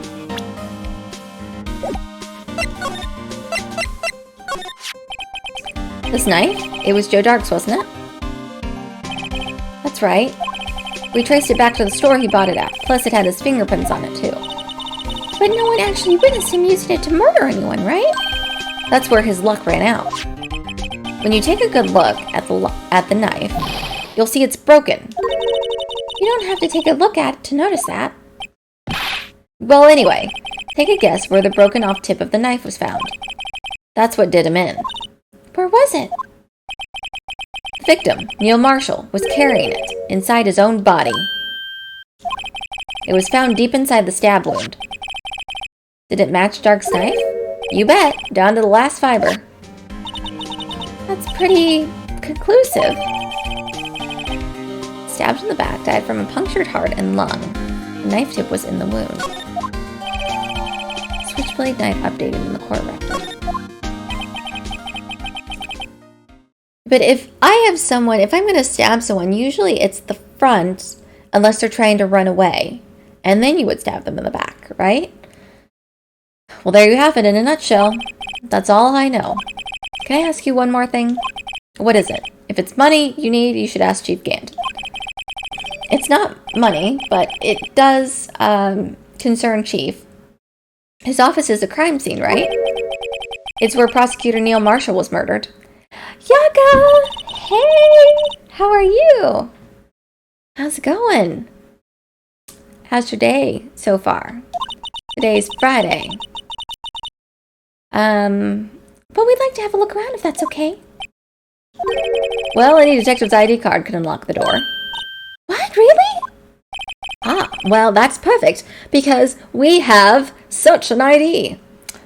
But if I let a civilian there, I'd be charged with breach of trust. Breach of trust? Simply put, I'd be canned. Oh, sorry, pal. I don't plan on getting fired because of you. How about this ID card? It was Detective Goodman's. That won't work either. The data was deleted the day he died. Oh. So in other words, Gumshoe is our only chance of getting into that office. Okay. I wonder if there's something we could show him that would make him change his mind. Well, I don't think we have it, so let's move for now. You got a second monitor? Yay! For streaming or just because? Second monitors are the best. I don't know how we lived without second monitors.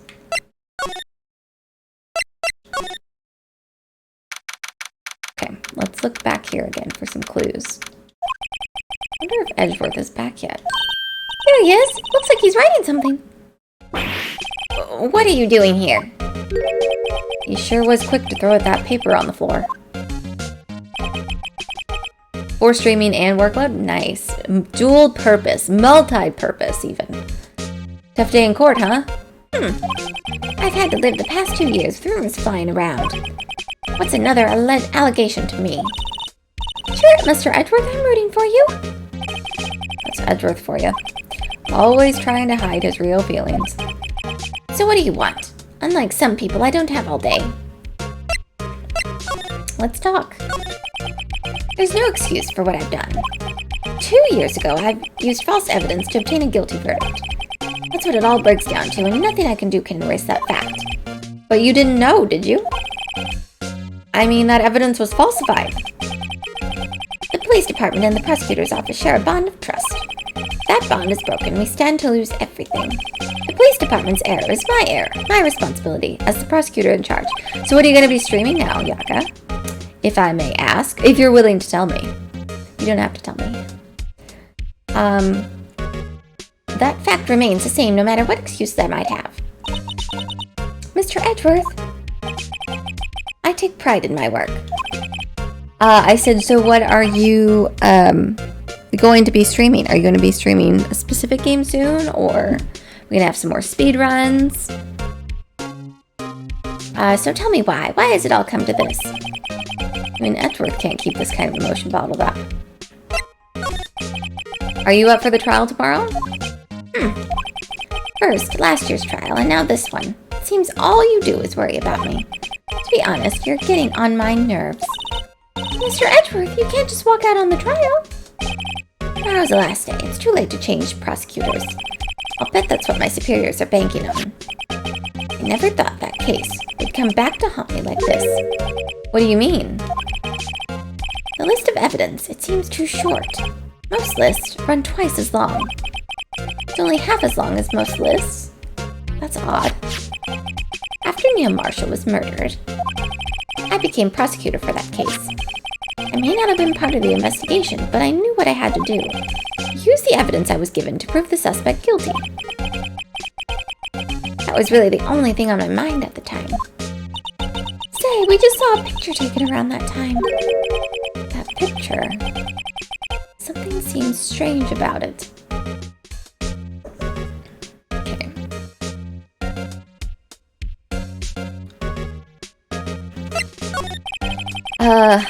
Okay. You had to order a new one from China. Oh, yeah, that'll take some time.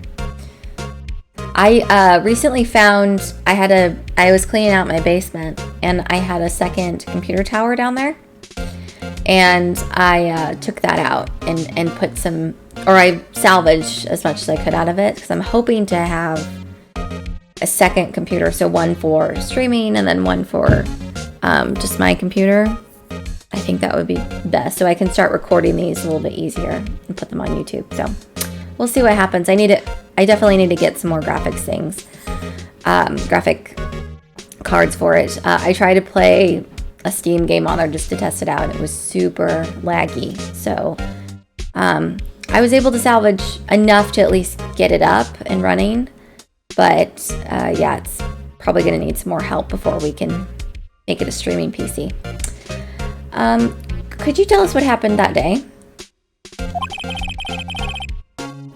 The day Detective Goodman was murdered? You were participating in a ceremony over at the station, right?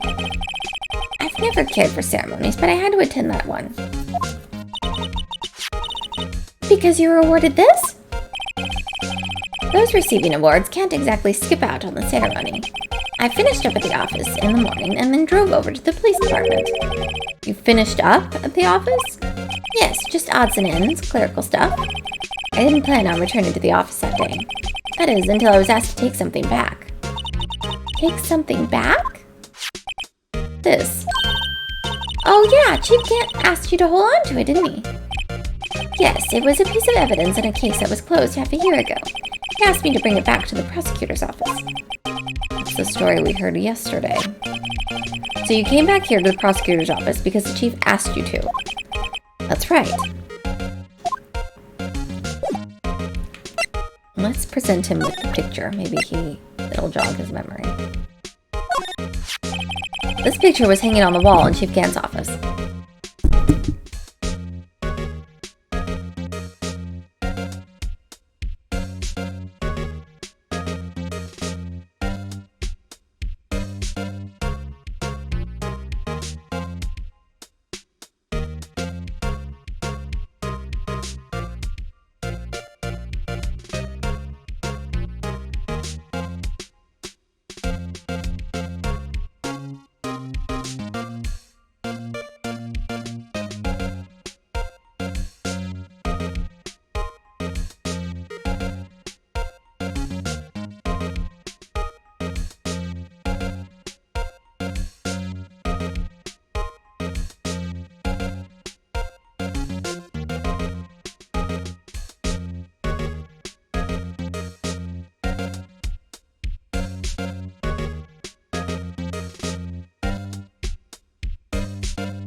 Sorry, there was someone at my door. Alright. This picture was hanging on the wall in Chief Gant's office. Prosecutor Neil Marshall. He had just started making a name for himself. Looks like this was taken when he received the King of Prosecutors trophy. Speaking of that, there's something that bothers me. Yes? The trophy Mr. Marshall is holding is a little different than yours. Yes, you're right. Ah, I remember now. Remember what? That was what the official prosecutor's trophy looked like until 2 years ago. There's a story behind its design. A story? SSD is always the way, yeah. Would you mind telling it to me? It's simple, really. Contradiction. That's what the award's based on.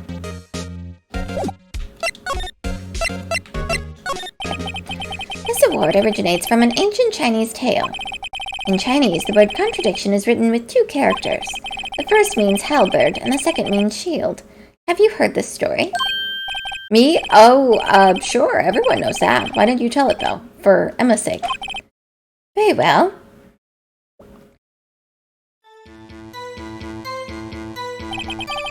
Long ago, in the kingdom of Chu, there was an arms merchant. One day, he presented the king with 2 items.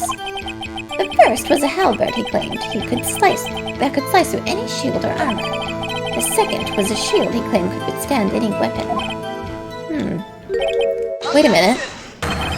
Those claims contradict each other. Very perceptive, but then again, you've heard this story before, right? Anyway, as you mentioned, the very descriptions of these items discredit both of them. When the king pointed this out, the merchant was left speechless, and thus the Chinese word for contradiction was born. I don't remember the CPU off the top of my head. I'll have to go look at it. I haven't taken that. I didn't build that computer. It's been like over 6 years now of remembering what I put in it. So, and I just wanted to turn it on to see if it would even turn on. So, but I'll have to look and see what's in it, and maybe I'll message you, and you can help me figure out what to put in there. Oh, I see. So the chipped shield and the broken knife symbolize... Precisely. So, they symbolize the merchant's items. The ancient tale ends with the merchant at a loss for words, but it's in our nature to pursue matters to their conclusion, even if it results in something as ugly as this. Wow, thanks, Mr. Edgeworth. I learned something new today. That's funny. If that's so, then why were you only given a shield? You'll have to ask Chief Gant. 2 years ago, he had the halberd part of the award abolished. Chief Gant. Yeah, because he probably used it for something in a killing. Okay. Alright.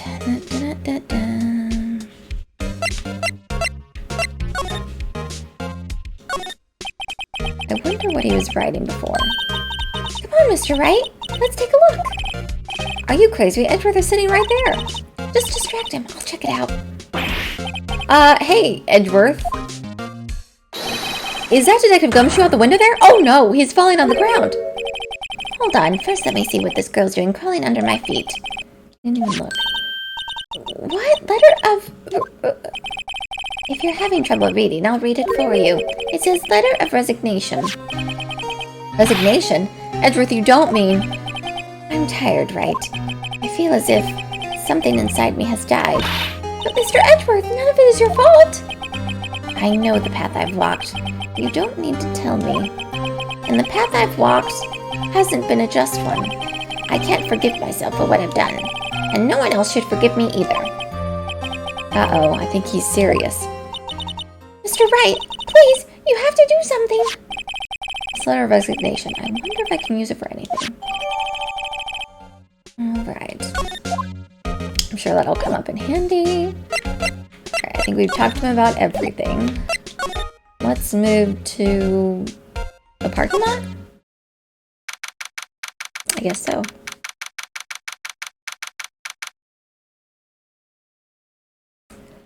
Okay. Oh, look who it is. Would either of you care for a quarter pound of roast beef? Miss Starr. I guess she's out of lunches. You certainly are the curious sort, aren't you? Kind of like the first person who sucked... Okay, we're not going to read that out loud. This is a family stream. Still, I never thought you'd go digging up the case from 2 years ago. Everyone in this trial was involved in the SL9 incident. Not only that, but the murder occurred at the very day of the evidence case was. You can read it with your eyes, okay? I'm not reading that out loud on my family appropriate stream. This can't be all attributed to mere coincidence. Aren't you forgetting something? You know that little scene I happened to witness? Instant Lana stabbed Detective Goodman with a knife. No matter how much of the past you dig up, it won't change what I saw. Roast beef is meant to be savored when eaten. The Star's hatred towards Lana. It all dates back to... I bet you she assumes that Lana was the one who fired her. Joe Dark, that's a name I'll not soon forget. We trailed him for half a year. The pressure. Still, I don't think I was even more alive than I was then. Those days were steamier than a bowl of hot gravy. Poor old Jake Marshall, though, must have been going through heck. You mean because of his brother's death? They were close, those two. After Neil died, something took over Jake. He became obsessed. Seeing Jake like that made her all the more desperate. Her? Lana Skye. My sister? The best of the best were put on that SL9 case. Of course, they were led by the legendary duo. Lana and Chief Gant.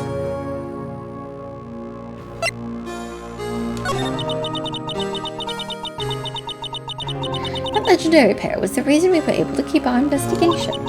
That's why we were so shocked over how it turned out. You mean with the forging of the evidence? Don't get me wrong, Joe Dark got what he deserved. Still, it was obvious the evidence produced in court was being manipulated. Items our team never found would suddenly appear, while other items were kept secret. But you don't have proof anything illegal was done. I'm proof enough of what happened. After that case, all of us save Goodman were relieved of our duties. Most, without even so much as an explanation. Then Lana Skye transferred to the prosecutor's office and became chief prosecutor. Lana always wanted to be a prosecutor. Nothing's quite as simple as it appears. Huh? Lana Skye was merely being used as a pawn. That's my take on the matter, which I agree with. She was being used. Damon Gant and Lana Skye. My gosh, if I have to see this picture one more time. Gant led the investigation, with Lana second in command. They were the best. They solved all kinds of cases together, didn't they? Damon Gant's magnetism in particular was almost unreal. His magnetism? By that, I mean his ability to attract evidence. He'd produced the most incredible evidence in the cases he handled. Incredible evidence? You mean... Oh yes, there were rumors about him even back then. No one dared confront him, though. I take it she's talking about forged evidence. Back then, everyone looked up to Lana. All the detectives wanted to be like her. Really? Oh yes, myself included. I was a fool, really. She hated anything crooked and always watched out for the other detectives. That's why she was so concerned for Jake. Mr. Marshall? When Jake's brother was murdered, she felt as if she had lost her own brother. If it wasn't for her, I don't think Jake would have ever recovered from his shock. That's what makes it all the more infuriating. Miss Starr. That's why I'll never be able to forgive her. Why did she have to turn so cold after that? Oh, last one. Lana transferred to the prosecutor's office 2 years ago, didn't she? Yes, thanks to Chief Gant's powerful influence. Chief... That's right. Having solved the SL9 case, his position as chief was secured. There was only one thing left for him to control, and then no one could stand in his way. The prosecutor's office. What? You mean that's why Lana was transferred? He can control the chief prosecutor. He can control the prosecutor's office. That must have been his goal all along. But how could he control Lana? I don't know, but one thing's for sure. Ever since that case ended, she's never been the same. It's only logical to conclude there must have been a reason for her change. At last, I'm finally getting close to the bottom of this ugly mess. Thank you, Miss Starr. You listen to me, Rookie. It takes more than just ingredients to create a fine cuisine. I hope you turn out to be a better chef than I've been. Okay. Let's give this to, what's his name? Let's see if we can give him something so he can give us his police badge. Oh, you're back. You're still here? I gotta make 150 copies of these files. Brewing coffee, copying files. I'm turning into a regular DJ. You're a DJ as well? If I'm not mistaken, I think he means desk jockey. Oh, that DJ. I admire your persistency, but my answer is still no.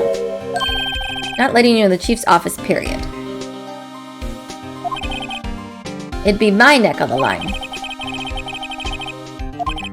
I have to take a look there. There's got to be something we can do to make the detective change his mind. Maybe if we give him food? Oh, we don't have any food.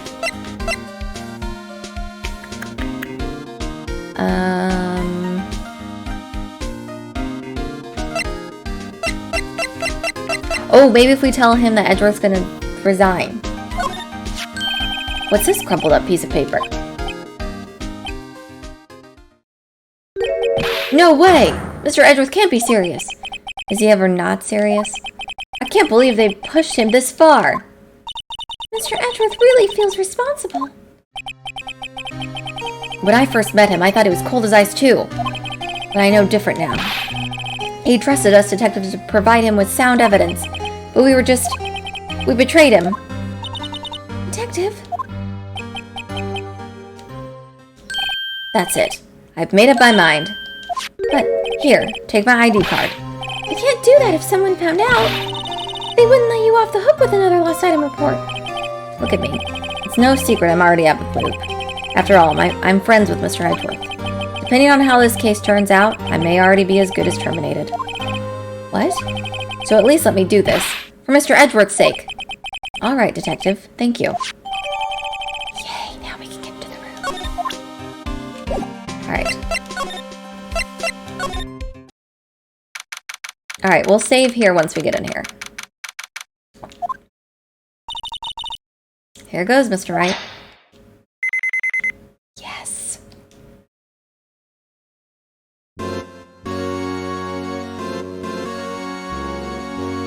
Perfect. We're in! If anyone finds us now. Detective Gumshoe's a goner. That happens. I'm counting on you to bail me out. Ah!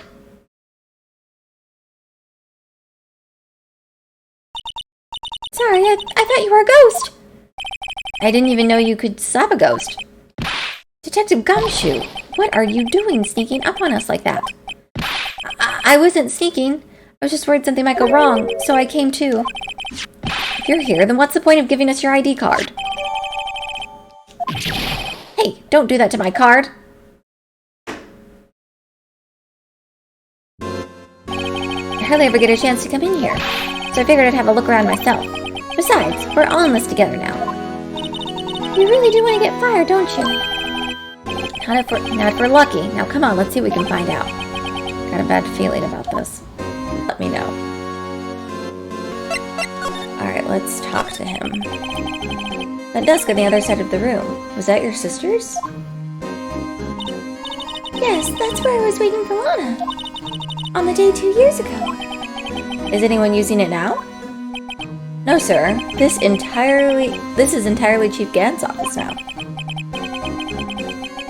He practices a strict policy of preserving the crime scene. It's a strange reason to leave it here. He leaves it as a warning to everyone else. He wants us to always be alert. He told us himself at our New Year's Eve party. Of course, he was pretty intoxicated at the time. I see. So, ever since Lana left, no one ever touches that desk?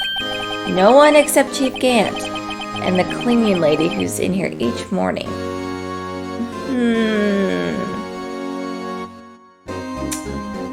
No one touches it except for him and the cleaning lady.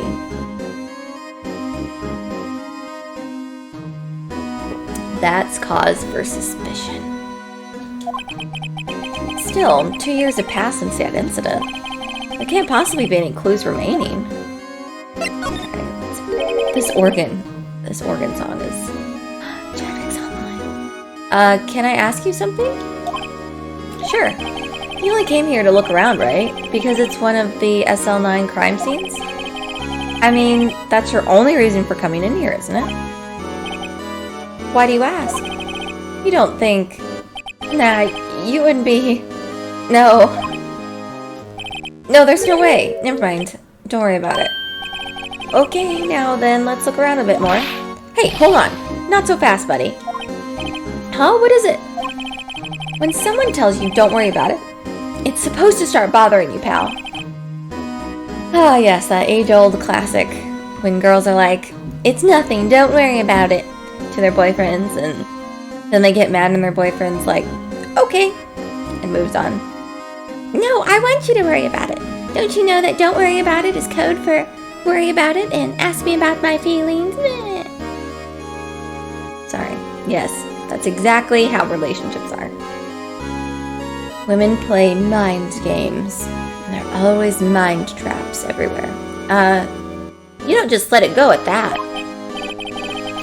Sorry. Okay, so what's bothering you? You two don't think Chief Gant might be a suspect, do you? What?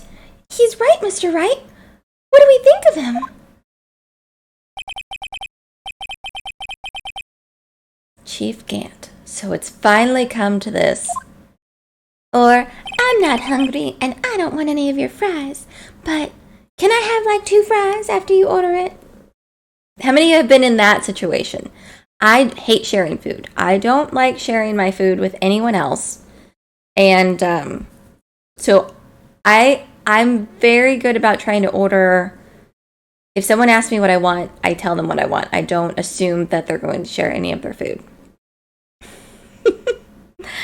Because they probably will be like me and not share any of it. She just reaches across the table to your plate. Or they just reach across the table to your plate. I'm just gonna take a bite of this. Like the Friends episode with Joey and the girl that he's going on a date with, and she reaches over and she just keeps taking food off of his plate, and she doesn't order anything. And he's like, enough! I let you eat my fries. I let you eat some of my cheeseburger, but you're not going to touch my cheesecake. That would be me. I'm a chocolate cake person all the way, and you don't mess with my chocolate cake or my brownies. Like, don't touch it. If you want some, you had the opportunity to get your own. If you didn't take that opportunity, I can't help you. It's no one's fault but your own, okay? Make wise decisions when it comes to food and sharing, please. Everyone. Let that be a word of advice to you all. What do you think of it? Perhaps it's best I don't divulge my feelings yet. Here you go, ignoring me again. Alright, let's examine. This is a safe, isn't it? Safe. That word is ripe with intrigue. Okay, if you say so. Chad, have you ever been in that situation where someone has proceeded to eat the food off of your plate after you ordered it for yourself, and then they decide to just reach across? It's usually always with, like, fries. Anything shareable that you get. Fries or dessert. Like, I just want a bite of it. I just want a bite. And then it becomes 2 bites. 1 bite becomes 2 bites. 2 bites become 3 bites. I have to share with my cat all the time. Like, I have to push her away every time. and say, there's cat food in your bowl. That food is made specifically for you. Many times, yeah. Chad knows what I'm talking about. Looks like a code. Looks like a code needs to be entered in this panel to open it. I wonder what that code is. I wonder what it is. A 7-digit number? Do you know what it is? I have a hunch. Oh, I know. You want to try my birth date? It's...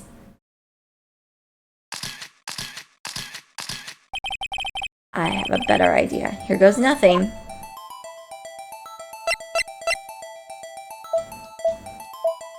One, two, 3, 4, 5, 6, 7.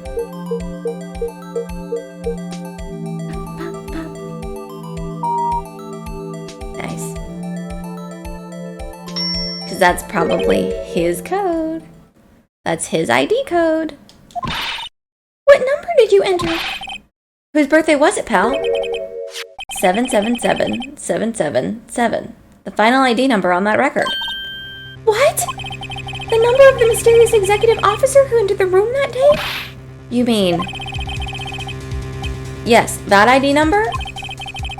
I think you're 17 shy this time. This can only mean one thing. That's Chief Gant's ID number. Say, anyone care to look inside? Well, yeah. Let's examine it. Is there any money in there? How much does he have stashed away? Look, it's a... Oh! That finishes our base! This somehow looks familiar. Where have I seen this before? There's something else in here, too. A handprint. What's this? It looks like a piece of leather cloth. This is a handprint, isn't it? Hey, I saw someone wearing a shirt like that once. You think the chief... Oh... I wonder if that's Officer Marshall, the one that died. If that's part of his poncho, and he cut it out to show his handprint wasn't there. At the crime scene 2 years ago. I don't think so. Oh, well, it was just a thought. This is all that was in that safe? Apparently so. It's empty now. Piece of cloth with a handprint on it. And a broken shard from a cup. They look like pieces of evidence. Yeah, but useless. But unless you can prove they have something to do with the case, I'm afraid I can't just let you take them. After all, it's my neck on the line here. Great. Now I have to prove their relevancy to get them. How are these 2 items related to the SL9 incident? Come on! There's gotta be something we can show the detective. There is, actually.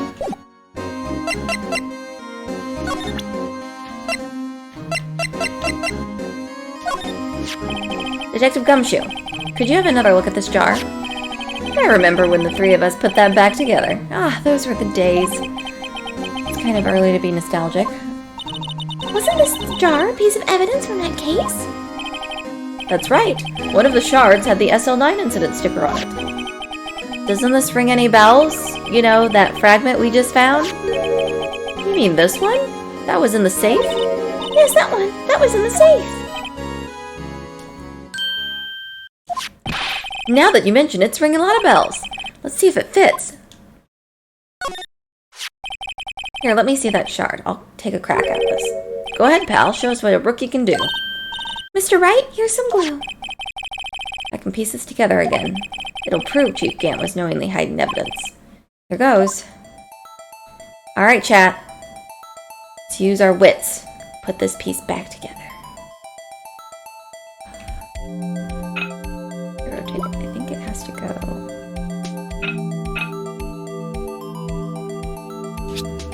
There we go. Boom, ba-boom, boom, boom. Whose blood is that on the face? There it is. Fits like a charm. That, of course, means Chief Gant willingly and knowingly hid a piece of the jar in this safe. In other words, he concealed a piece of evidence from the SL9 incident. But, hey, guys, get a load of this. What is it? This piece you just attached? It's different from the others.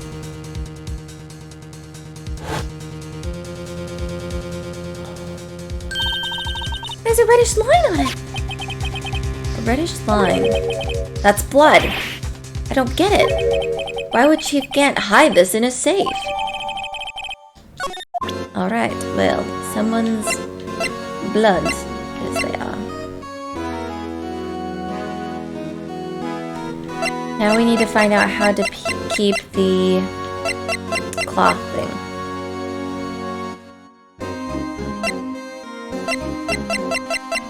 Well, let's see whose fingerprints are on it. That's right, we have this thing. Detective Gumshoe, I'd like to have a look at this. Hey, I know what that is. So you want to take some fingerprints? That's a great idea, Detective. Alright, go to town. Sheesh.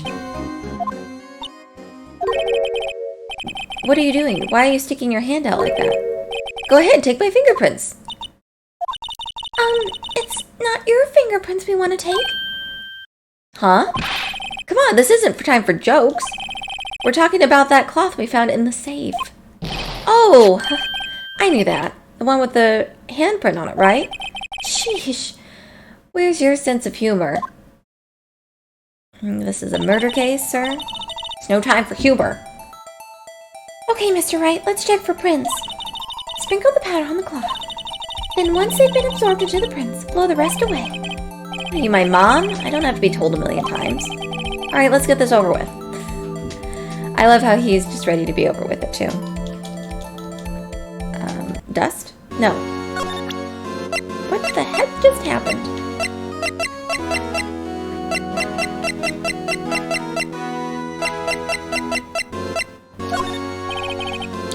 Blah, blah, blah, blah, blah, blah, blah, blah, blah, blah,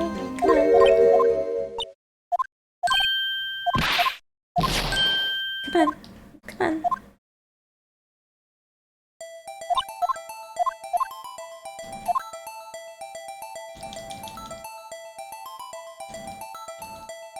Oh, we just need fingerprints. Spread the white powdery substance over the cloth.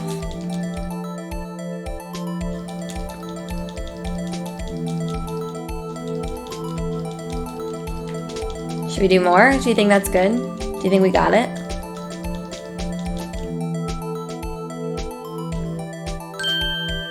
That's something. I gave it my best shot. That kind of result won't be any good for matching prints, will it? But it doesn't look like we get a clear... But it doesn't look like we'll get a clearer result from this print. Okay, let's try a different finger then. Let's try this one.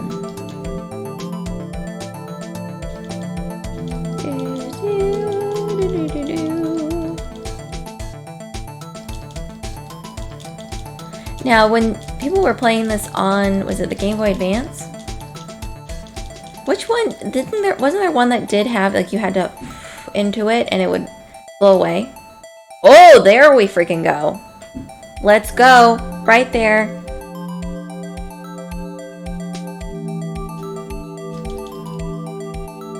Do we not have enough of the print?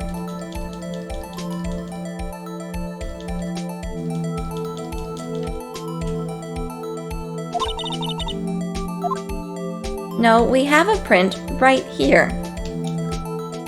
I don't like that it gets very specific. If you don't get the full outline of the print, it doesn't assume you have the print.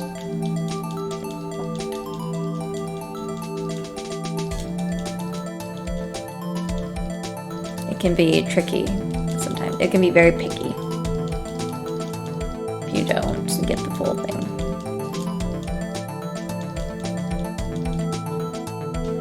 Well, there we go. See, we didn't get the bottom part last time. Whose fingerprint is that?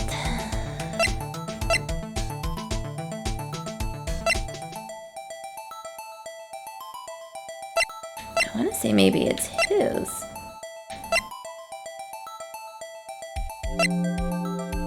That's Emma's.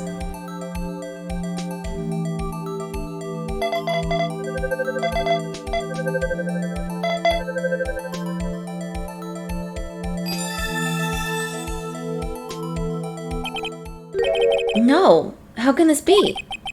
What are Emma's fingerprints doing here? Hey, you found a match? Whose fingerprints were they? Huh? Oh, it seems the prints are too old. They aren't clear enough to get a match. Oh, that's too bad. I thought they'd be Dark's prints. Psst, hey, you over here. What's going on here? What are the kids' prints doing inside that chief's safe? Don't ask me. Let's just keep this information from Emma for now. Here, maybe you should hold on to this.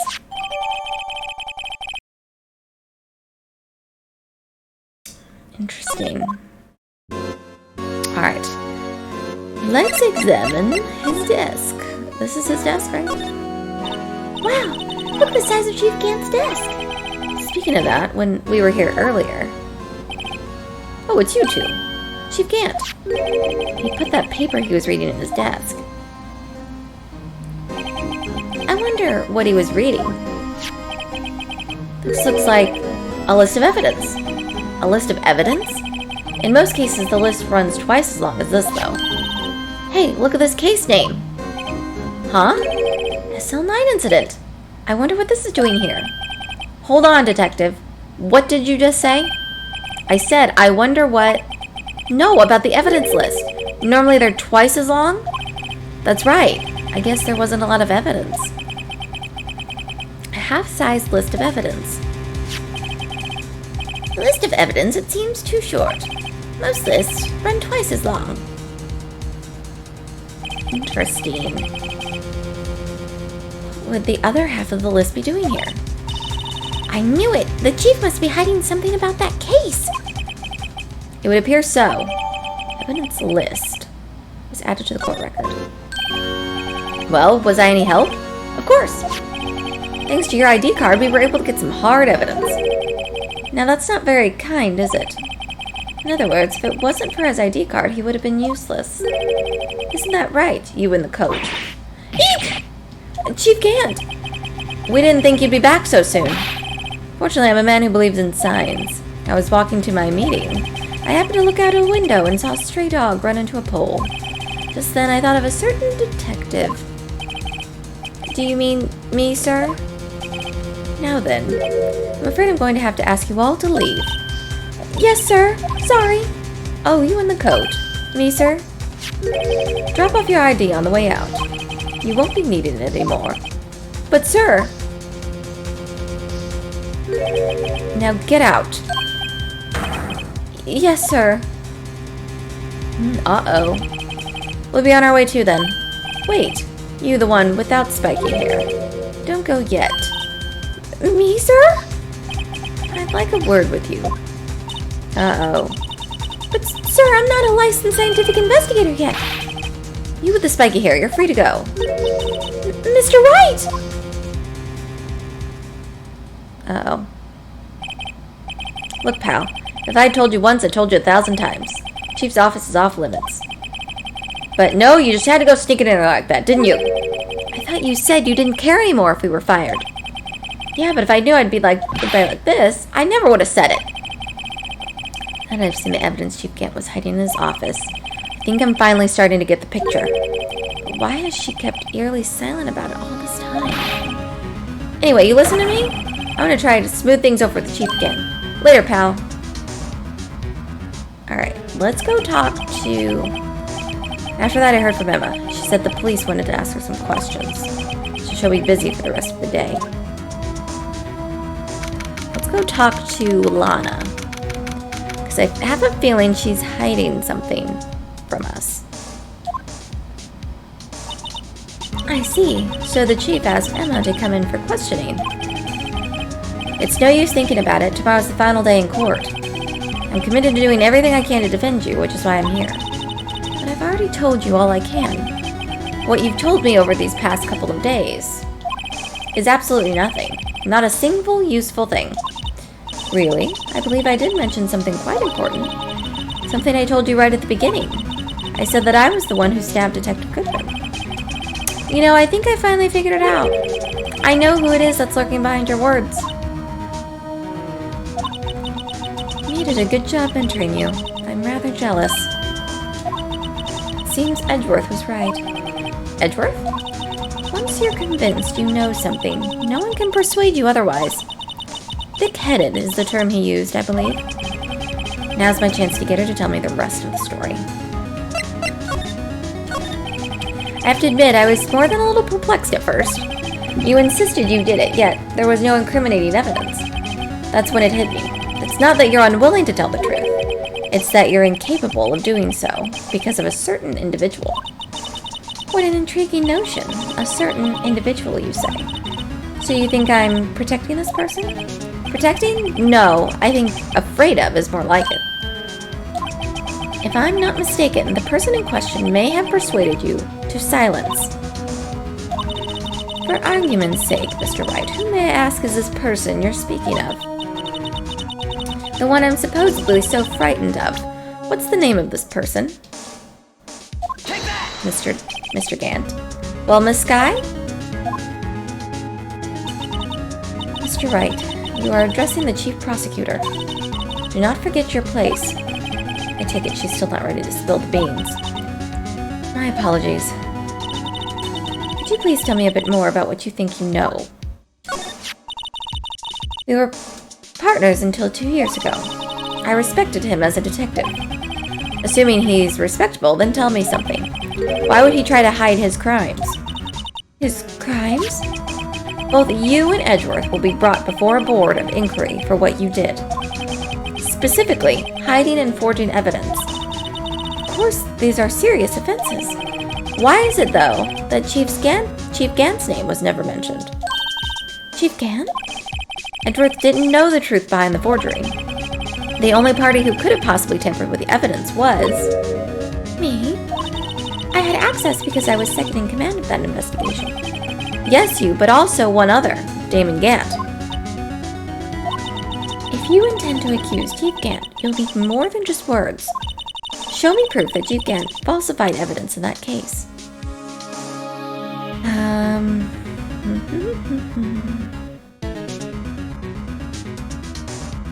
Oh, that's right. I forgot we have that evidence list. I just found this in the safe in Chief's office. This jar piece and this piece of cloth. Do you know what these are? They're pieces of evidence from the SL9 incident. The person concealing evidence was none other than Chief Gant himself. Now tell me, why are you taking the blame for him? Touché, Mr. Wright. It's as you surmised. I cannot disobey the Chief's orders, even if it means being found guilty for murder. Why not? Come now, Mr. Wright. You can't possibly expect him to be able to tell you that. 3 days ago, I had no choice but to cooperate. In the murder of Detective Goodman? Or perhaps I should say, follow orders. Yes, that's more accurate than cooperate. Although I can't tell you the details, I can say that I was given an order that day. I need you to dispose of Bruce Goodman's body. You'll find it inside the trunk of Miles Edgeworth's car. Oh, wow. Just as I suspected. Despite what everyone believes, you were not the one who murdered Detective Goodman. Correct. I was trying to take the body out of Edgeworth's car. Where was she gonna take it? Why would you even take it out of the car? The trunk lock was broken, and I discovered that murder weapon while inspecting the body. The murder weapon? You mean Edgeworth's knife? No. When I found the body, this was the knife stuck in it. The knife from the SL9 incident, serial killer Joe Dark's knife. I couldn't just leave that knife in him, so I took it out and stabbed him with another knife. That would be Edgeworth's knife. That's right. Even though he was already dead, my hands were shaking at the thought of stabbing him. That's why I ended up cutting my hand. And that's the reason for the bandage on your hand. Yes, it seems I got blood on the victim's shoes as well. And then she saw me just as I plunged the knife in. Miss Starr, huh? Why did you need to hide Dark's knife so badly? It took a lot of work to finally close the Dark case 2 years ago. It was over with. I didn't ever want it to be opened again. My intent was to prevent that by whatever means possible. So you hid Dark's knife? The weapon used to stab the detective was evidence in the Joe Dart case. If word got out, which it would, the reporters would have a field day with that. So you wrapped the knife in your scarf and hid it in Edgeworth exhaust pipe. Right. Then I called my sister to tell her what happened and to ask her to hide the knife that was inside my muffler. You asked Emma? I didn't want anyone on the force to know about this. That would explain why Emma is so confident about Lana's innocence. Speaking of phone calls, I had a bad feeling about one of them that day. Bad feeling?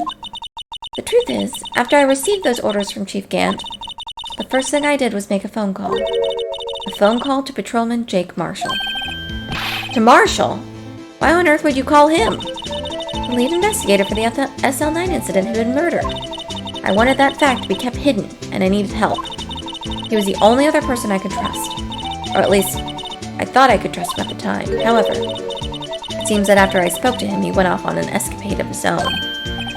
Oh, you mean... Not wanting the case to die, he decided to take things into his own hands.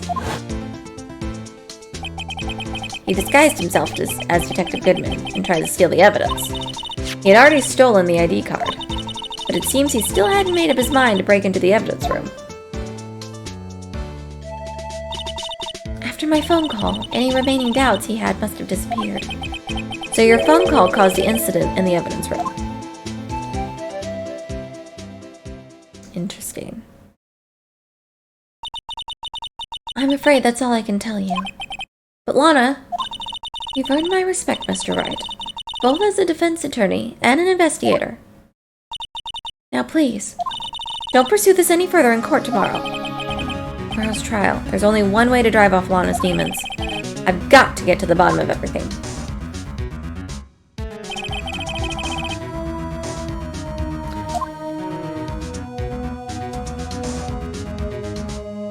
Do you see that vase? That vase is right there.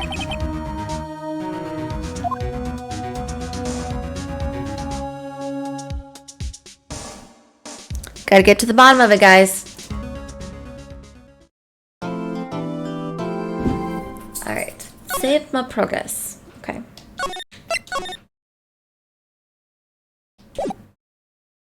We are gonna finish this episode.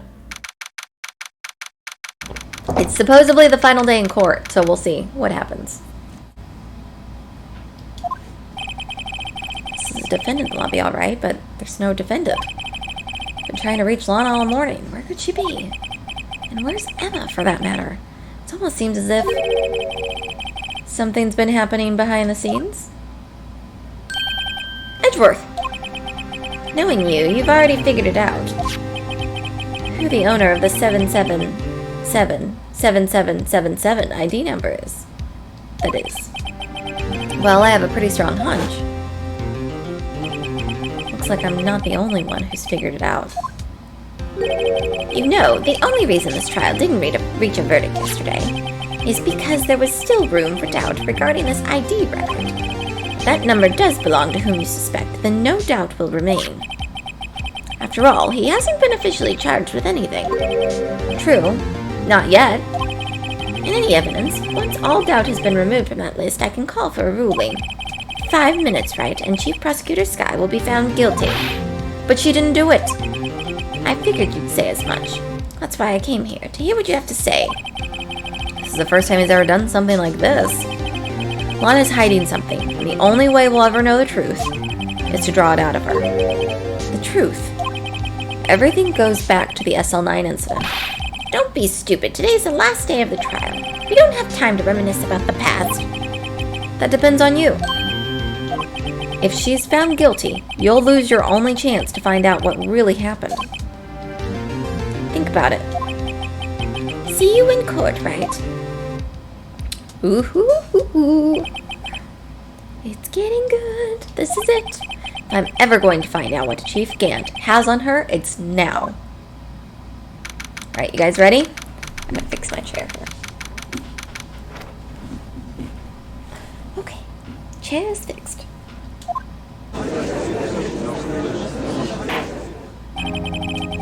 Court is now in session for the trial of Miss Lana Skye. defense is ready, Your Honor. The prosecution is ready, Your Honor. Normally this is when prosecution puts forth its opening statement. But before that, the police chief has a proposal to make. Chief Gant. Uh-oh. Ugh. Morning, folks. How's everyone doing? Hey, Edgy. Been back to the pool yet? No, I've been drowning enough as it is in my work. Oh, that's a good one. Don't think I can top that. You don't mind me asking, Chief, exactly what is this proposal of yours?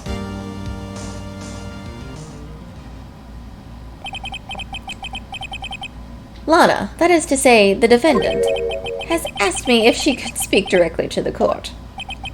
She wants to do what? Having heard what she intends to say, I feel she should be granted her request. In the end, it should save everyone a lot of time and trouble. Uh-oh. She's been told what to say. What's this about, defendant? I'd just like to make one simple request and I'll be finished. Well then, what's your request? Your Honor, I'd like you to put an immediate end to this trial. Huh? I confess to all charges against me. On February 21st of this year, I murdered Detective Bruce Goodman in the underground parking lot of the prosecutor's office. No, Lana. Oh no, you guys. Objection! Thank you. Someone objected. You can't. Your Honor, the defendant's claim does not change the defense's plea. In that case, Mr. Wright, I no longer require your services. But Lana! Your Honor, I hereby forfeit my right to an attorney. The prosecution may lack direct evidence against me, but it has sufficiently proven its case through testimony and circumstantial evidence. I would like you to render your verdict now, if you please. Well, the defendant certainly has the right to self-representation. Her request is legally valid, although this is an unprecedented situation. Indeed, it appears there's no further need to continue this trial. Even if Mr. Wright may feel otherwise. Edgeworth? Edgy? Say something. Say something, bud. Someone say something. It appears the time for the verdict has arrived. This court finds the defendant. Emma? Objection! There you go. One moment, Your Honor. Mr. Edgeworth. The prosecution has not yet proven the defendant guilty beyond reasonable doubt. Any ruling at this stage would certainly be premature. Come now, Worthy. I understand this is a difficult time for you, but why don't you just be a good little boy and keep your mouth shut, Oh, contraire. I don't think I care for your tone, Chief Gant. What? Creating another fabrication to cover up your past mistakes. Sorry, but I'm no longer the naive little boy you would have me be.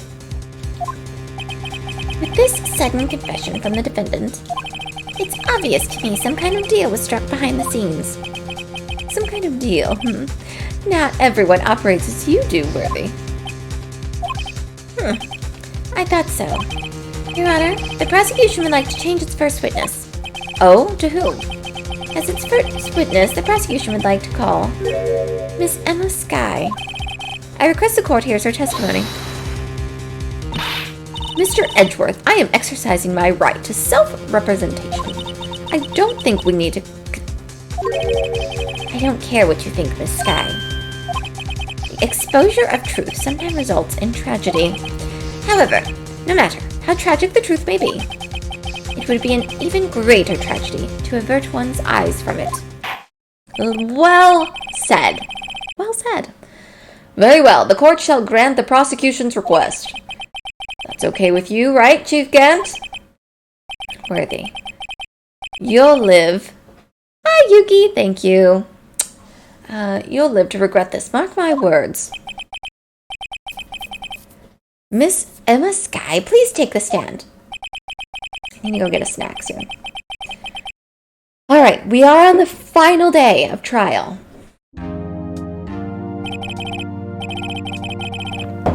Now then, witness, please state your name and occupation.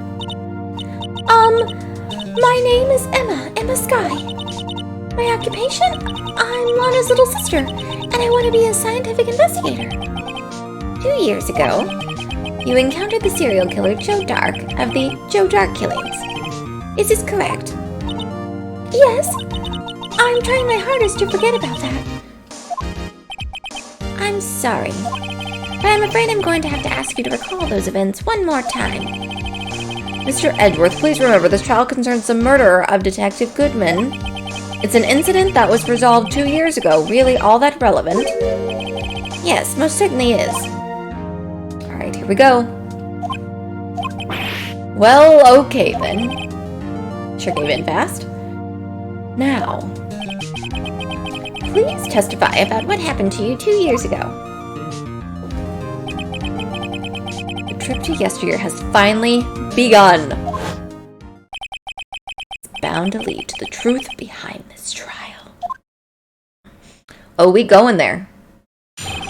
Alright, let's hear what she has to say.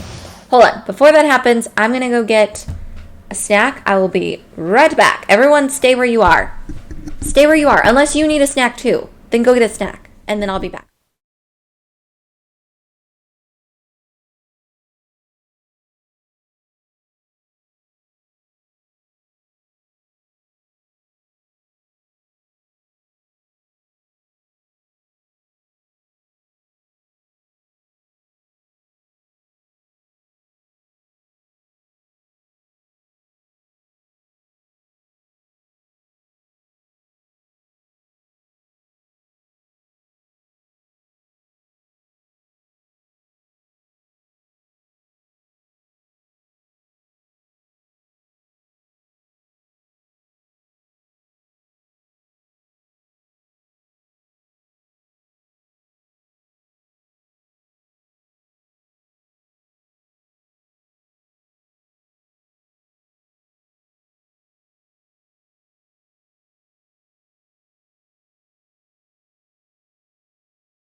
Okay, I'm back.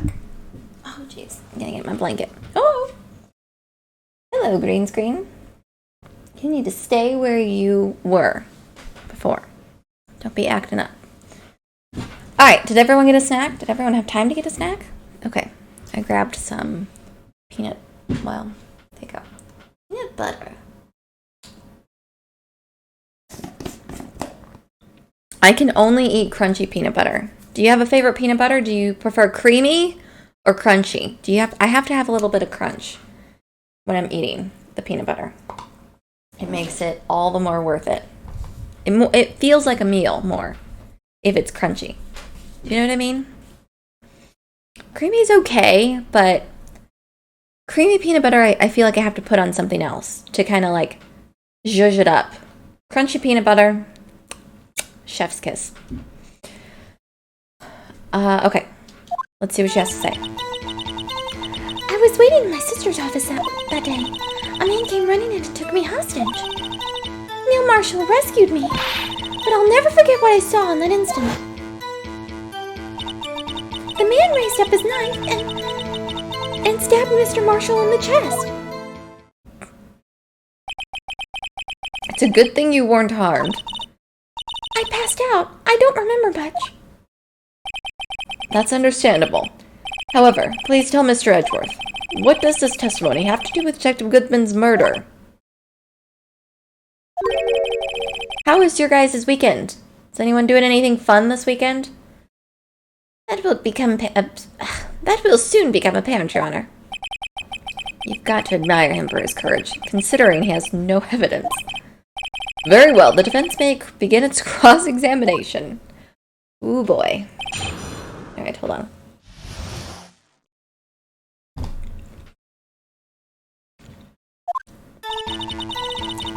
I was waiting in my sister's office that day. Okay, we're not gonna read it in her voice. Why? 2 years ago, the defendant was a detective at the police department, correct? Yes, she was second in command under then Deputy Chief of Police Gant. My sister, she was the best detective ever. Yes, I remember. Deputy Chief Gant and Miss Skye used to be quite the pair. I believe they shared the same office. That's right. I'd always sit at my sister's desk and dream about playing that organ. I wanted to play it that day, too. The police department and the prosecutor's office held a ceremony that day. Lana promised to take me to dinner after she finished work. A man came running in and took me hostage.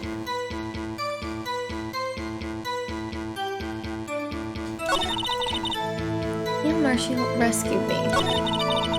I'll never forget what I saw in that instant. What did you see? Mr. Marshall jumped on Dark just then, and the lights went out. The lights? It was just about this time of the year. There was a terrible storm going on, and lightning struck nearby. So the electricity went out. Wait a minute.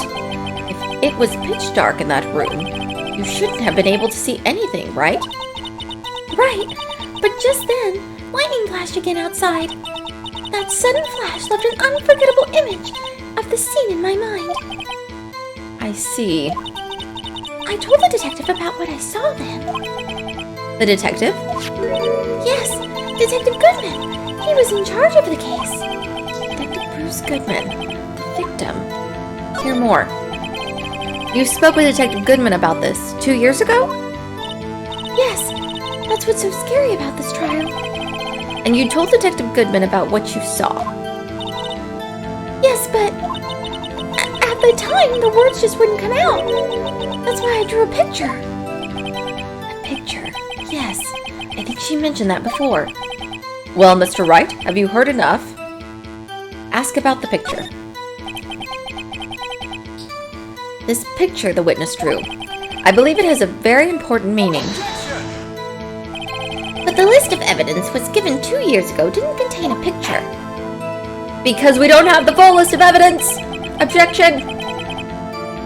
Witness, would you mind if we added this statement to your testimony? Yes, Your Honor. I drew a picture of that scene once, but it seems to have been lost. I wonder if it was on the list of evidence that we have.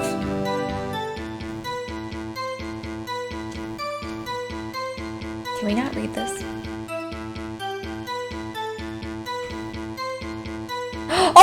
Oh, it's right there! It's right there!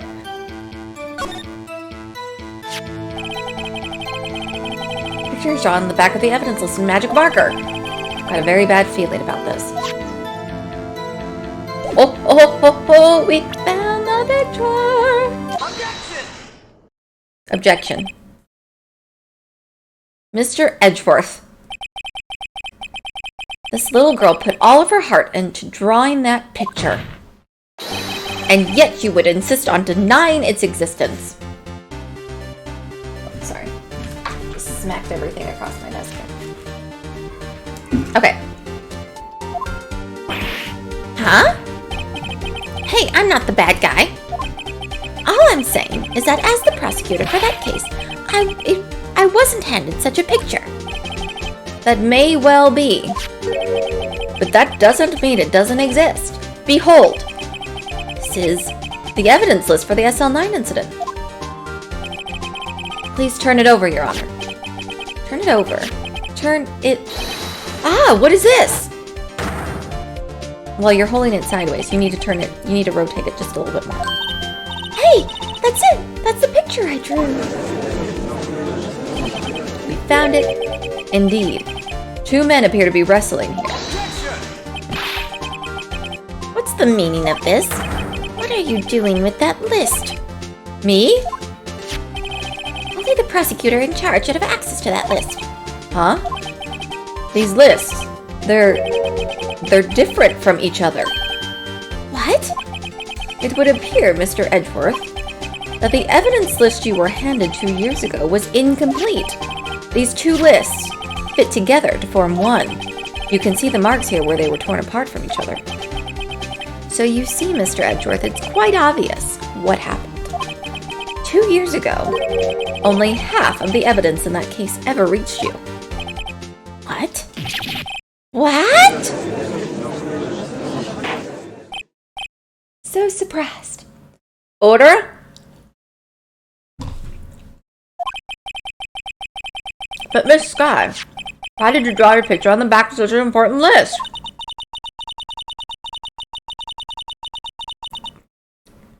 Sorry. I have peanut butter stuck to the roof of my mouth.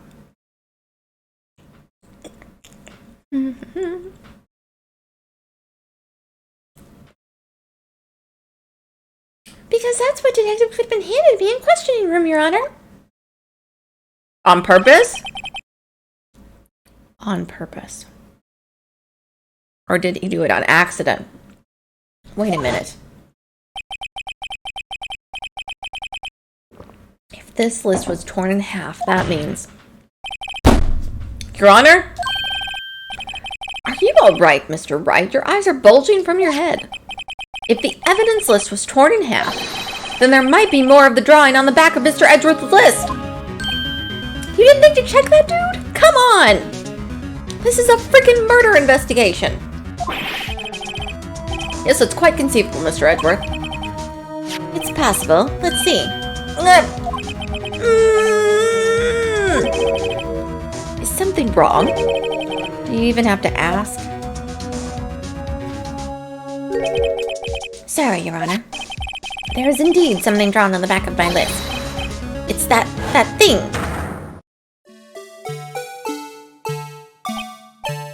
You remember this song? Remember the little police thing dancing? The police mascot? Okay, I'll stop. That's that thing! That thing was dancing in the evidence room? Clearly, this act of vandalism is the work of a certain chief of detectives. I guess he was out of scrap paper. Evidence list restored and updated in the court record. Okay, so let's look at it now. Very well, witness. Will you please testify about this picture you drew 2 years ago? Huh? Oh, yes, sir, Your Honor. What's wrong with Emma? She seemed to be thinking about something when she was looking at the picture. I think she's remembering something. Alright. Let's go, Emma. This is the picture I drew 2 years ago. The flash of lightning was so bright, all I could see were shadows. After that, I must have fainted. This picture shows exactly what I saw in an instant. To think a flash of lightning could burn such an image in your mind. Thanks to that, though, she was able to show us exactly what she saw. Well, I don't see any contradictions here. This clearly shows Joe Dark, about to murder Prosecutor Neil Marsh. That does not! We don't even know who these people are! The defense may now begin its cross-examination. There's just black shadow pictures! Come on! This is the picture I drew 2 years ago. The flash of lightning was so bright all I could see were shadows. After that, I must have fainted. This picture shows exactly what I saw in an instant.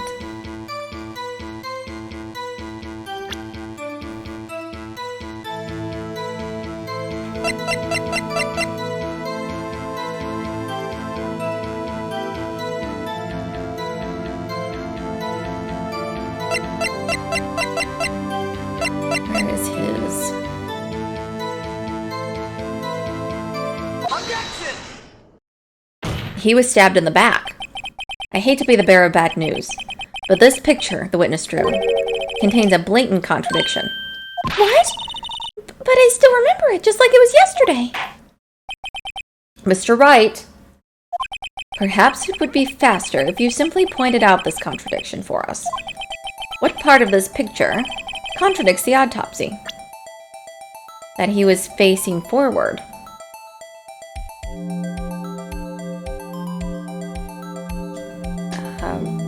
Right here.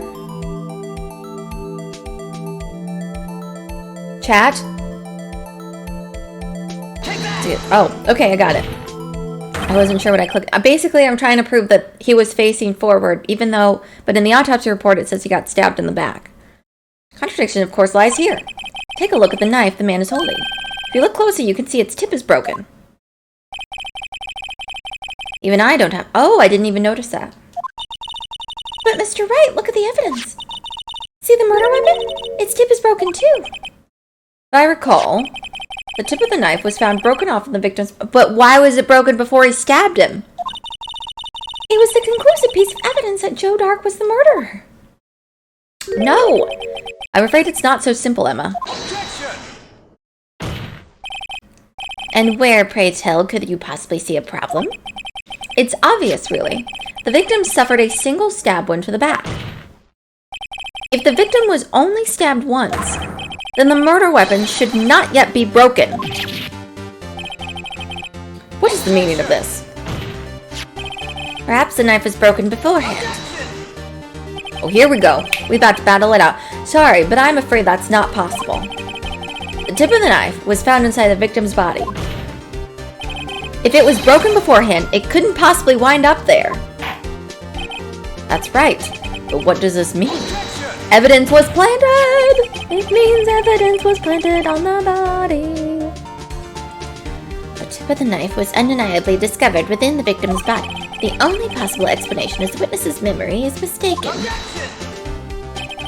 That's why I asked her so many times if she was sure she remembered correctly. I believe you were annoyed at that time, but she was sure she remembered correctly. But there's no other way to explain this inconsistency. Yes, there is. Not so fast, Mr. Edgeworth. There is another explanation. Have you forgotten already? About a little something called falsified evidence? You're treading on thin ice, Wright.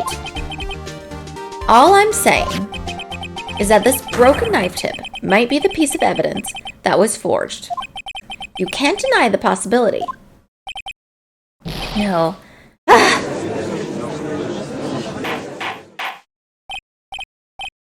Order, order! Are you saying the investigation really was corrupted? Your Honor, please allow me once again to go over the events that took place the day of the murder. Excuse me. The police department and the prosecutor's office were holding a ceremony that day.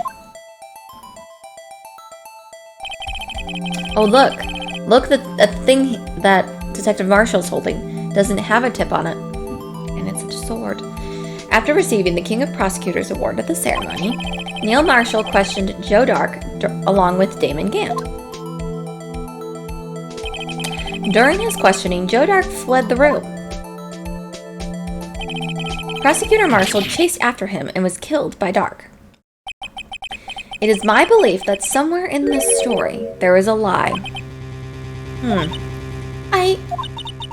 not lying. The man really was holding up a broken knife. If that's true, then there's no other way around it. This could not have been the actual murder weapon. There must have been another broken knife. What are the chances of there being two broken knives? Very high, Your Honor, in this situation. Another broken knife besides Joe Dark's. Could there have been one? There's another one.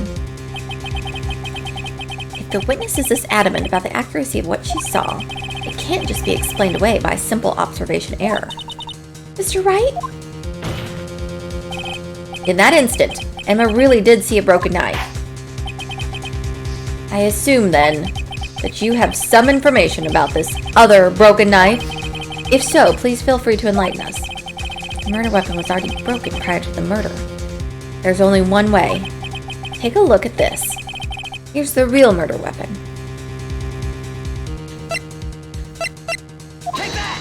Yes. The answer lies in the past, 2 years in the past. Right here, inside this picture. There's actually multiple things inside this picture. What is it, Mr. Edgeworth? It's the broken murder weapon. Notice the award Prosecutor Marshall is holding. That's a broken knife. As we earlier concluded, the knife in the drawing was not Joe Dark's knife. That being the case, the knife the witness saw was in all likelihood from this award. Got him.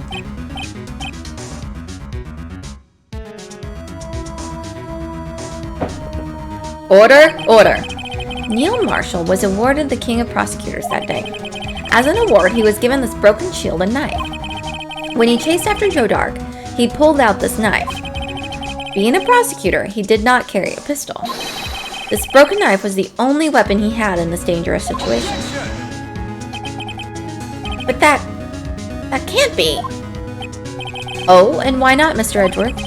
Because if the king of prosecutors' ward knife was the murder weapon, then the murderer and the victim would be reversed. What do you mean?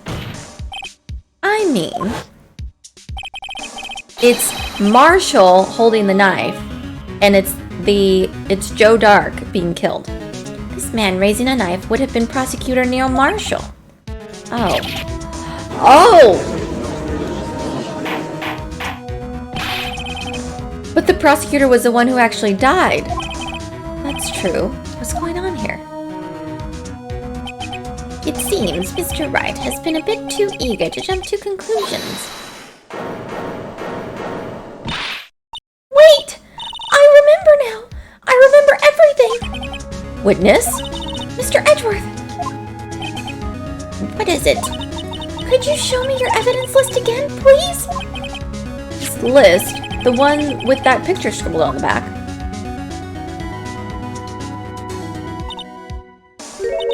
I knew it! This picture! I'm the one who drew it! What? You drew that? That's right! The list wasn't torn in half at the time of the drawing. I drew this picture. So someone tore it in half. All this time I've been trying so hard to forget. I must have locked this part away deep inside. Perhaps it would be best if we added this to the witness's testimony. Would you please tell us what you've recalled, Miss Skye? Yes, Your Honor. First the knife mix-up, and now the blue badger. This should be interesting. Alright, let's hear what she has. Maybe she killed someone. With something.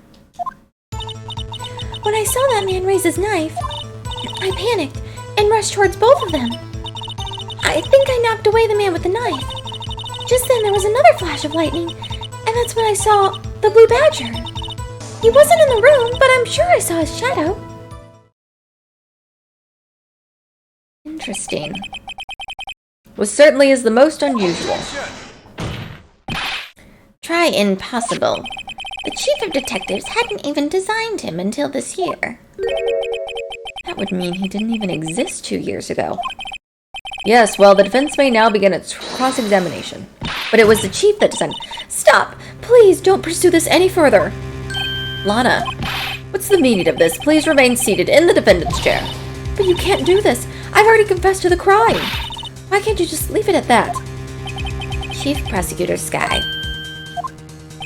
we've already come to this far. It's too late to turn back. Silence! The defense will now begin its cross-examination. Bailiff, please detain the defendant. Seems we're finally getting to the core of the matter. Alright, I have to go potty real quick though, Emma, okay? You stay there, my lovely lady, and I will be right back.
Alright. We're very close. Oh my goodness. Come on, chair. Work with me. Alright, Emma's recollection. When I saw that man raise his knife, I panicked and rushed towards both of them. I think I knocked away the man with the knife. Just then there was another flash of lightning, and that's when I saw the blue badger. He wasn't in his room, but I'm sure I saw his shadow. Blue Badger didn't even exist 2 years ago. So what exactly did Emma see? Gathered all the evidence. All that's left now is to put the pieces of the puzzle together. Okay, so we need to present her something.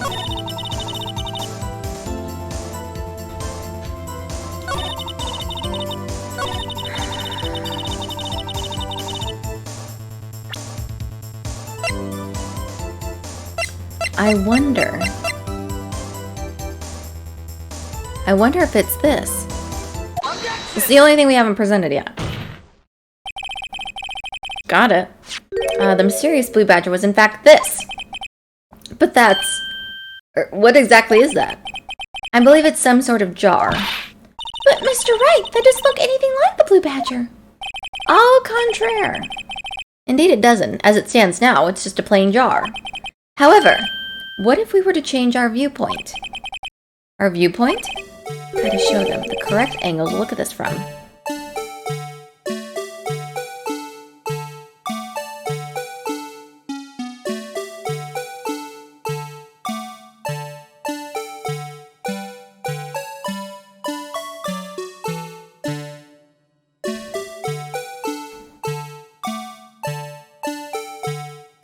I don't even know the correct angle to look at this from.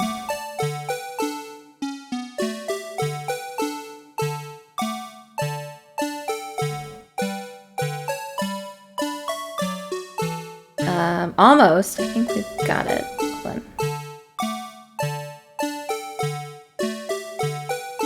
Maybe like that? Maybe? Am I doing this right?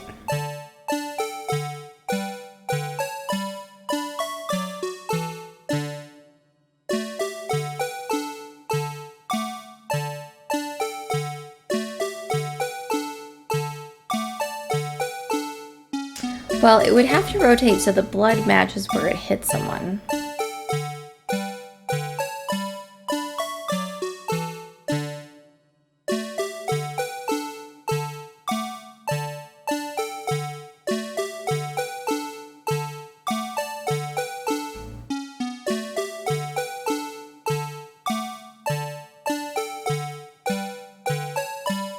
So you want to have a top piece. Be like that.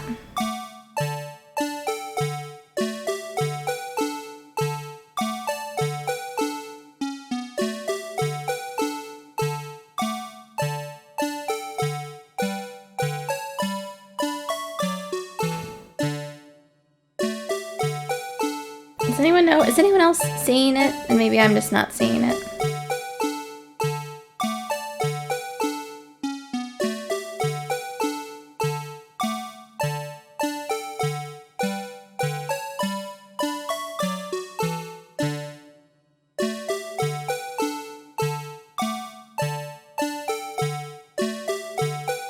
Maybe like that. I'm gonna make it look like we're going to the badger. So no.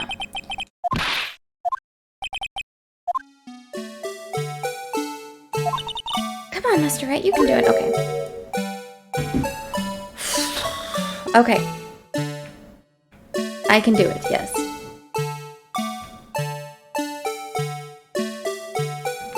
But if I turn it all the way around...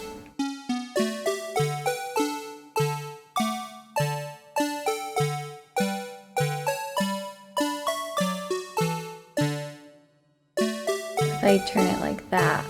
Take that! Objection! Darn it.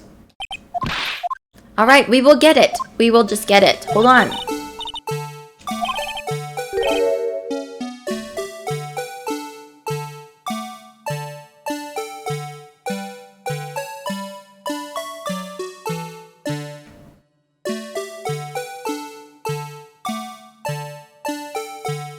Oh, with the squiggly line?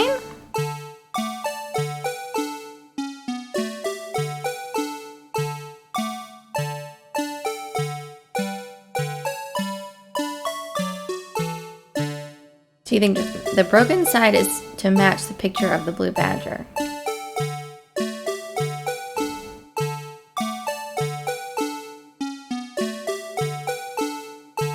So like this?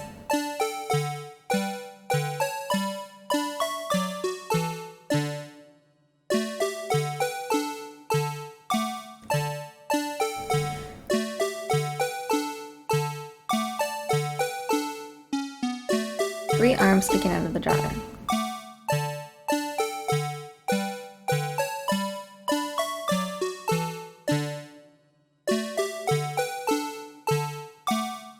I think we already tried this one.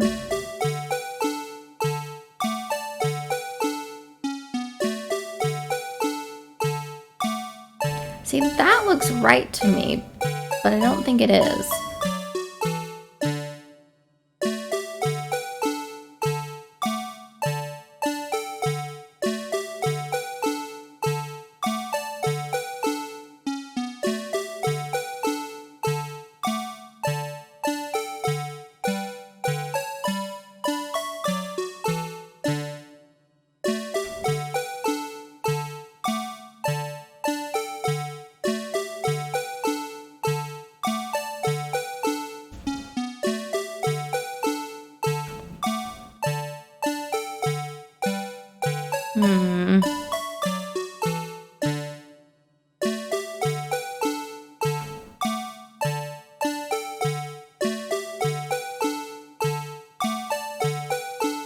Rotate, so one arm is at the top and one on the left, looking from the bottom of the jar. Okay, so let's turn it to the bottom.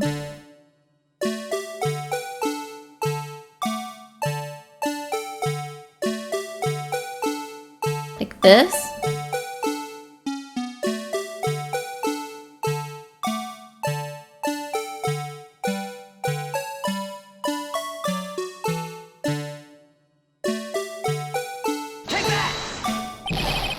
No. Objection!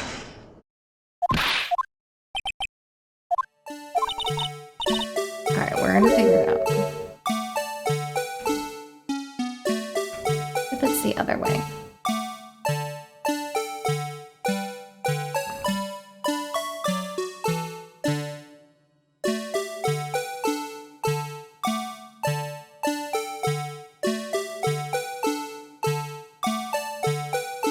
Like this.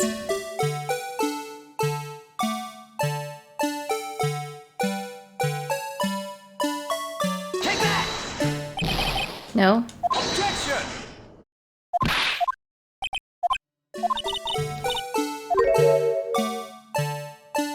We're gonna get it.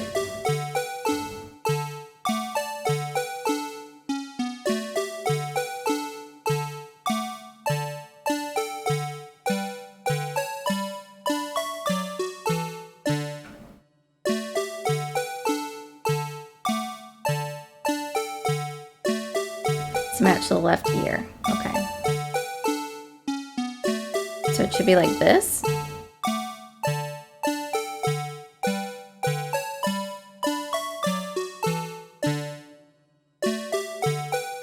Take that! Objection! Okay. Hold on here.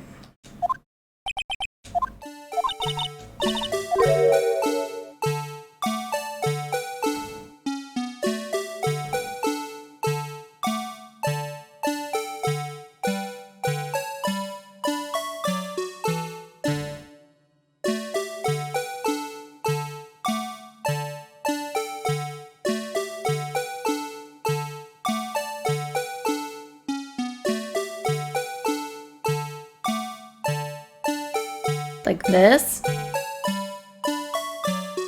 So like that.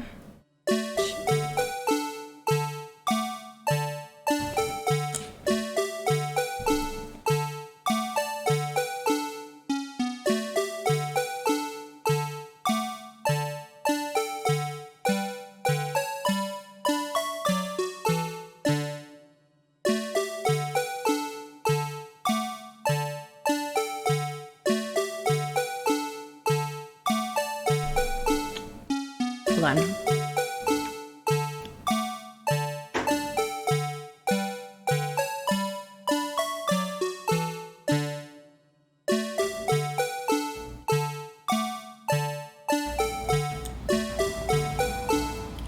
Hold on.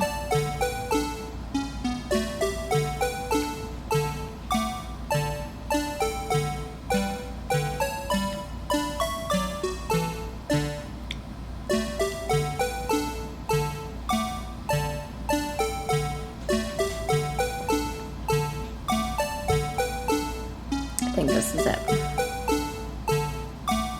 Take that! Oh, come on.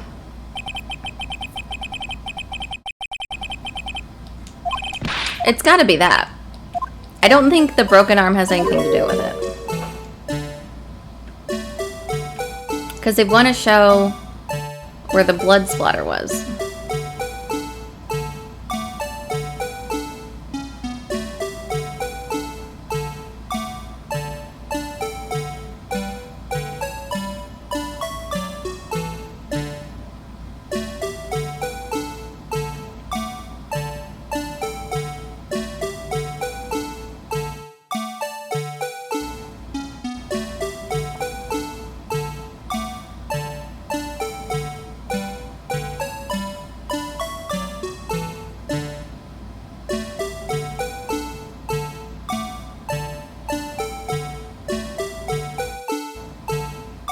I think it's supposed to be like this.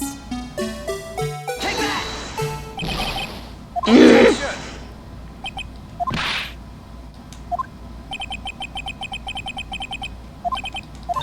I think we just need to show it just like a tiny bit more. Hold on.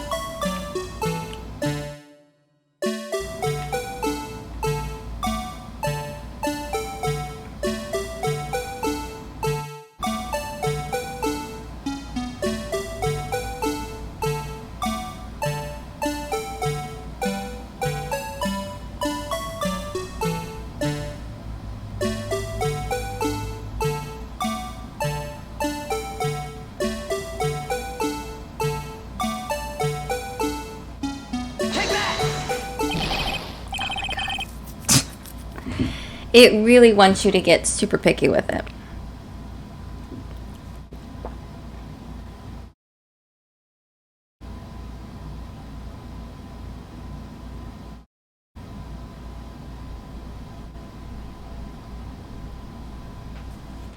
Okay, hold on. We're gonna do it. I know this is the right way, because I've already looked up a picture at this point. It's just being super picky with it.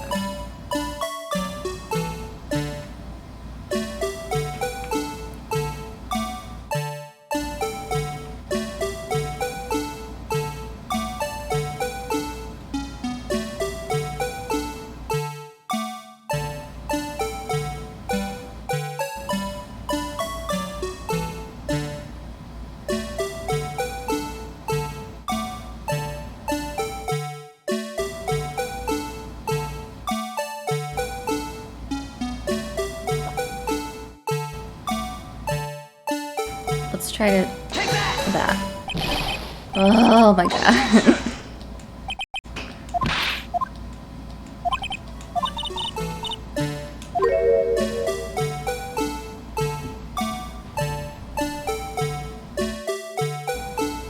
Alright, hold on.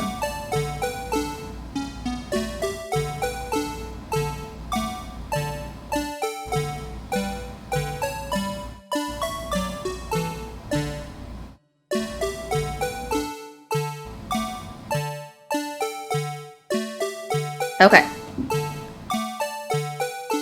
No.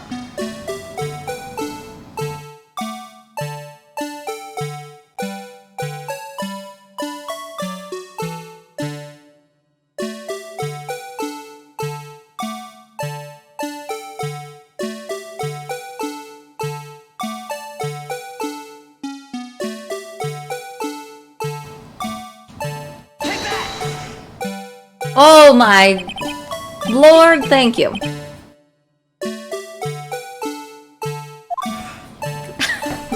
We did it. We did it. Oh, God. Okay. No one can possibly deny this is Jar's resemblance to the Blue Badger. No. It can't be. Oh, but it is. The defense has proven its claim. The mysterious Blue Badger witnessed on the day of this crime actually was... Although we enjoy Mr. Wright's dramatic performance, one question remains. What's your point? What do you mean? So that badger thing was actually just a jar? That doesn't change anything. Ah, but contraire. I'm afraid that's where you're wrong, Mr. Edgeworth. You see, this changes everything. Indeed, very well then, please tell us. What's different now that we know the witness saw this jar? The murder weapon? No, we know the murder weapon was the sword. The location. Allow me to take these. Paigey!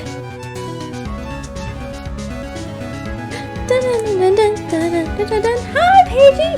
How are you? I haven't seen you in forever! What is going on? Thank you for the host. Hold on. Got something stuck to my side of my shirt. At the moment of the murder, the witness saw the jar.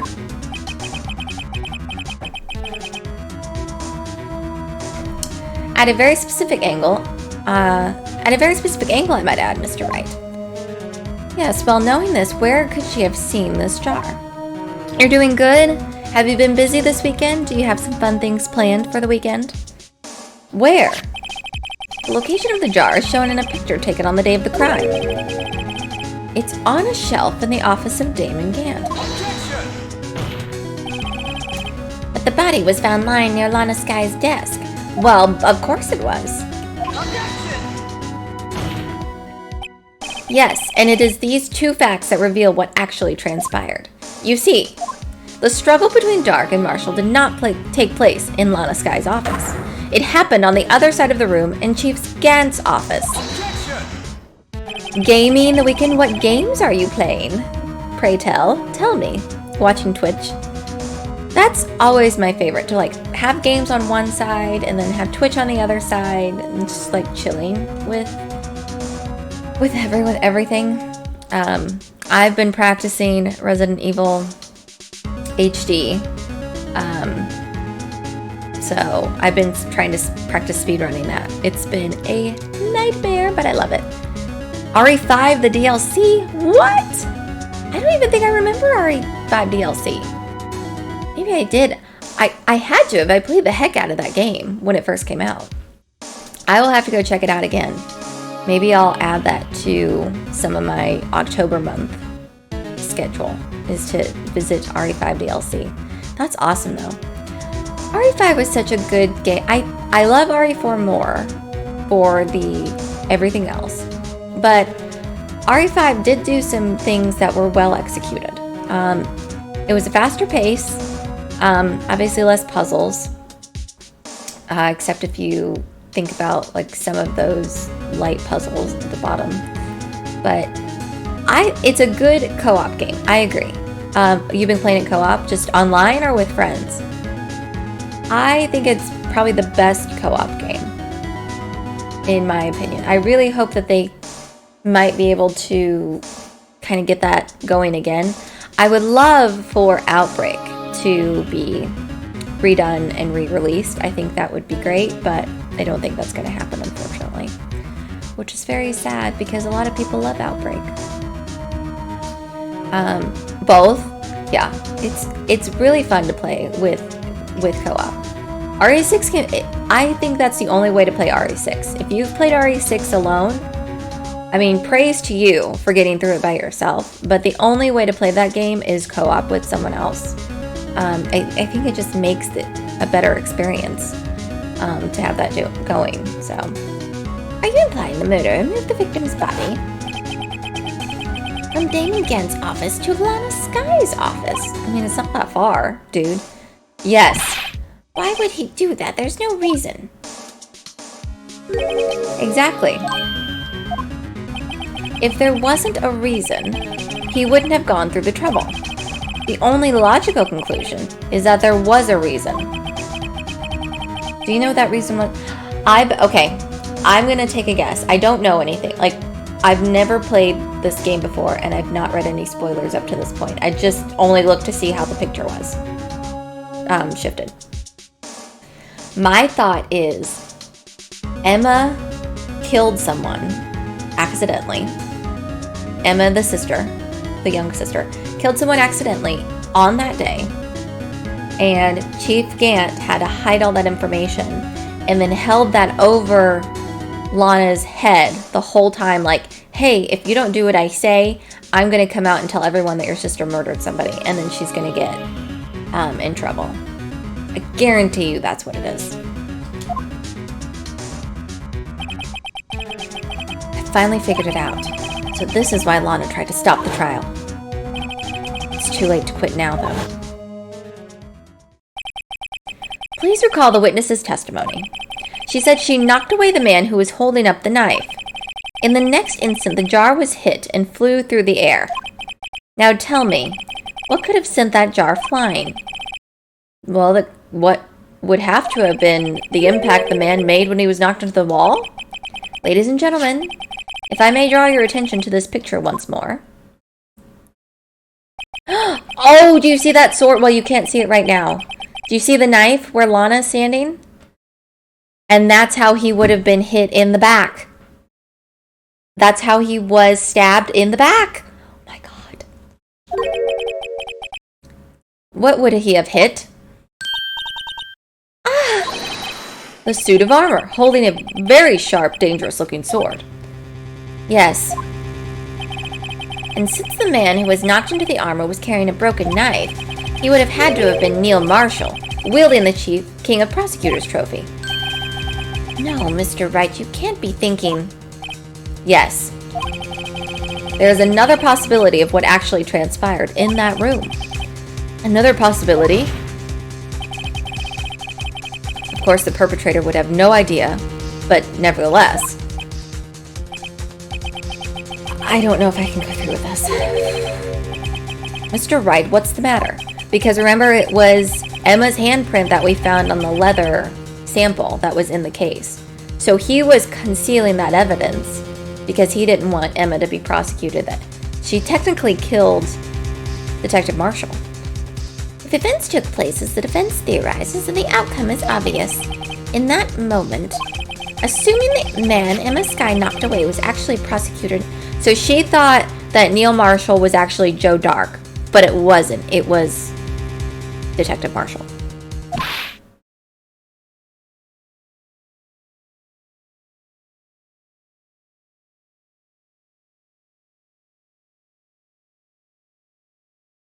Yep. Yep. You mean Mr. Marshall died because of me? Technically. No! Uh-oh, she passed out.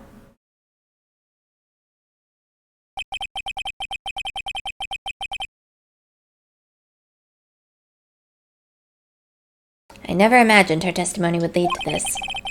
So it was the witness who took the victim's life, and then proved so with her own testimony. This is unprecedented.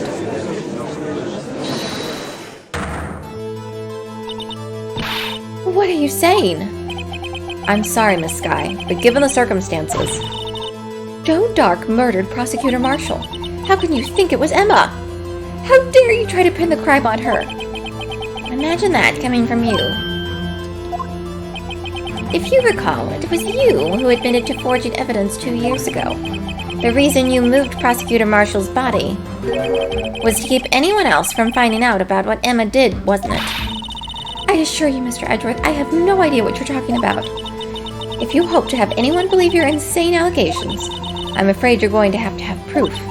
Tell me, do you have any conclusive evidence that proves my sister killed Neil Marshall? Evidence? I'm willing to bet you don't. Yes, it certainly would be difficult to prove this with the evidence. If we don't have evidence, then we'll have to rely on testimony. I'm afraid that won't work in this case. Both parties involved in the incident are dead. We certainly can't get dead people to testify. This has all been a wild goose chase from the beginning. Touché, Miss Skye. Of course, that only leaves us with one possibility. You mean there's still another possibility? What do you mean, Mr. Edgeworth? I mean the possibility that the victim has left us a message. For better or worse, Mr. Marshall did not die instantly. He may have left behind the name of the person who took his life. In one manner or another. That's impossible. Uh-oh. Remember he mentioned that there was a trail in the blood on the vase? That it looked weird. Well, Mr. Wright, this is the only possibility left for you. A message from the deceased. Does such a message exist? Gotta think back to the court record. The real murderer's name the victim may have left behind. It is. This message from the deceased is already in our possession. Mr. Wright! Will you stop at nothing to prove my sister a murderer? Do not be mistaken, Miss Skye. Our purpose is not to accuse Emma of any crime. There is only one thing we can seek. The truth. No matter how painful it may be. That's right. Can't deny the evidence. Now then, Mr. Wright, please show us the piece of evidence that conveys a message from the deceased.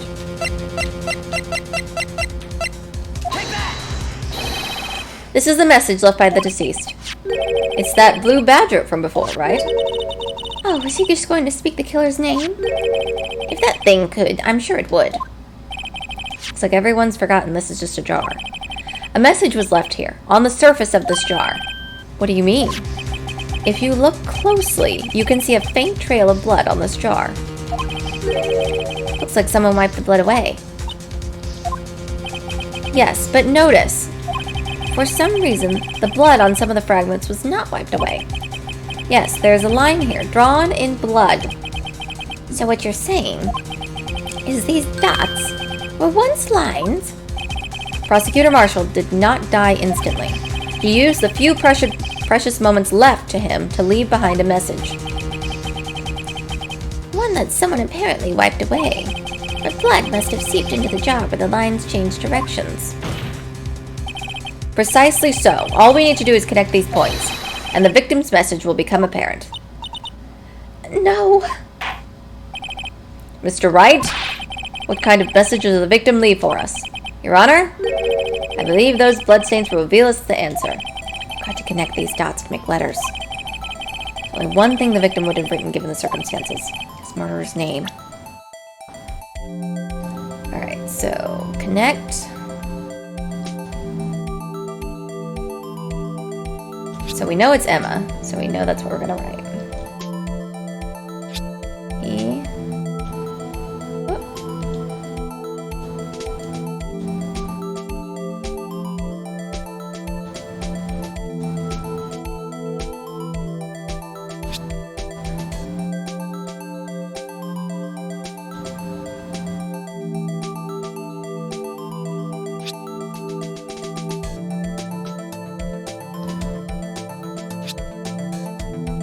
There we go.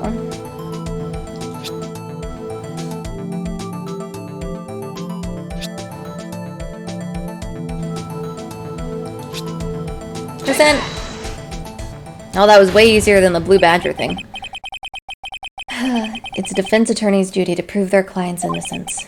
That's why all I've been thinking about is saving Lana. After all my efforts, I never thought it would turn out like this. It's right there. In blood. Emma. So this is the final message Prosecutor Marshall left behind. She was trying to protect her sister. Of all people, she may not have meant it, but in the end, the one who took the victim's life was Emma Skye.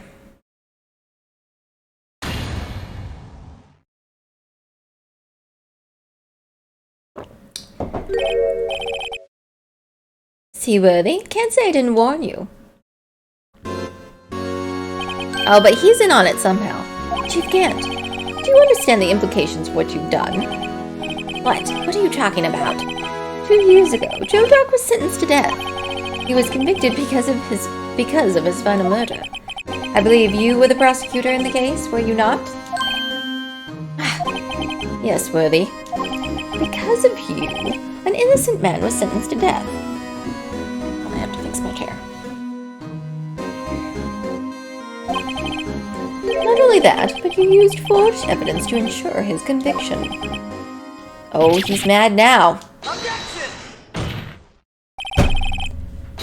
But Joe Dark really was a serial murderer. That's undeniable. I'm afraid that's not important. Didn't you know we aren't defenders of justice? What? We're merely keepers of the law. Sentencing a man to death is no light matter, even if there wasn't any cover-up or evidence for it. Ultimately, the responsibility falls on the prosecutor in charge. Despite what anyone may say, this fact cannot be denied. Alright, we're gonna get him. We're gonna get him so good. He might have sent an innocent man to his death. How can he just stand there like it wasn't his fault? Order! Order! Order! The gavel's pounding fell on deaf ears. Unable to settle the crowd, the judge declared a recess. Where this trial is headed, no one knows. To be continued. Alright, we're pushing through this today.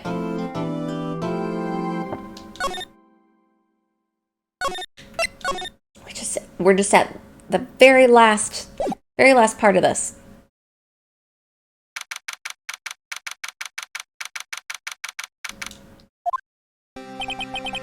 Sorry, Edgeworth. I didn't mean to get you in trouble. Don't worry about it. This is my problem, not yours. Hope I'm not interrupting anything, pals. Oh, guess I am. I'll come back later. Wait, Detective Gumshoe, what is it? You've got a lot of nerve, pal, making a detective run around while on duty. And to top it off, you call me here? I've seen happier people at funerals. I take it Lana's having you run errands again? Let me tell you, this is the last time, pal. Here, she asked me to give you this if there was a break in today's trial. Evidence law. Edgeworth was talking about this just the other day. You must know the 2 rules of evidence law. Rule 1, no evidence shall be shown without the approval of the police department. Is that right, Mr. Wright? It seems so. You could at least study some evidence law, really. The chief prosecutor also wanted me to give you a message. Message? She said, if you're planning to take him on, you're going to need this book. Him. I guess I'll need to give this book a thorough read. Alright, let's learn some evidence law. Doesn't look like that book will do any good now, though. All that's left now is Chief Prosecutor's sentence. That's where you're wrong, Detective. Haven't you figured it out yet? Why, I'm still sitting in that prosecutor's seat, despite all these allegations being thrown at me. Mr. Edgeworth! The real trial today hasn't begun yet. What? What else is there left to do? Your credibility's been all ruined with this forged evidence you were unaware of. Emma Skye found out she unwittingly caused a man's death, and now you're telling me you want to do more? You've got to be kidding me, pal. You're missing the point, Detective. Lana didn't murder Detective Goodman. She merely stuck a knife into his dead body. That means the real killer is still out here. What? We're going to expose him, no matter what it takes. This case has hurt too many people. It's time to bring it to an end.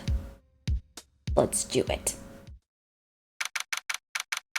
Court is back in session. Oh, let me eat some more of my peanut butter.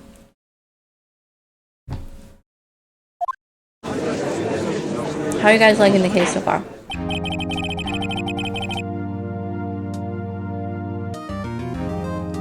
Okay.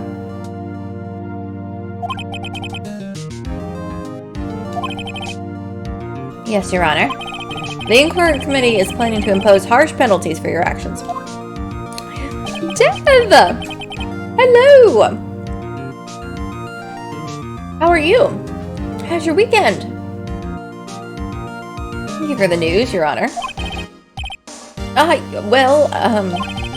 Normally this is where the prosecution calls forth a witness. But, this isn't easy to say. You see, there is some concern that you, Mr. Edgeworth, may have, struck a bargain. I think I may have manipulated the witnesses.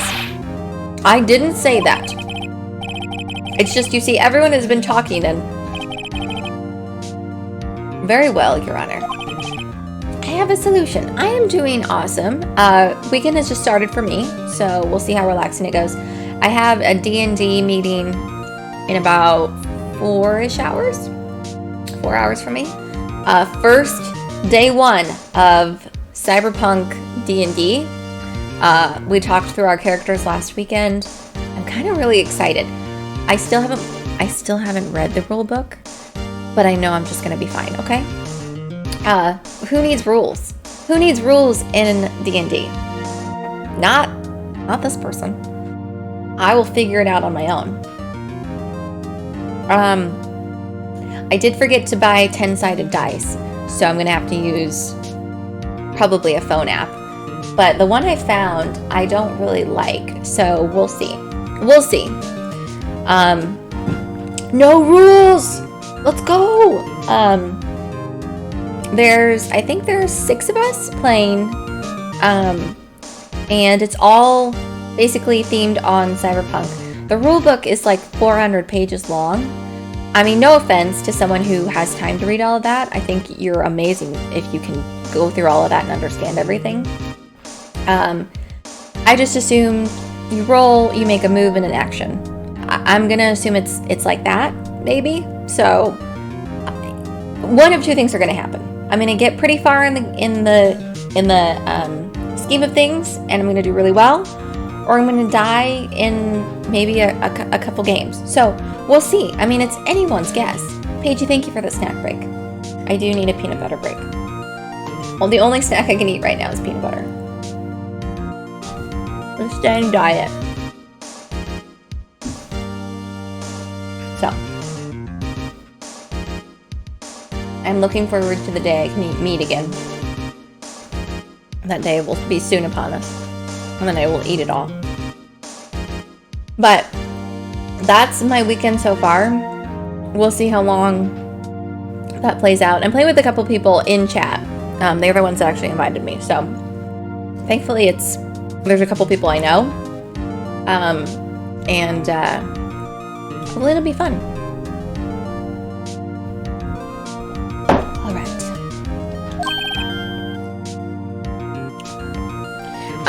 My friends and I played, what is it called? Overcooked last night. Has anyone played that game before? I think it was on my Xbox Game Pass. I'm like, hey, let's play this.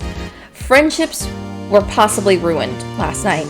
I almost thought I was going to lose controller to the wall.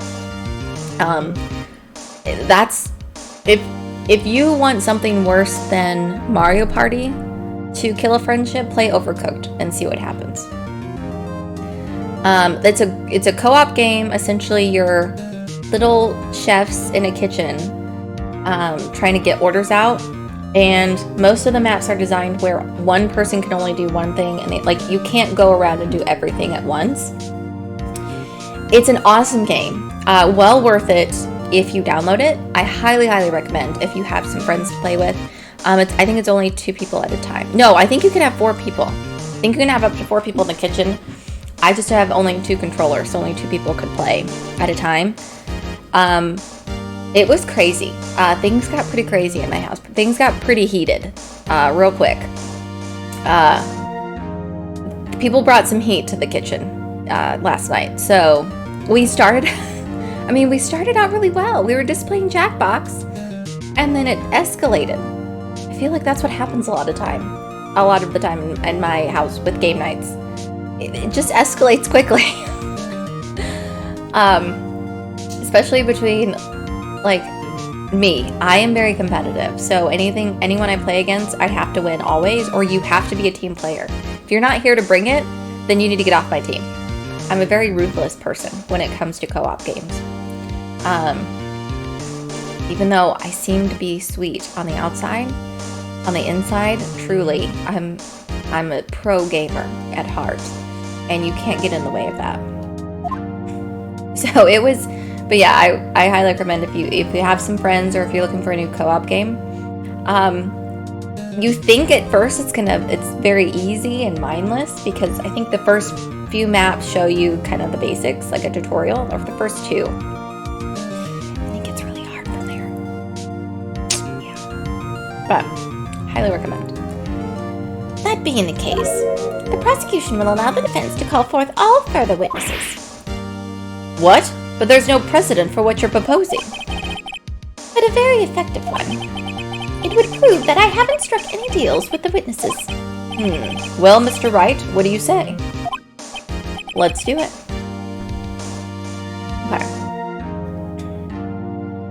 Okay. Well, we only know one witness we want to talk to. Very well, the defense accepts the prosecution's proposal. Then it's settled. The defense may now call forth the next witness. Mr. Wright? You do realize this is your last chance. If you call the wrong witness. Also, my Halloween costume stuff came in today, so I'm excited to start working on that. I'm making my costume this year. I was going to buy one pre-made, and it was just going to be a little bit too expensive. Take that! Call him. Damon Gant. The defense calls Damon Gant to the stand. Damon Gant? What does he have to do with anything? As the defendant's partner 2 years ago, Mr. Gant had first-hand knowledge of the crime. I feel we should hear what he has to say about it. I was going to order... They had a woman's Spider-Man costume. I thought that would be awesome, and it would be a great investment for me to have the rest of however long. Usually I just put on a witch's hat every year. This year I was like, I got to step it up a little bit with the neighborhood. And so I was going to order that, but it was going to be it was going to take too long to make, number one, and it was going to be too custom to wear. You're spending a lot of money, and unfortunately I'm not in the realm of cosplay yet. So I've ordered some more. I ordered a completely different set of items for a costume, and I'm really excited about it. Hopefully, we'll probably be wearing it during Halloween stream when we play Alien Isolation. So it'll be very exciting. Do you guys normally dress up? Who dresses up for Halloween? Or have you dressed up in years past? Or do you have a constant costume that you wear? Or do you try to wear a different costume every year? As luck would have it, he should still be in the courthouse. He would also be the least likely to have been manipulated by me in any way. Wouldn't you agree, Your Honor? True. All right, bailiff. Please escort Mr. Gant to the stand. Oh, this dang organ. Witness, please state your name and occupation. Oh, sorry. Excuse me. What is this? Some kind of practical joke? I was just on my way to lunch.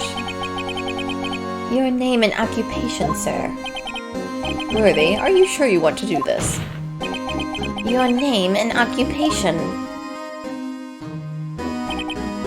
So, you want to play hardball, eh? Please, Mr. Gant. Fine. My name is Damon Gant. I'm the acting chief of police. Now then, Chief Gant, the court requests to hear your testimony. Oh, righto. What's with the grim face? First, let's clear up this SL9 incident. Oh, you mean that time when Lana's sister murdered that prosecutor? Personally, I think it's been made pretty clear already. No. There are still some things unaccounted for. Oh, like what? Like the role you played in all of this. Son, either you're very brave or very foolish. You are aware, of course, that a police chief has all kinds of weapons at his disposal. Weapons? Sure, take my testimony, for example. I don't have to give it if I don't want to. What? Is that true? I'm afraid so. The chief of police has the right to refuse to testify. All right. Oh, gosh. Sorry, my nose. Of course, such an action carries with it certain risks. Don't worry, I'm not here to hinder your trial. Just remember, if this turns out to be a big waste of time, don't say I didn't warn you. Oh, it won't. Very well, the witness may now begin his testimony.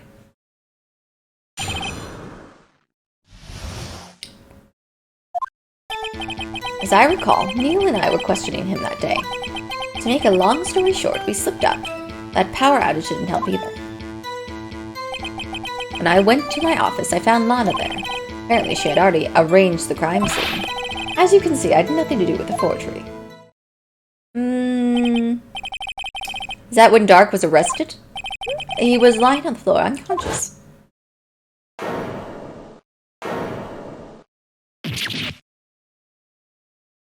Can you imagine being knocked back so hard that you get stabbed by a suit of armor? When Emma sent Neil flying, it seems Dark bumped his head. On what? You see, everything seems pretty clear-cut. I don't think Neil wrote on the vase. I think someone else did. I better hit him hard and fast. That's my thought. Carl, Neil and I were questioning him about it. Make a long story short, we slipped up. That power outage didn't help either. When I went to my office, I found Lana there. Apparently, she had already arranged the crime scene. As you can see, I had nothing to do with the forgery.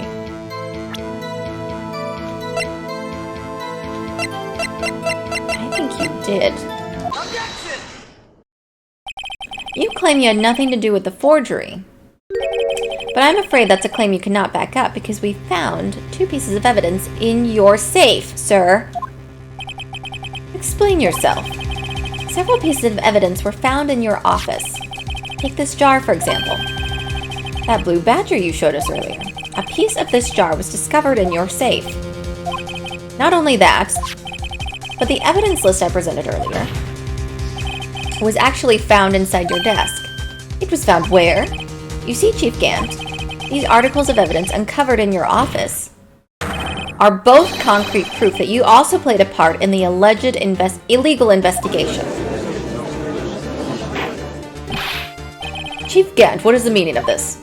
Oh, here's a defense attorney who may even rival Worthy. So you admit to it then, that you were involved in the forgery? Who, me? Or do you mean you? Me? Why would I have anything to do with that? Well, you were the one who snuck into my office when you found this evidence. Prosecutors aren't the only ones capable of forging evidence, you know. Defense attorneys can do so too.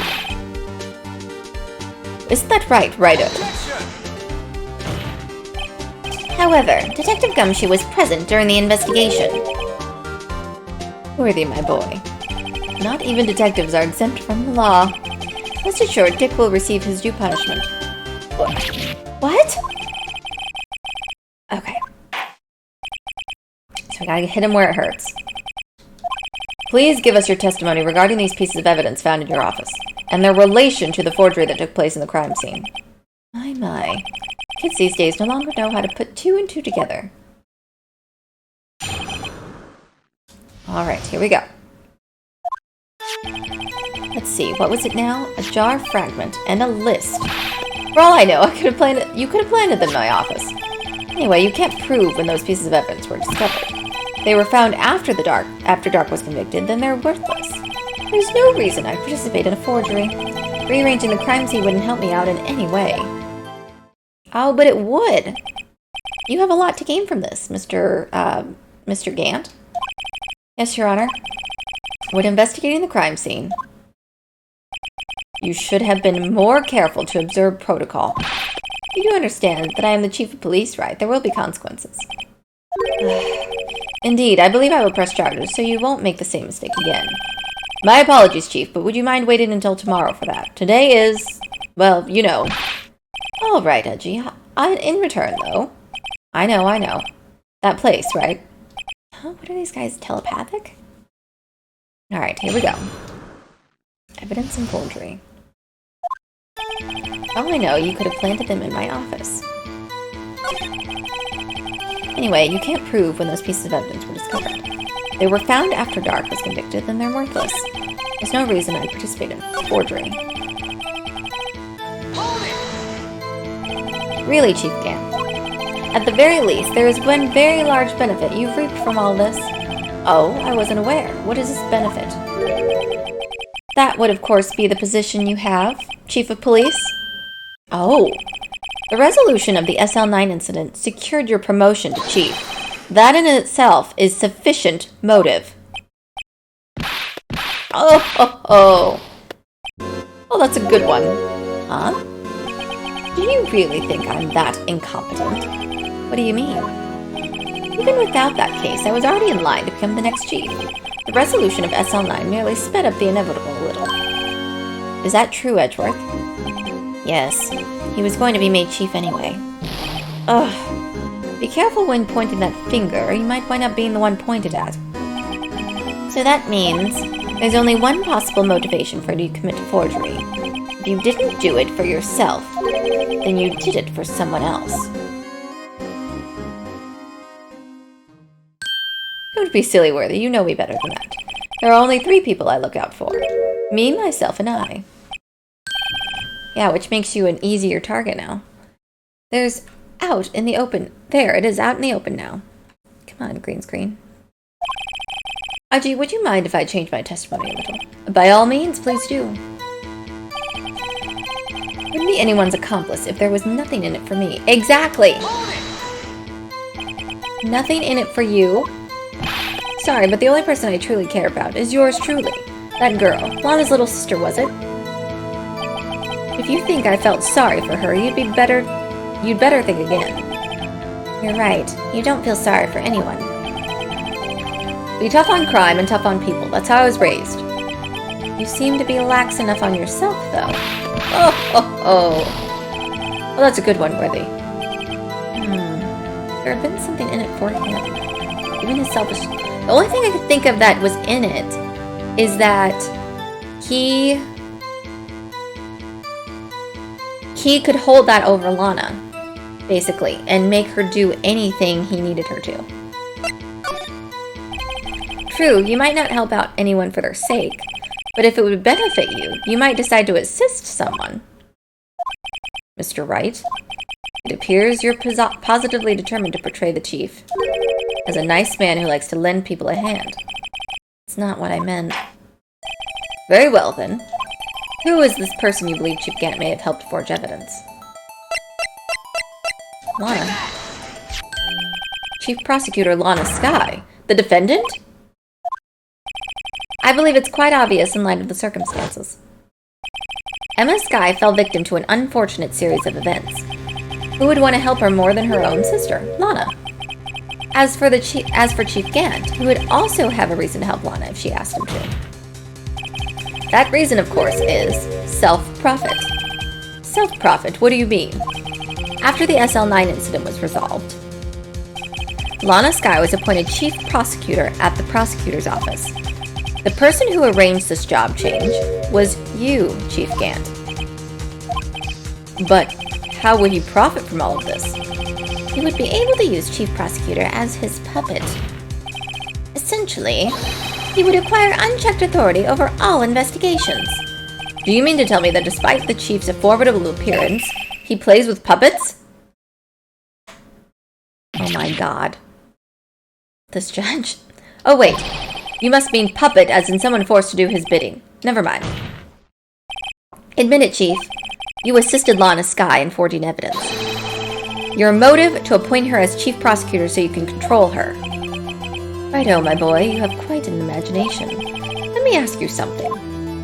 What? Do you have any proof of this? That I controlled Lana? For example, is Lana testifying that I've done such a thing? Lana... She's keeping quiet to protect Emma. There's no way she'd testify against Gant. I'm afraid without any proof, this all amounts to nothing more than mere conjecture. Unless that is also what happened in this incident. This incident? Which one would that be? Of course, I'm talking about the murder of Detective Bruce Goodman. The chief prosecutor has been acting strange throughout this entire trial. Almost as if someone has been controlling her.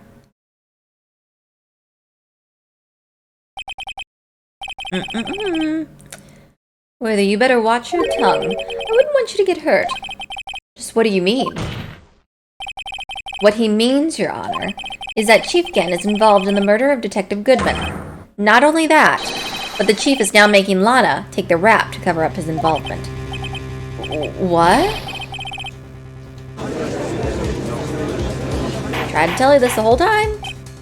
Order, order. I said order. Mr. Wright, you can't be serious. Huh? This is an affront to the highest-ranking officer in your law enforcement agency. To accuse the chief of police of blackmail and murder. I mean, come on, that happens all the time. That's... impossible! Your Honor, I was merely reiterating what Mr. Edgeworth said in easier-to-understand language. It's too late, Mr. Wright. There's no turning back for us now. Looks like he's the one who decided to go through with this. Can you prove this, Mr. Wright? That the chief, a high-ranking officer of law, is involved in this murder? Good question. Regardless of his rank or title, Chief Gant is just a man. The question is he a criminal? I believe the evidence will tell. I see. All right, then. Let's see what Mr. Wright's got, and it better be good. Show us the evidence that ties Chief Gant to the murder of Detective Goodman. The log. We need the sign-in sheet. This is the ID card list. Yes, the one that shows who entered the evidence room on the day of the crime. There was one ID on the list we couldn't determine the owner of yesterday. 777777. Sorry, but there's no way you can prove that's my card number. It's your number. What? How do you know that? The safe in Chief Gant's office requires a code to open. A 7-digit code. 7 digits? You don't mean... I'm afraid so, Your Honor. The code was 777-7777.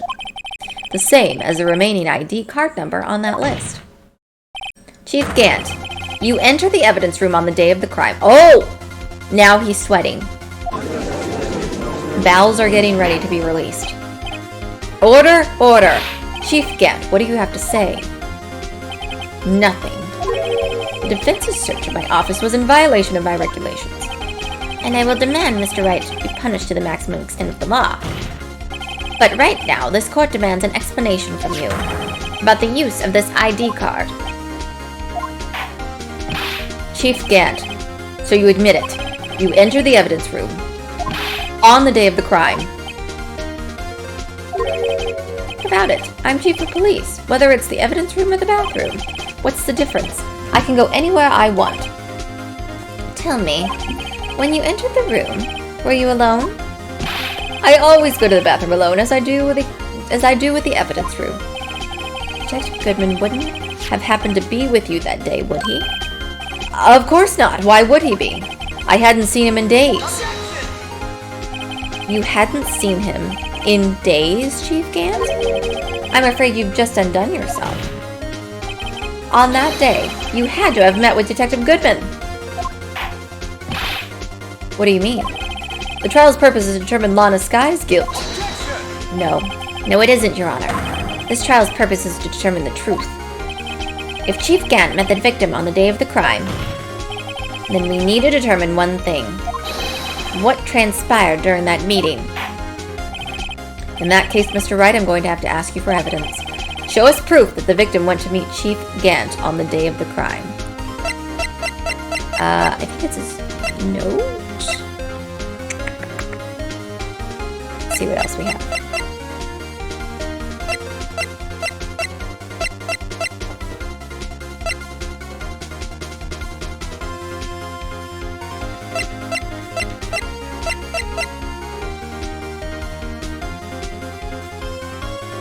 Oh, that's right. He lost his ID badge and he had to go take it to Chief of Police. I forgot we had that. Detective Goodman lost his ID card on the day of the crime. Or to be more accurate, Jake Marshall stole it. So Detective Goodman filled out a lost item report. He would have had to give that report to the Chief of Police. And you are in possession of the report, which means you can't be sure he filed it. He filed it. How do I know, you ask? Because he needed to enter the evidence room that day. He needed to. Yes, to transfer the evidence out. Oh. Detective Goodman took the form to you, Chief Gant. Then, you accompanied the detective to the evidence room. I accompanied him? There's no other way the murderer and the Detective Goodman could have entered the room. Hold on, let me guess what you're going to say next. I, the Chief of Police, murdered poor Goodman. Exactly. But wait, the Chief didn't necessarily need to accompany him to the evidence room. He could have just lent him his ID card. Yes, now that you mention it, I believe I might have done something of the sort. Sorry, but that's not possible. According to the record, your card was only used once. Yet you showed us your ID card earlier. If you had really lent it to Detective Goodman, he would have still have it. It would have been found on his body. OMG! Bells! Exploding! Chief Gant, you didn't. The murder was most likely a spur-of-the-moment crime, for no one in their right mind would choose the police department as the place to commit murder. After the murder, you contacted Lana at the prosecutor's office. Why? To dispose of Detective Goodman's body, of course. You're forgetting, Mr. Wright, that the victim's body was discovered in the prosecutor's office parking lot. How did he manage to move it there? I was at the police department the entire day, you know. And everyone's aware that Lana stayed at the prosecutor's office after the ceremony. Everyone except me, it seems. Still, you're the chief of police. You have an entire police force at your disposal. Oh, so you think I just ordered an officer to do it? Hey you, take this here dead body over to the prosecutor's office. I don't think so. Chief Gant, you left all the evidence we need to prove how you moved the body to the prosecutor's office. All this time I thought it was a useless clue just taking up space. How could the chief have moved the body? It was simple. He did it without someone knowing. Mr. Wright, show us this evidence. To move the victim's body, Chief Gant used this. Where did it go? Boom! This is how he moved Detective Goodman's body. What's that, a screwdriver? But what does that have to do with this case? Mr. Edgeworth, think back to the day of the crime. What is this screwdriver doing here? It's here because...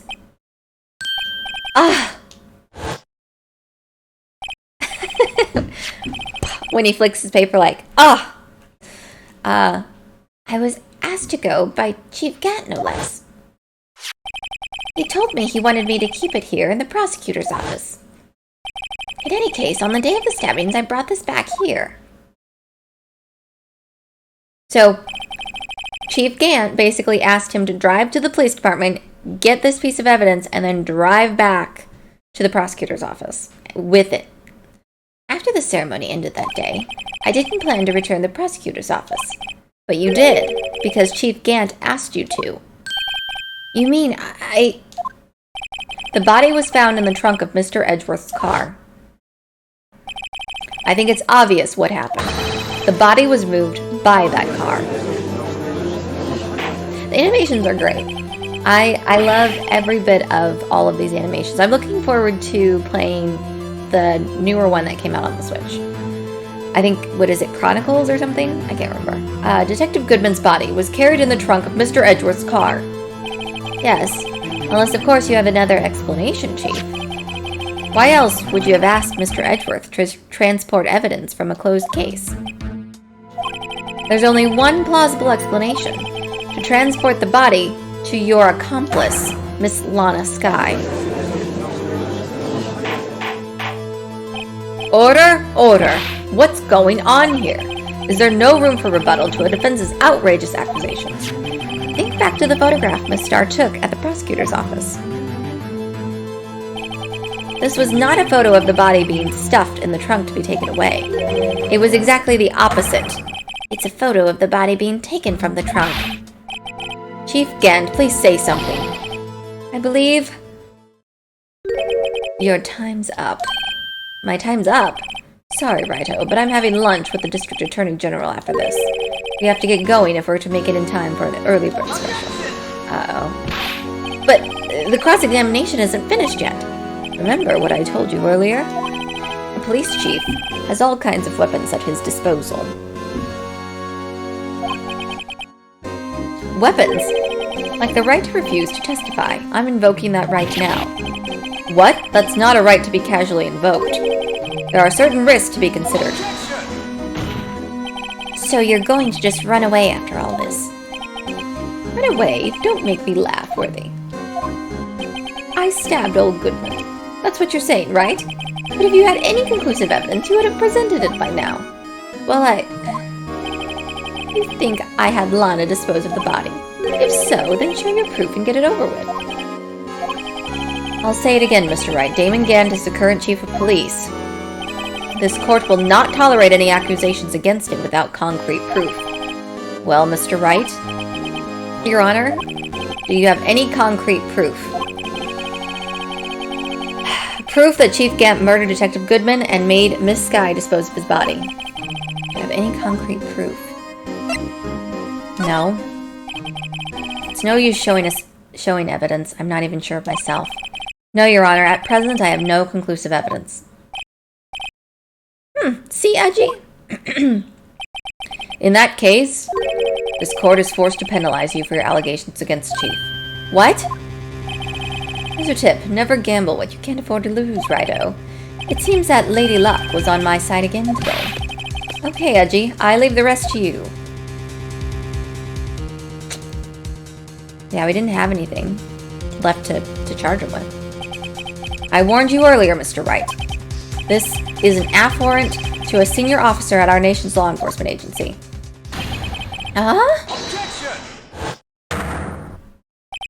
Lady Luck, Maybe we should have a word with her. Mr. Edgeworth, what do you mean? There's one lady who knows the real truth behind this trial. We haven't yet had the honor of hearing her testimony. Lady who knows the truth. Another witness. In the absence of conclusive evidence, the only other method is proof is testimony. But Chief Gant has invoked his right to refuse to testify. There's still someone else, one more witness who can answer all the questions raised in this trial. Someone right in this very room.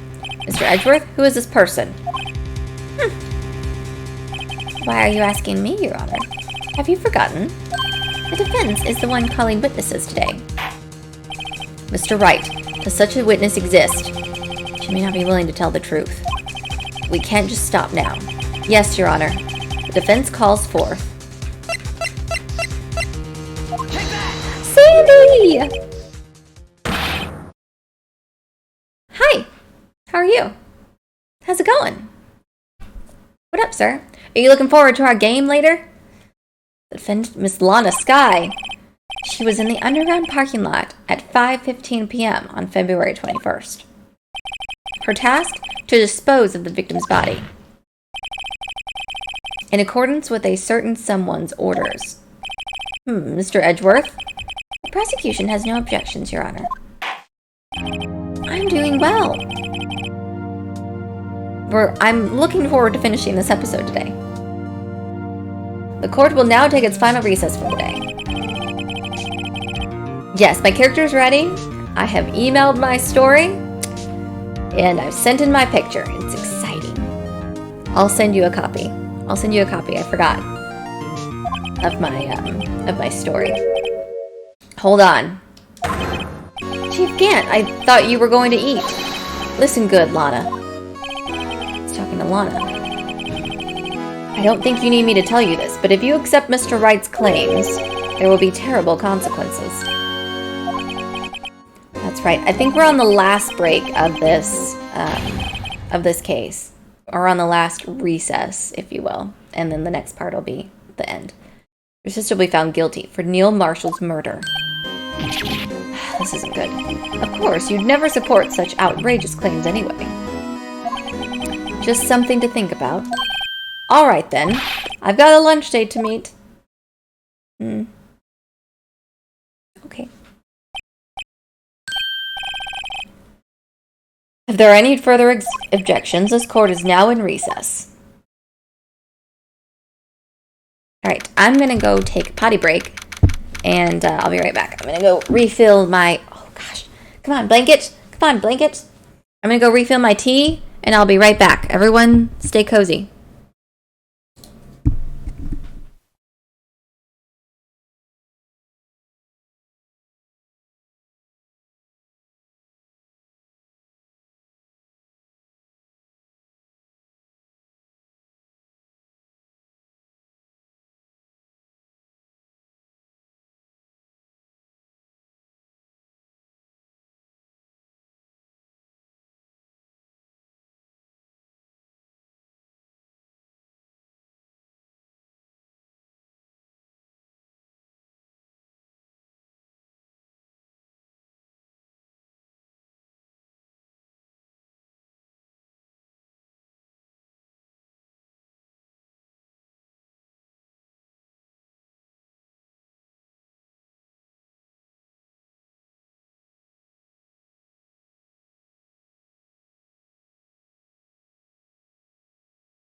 All right, I'm back.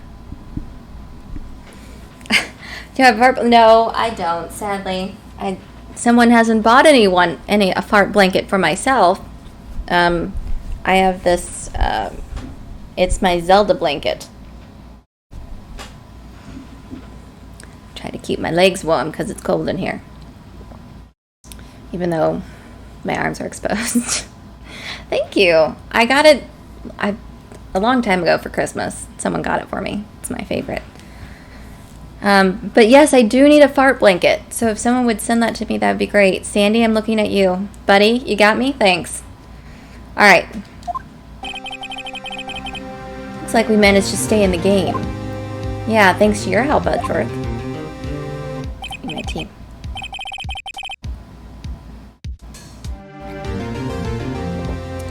That chief, he's something else, eh, pals? Detective Gumshoe. Haha, I'm not a detective anymore.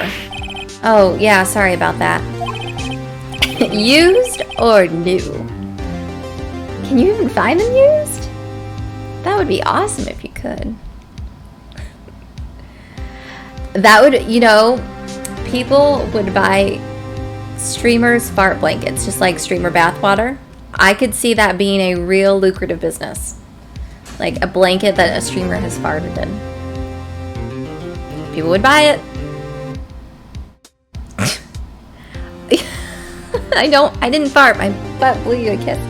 There is a, let me see if I can put it in chat. Hold on. Let's see here.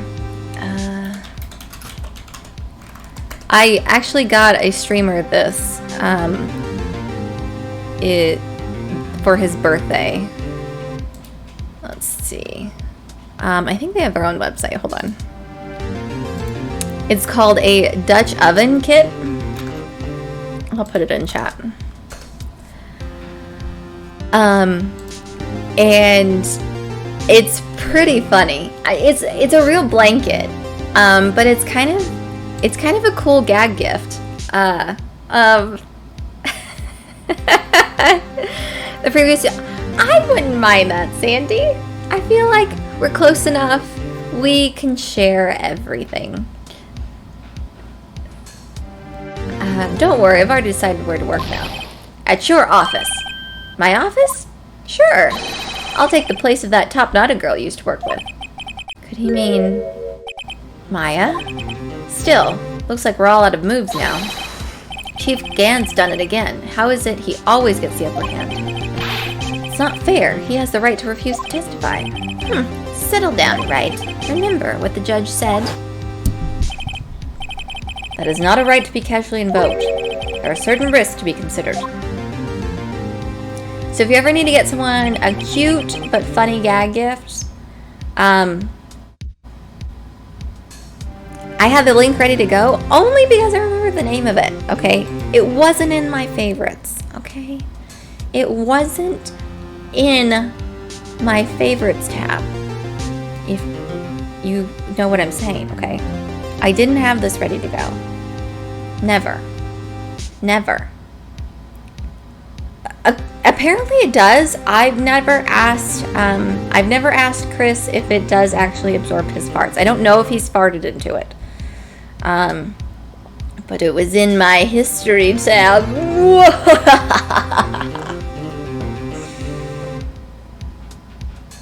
That's right. You take great risks in being my friend. Alright, or telling me when it's your birthday. You know what, Sandy? I think you made out really well for your birthday because I sent you a Legend of Zelda Hyrule Historia book.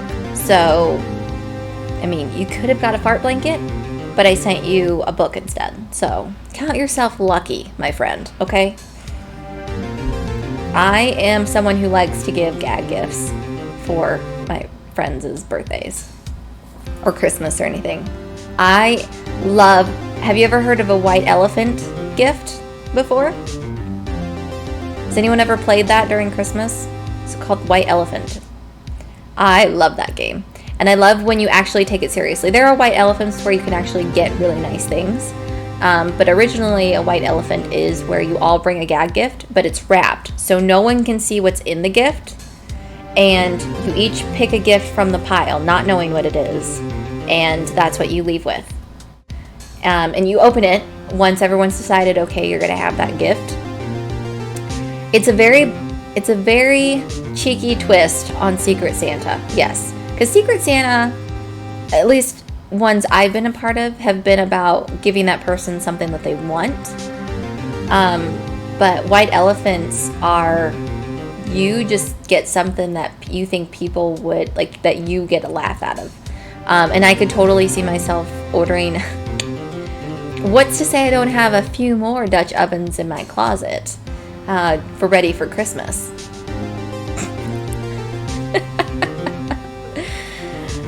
Fart blanket is something I would appreciate more of sharing it with someone.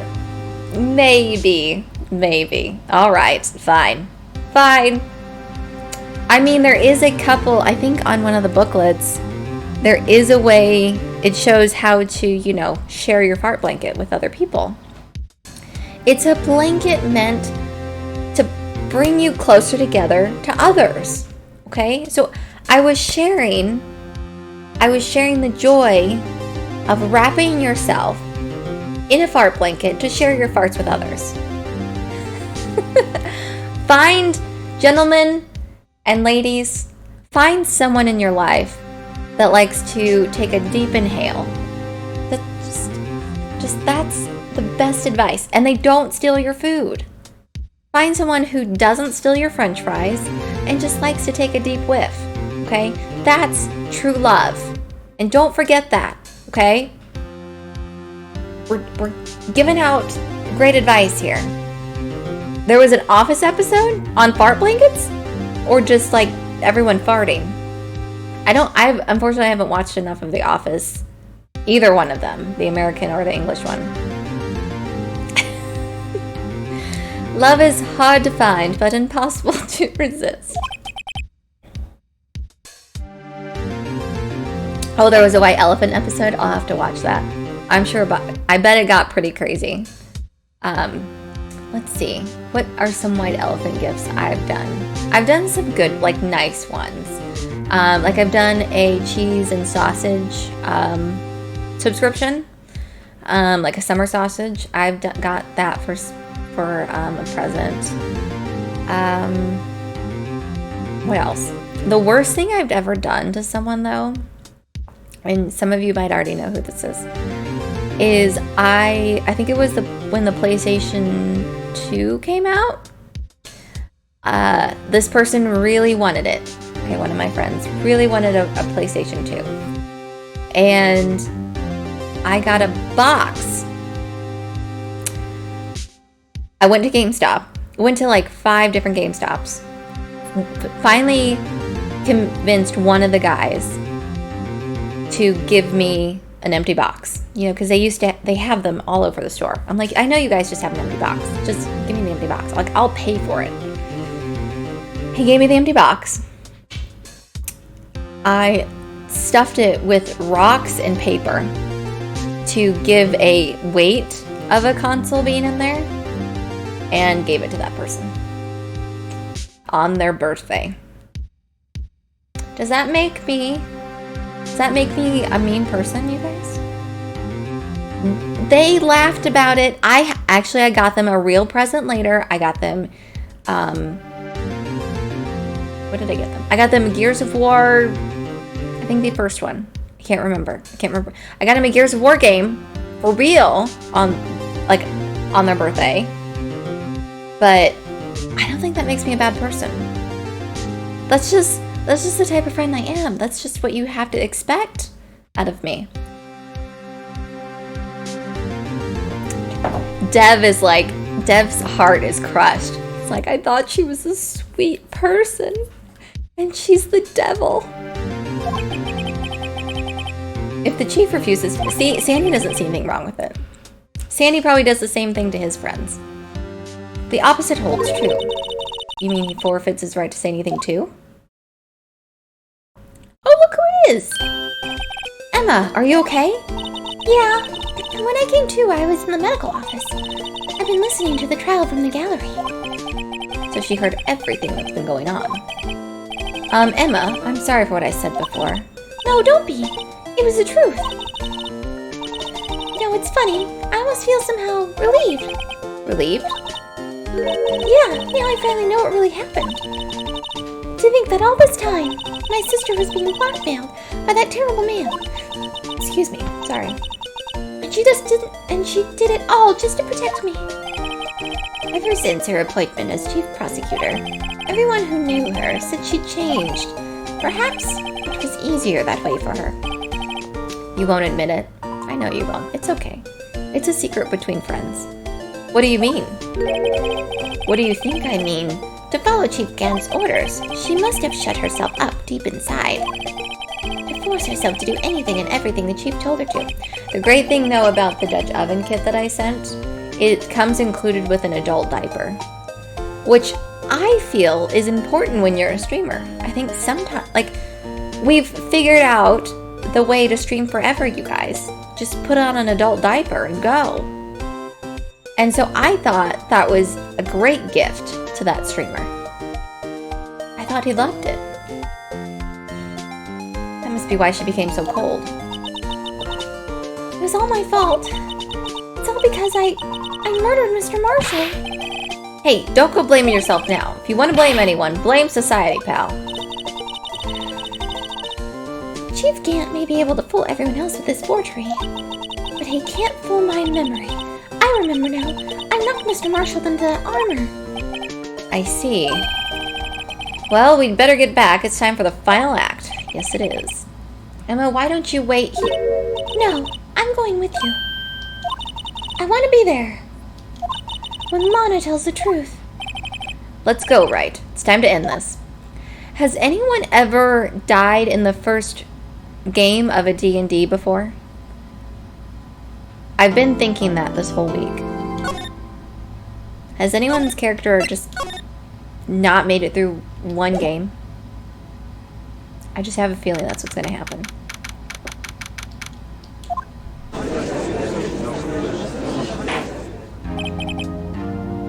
Now then, will the defendant, Miss Lotta Sky, please take the stand?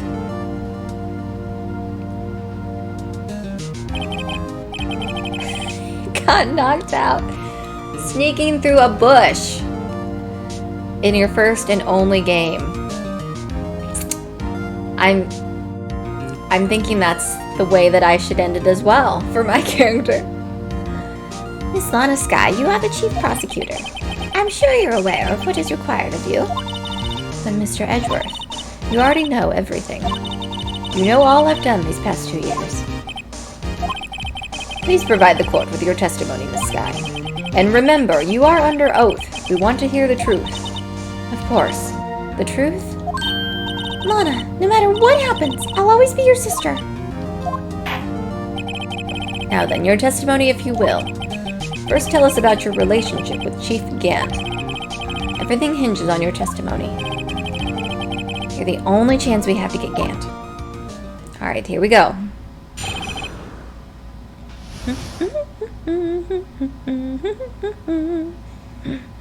Okay, what did she have to say? I worked alongside Gant for years. There's no truth to this blackmail theory.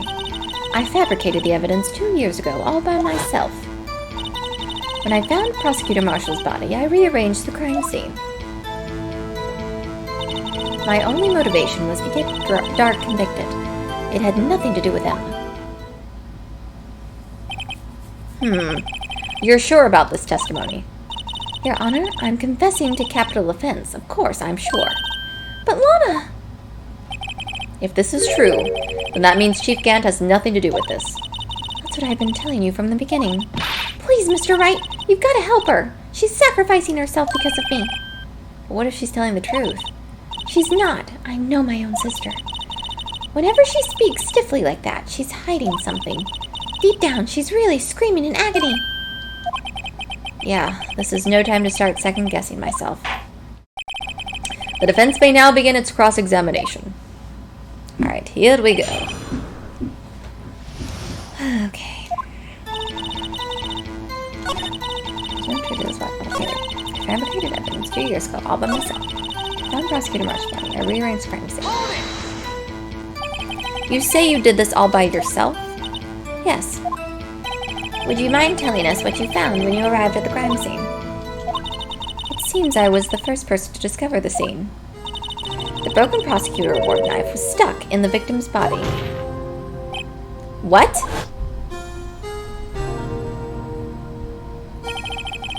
But Prosecutor Marshall died from an unfortunate accident. It's only a situation you dreamed was possible. The reality is, it wasn't my sister who took the prosecutor's life. It was mine. Fantasize all you want, Mr. Wright, but I'll never change the statement. You mean Prosecutor Marshall wound up being killed by Dark? Something like that. If that is so, what happened to the murder weapon? Dark was carrying a switchblade knife. Oh, that was lying on the floor a little distance away. It was probably knocked away in the struggle. That's not how it went down. She's trying to cover up her lies with more lies. All just to protect me. So when you found the scene like this, what did you do? After all, this is what everything boils down to. Yes. I broke off the tip of Dark's knife, planted it inside the wound, then moved the body. You planted the tip of Dark's knife at the victim's wound? But why? Why would you do that? You of all people should know, Edgeworth. You've always had a good head on your shoulders. My head isn't that bad, but maybe I ought to ask for the sake of others. Why did you move the body? When you showed up on the scene, where exactly was the victim's body? It was where you deduced it. It was by Chief Gant's desk. But the body was found by your desk. Why did you move it there? The reason for that is simple. Let's have the witness explain this in more detail. The reason Miss Sky moved the body. The pieces of the jar that shattered during the events threatened my plan. Oh gosh. Well, let's show the pieces of the shattered jar then. Miss Sky, I understand how you feel. You committed that crime 2 years ago to protect your sister. You mean the forgery at the scene where Neil Marshall was murdered? If that truth were to be exposed now, the past 2 years of your life will have been in vain. Even so, I am compelled to bring to everyone's attention a significant contradiction within your testimony. A contradiction in my testimony? You testified, and I quote, "The pieces of the jar that shattered during the events threatened my plan." That's right. There's the flick. Do you have a problem with that? It's a simple oversight, really. You see, a message was written on this jar with the victim's blood. Yes, the prosecutor must have written in his final moments. Exactly so. And this is where the contradiction lies. In order for the victim to be able to write his message on the jar, it must not yet have been broken before he died. He couldn't have written Emma's name on a shattered jar. This is correct. Order, order. Your Honor, it would appear more information is needed in regard to this jar and its bloody message. We may be missing something critical here. Something critical. Chief Prosecutor, it seems you're as in the dark as we are about the truth towards which we're headed. What? Just tell us exactly what you saw. We'll piece together the information to arrive at the truth. Very well. The witness may now continue her testimony.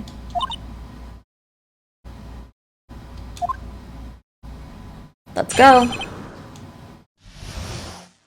Let's go. I immediately noticed the blood traces on the jar, but it was dark in the room and I didn't have time to check it out. To be safe, I wiped away the blood. The fragments were large, so I'm sure I got them all. All I could think about was wiping them clean before they were discovered. Sure you did. You mean you were the one who wiped away the message in blood? I wasn't chief prosecutor at the time. She didn't think Dark was the real murderer. That's why she tried to erase the real evidence. Very well, the defense may now begin its cross-examination. It's the longest freaking case. Alright. I immediately noticed the blood traces on the jar. It was dark in the room and I didn't have time to check it out. To be safe, I wiped away the blood. How would you have seen the blood if it was in pieces, though? Fragments were large, so I'm sure I got them all. No, you didn't. Miss Sky, I believe this jar conceals a truth even you are unaware of. What? We found the final piece of this jar in Chief Gant's safe. In the chief's safe? But how? I knew it. She really didn't know. There was something even more disturbing about that final piece. There was still blood on it. But the witness just testified that she gathered every last piece and wiped the blood off of them. Yes, which leaves us with only one explanation. On the night Prosecutor Marshall was murdered, you were not the first one to show up on the scene. Chief Gant got there before you. But couldn't the defendant have simply missed a piece? I'm afraid that's unlikely. The pieces are too big for anyone to miss, let alone an ace detective. That may well be, but everyone makes mistakes. Even I once wasted an entire day looking for my dentures. They were in my mouth all along. Can you believe that? Has anyone else in chat lost their dentures before? It's the worst. Or when you're looking for your glasses and they're on the top of your head. I do that all the time. Have you forgotten, Your Honor? When this witness arrived at the scene, the jar was already broken. Oh, that. There's no way a name could have been written on a shattered jar. Another person discovered the scene prior to the witness.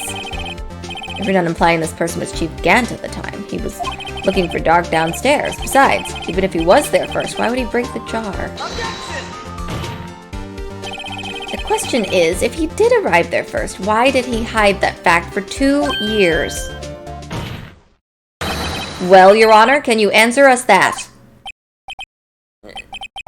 No! Why is the judge freaking out?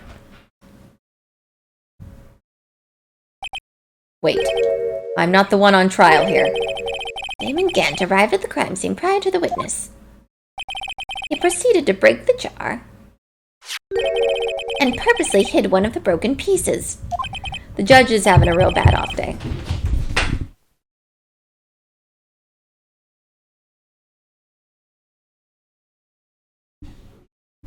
Okay, sorry. Question, what is this action called? Fabrication of evidence. But why would Chief Gant do that? In light of what happened afterwards, isn't it clear? What happened afterwards? Discovering the scene, Lana Skye believed her sister Emma killed the victim. Determined to help her sister, she sought Gant's aid. Lending her his aid, Gant helped her create evidence that incriminated Dark, sparing Emma. And therein lies the reason. The reason why Miss Skye became Chief's puppet. Ouch! She just bit her own finger off. No, I did it on my own. Please, sis, stop trying to protect the Chief.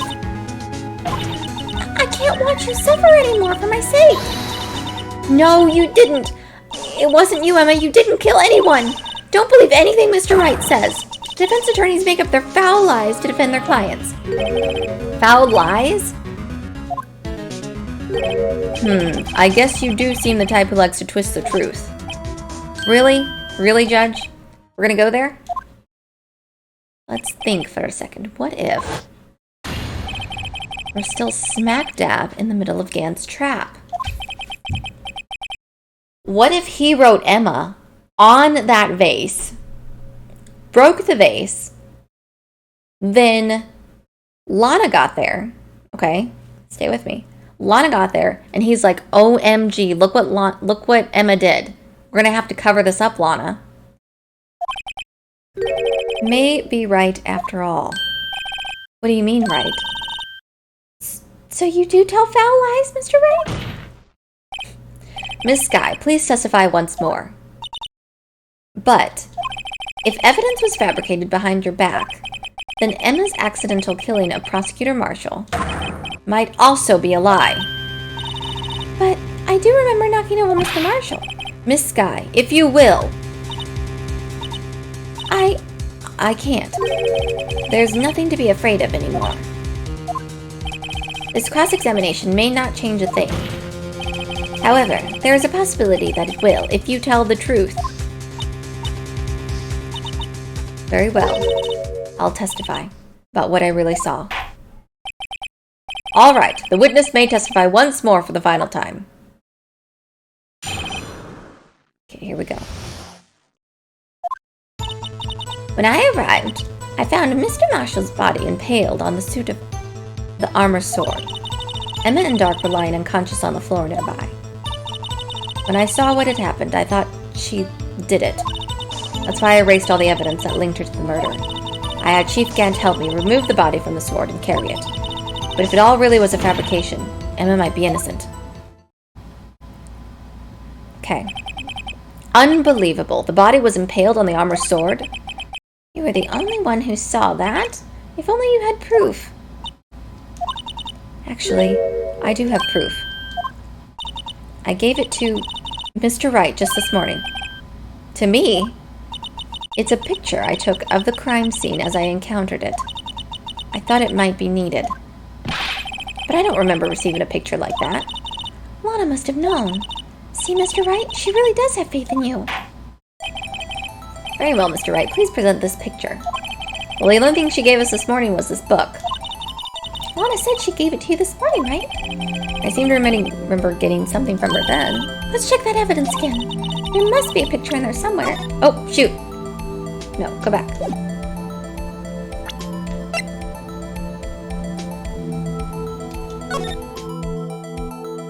Oh, look how adorable this is! Oh, it's so cute.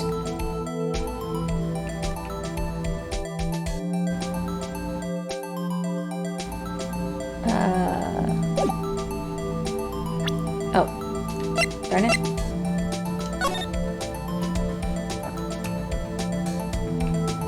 Evidence law.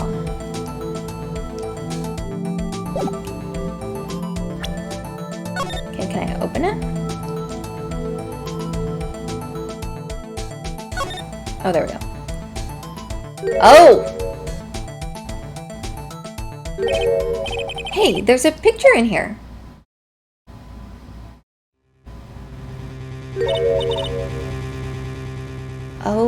Oh my. This is the actual crime scene. No other detective saw the crime scene like this. Because I contacted Criminal Affairs only after I had rearranged everything. Mr. Wright! That piece cut out from his vest. Could that be... The cloth we found inside Chief Gant's safe. What's this? Remember, we found that cloth that has Emma's fingerprints on it. That cloth. It had fingerprints on it. Whosever fingerprints those are must be the real murderer. What? But those fingerprints...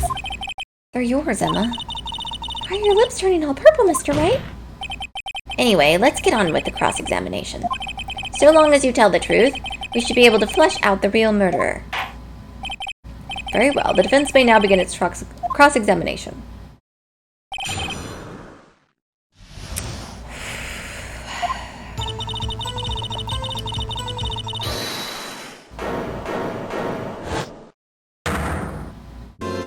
Great. Come on now, Edgy. This is the poorest excuse for a trial I've ever seen. What did he just get back from lunch? Chief Gant. What? Now you want to make me out as a bad guy too? If so, I'd like to put in a word or two in my defense. I'm afraid it's too late for that. What? You already declined to testify. That means you forfeited your right to make statements of any sort. This must be that risk we were talking about earlier. Just sit back, relax, and enjoy the sound of the noose tightening around your own neck. That's right. Oh, I'm sorry. I skipped the bowels exploding part. You think I'm worried? Sorry to disappoint you, but I don't need to make any statements. What do you mean? The evidence will do all the talking for me. Even if I can't testify, I can still present evidence. Yes, that's true. Wait, you mean you still have some conclusive evidence? No, I don't, but someone does. Someone. So, what's your excuse, Righto? Why have you been keeping quiet about it? You don't have something to show us, right? Something that proves who knocked over Neil Marshall, causing his death? Conclusive evidence that leaves no room for doubt. Is this true, Mr. Wright? I show that piece of evidence now. Emma's sure to be made out as the murderer. I say we don't show it. You will be the one appearing before Board of Inquiries. What do I do now? I better think this through carefully. I can't afford to make the wrong decision. Should I present that piece of evidence? The one that shows who really killed Prosecutor Marshall?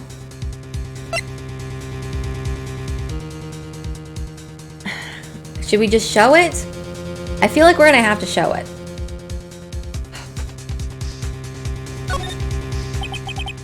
Your Honor, I don't have any evidence I can present at this point in time.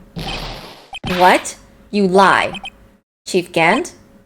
You opened my safe. I know you took what was inside. The conclusive evidence.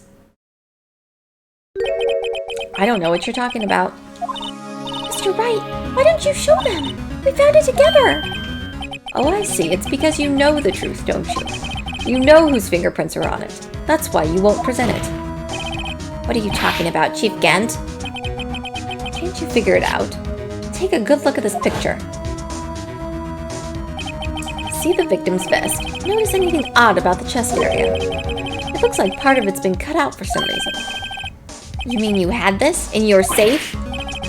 What? That means you, the chief of police... Yeah, this picture shows he's clearly dead. Have been concealing evidence. This is going to be the biggest scandal in the history of police department. Yeah, that means you've been hiding this evidence the whole time, sir. So, joke's on you. Impressive. To be honest, I didn't think you had the gall, Righto. Well, I can't just let you pin me up as a murderer. I'll tell you what really happened. What? You mean you admit to it? Oh boy. I was the first person to arrive at the crime scene that day. It then occurred to me that I could use the situation to control Lana. So you really were manipulating her? I knew Lana. If I made it look like the blame lay with her sister, that, when she saw the scene, she would ask for my aid. So you assisted Miss Skye. I told her to arrange all of the evidence.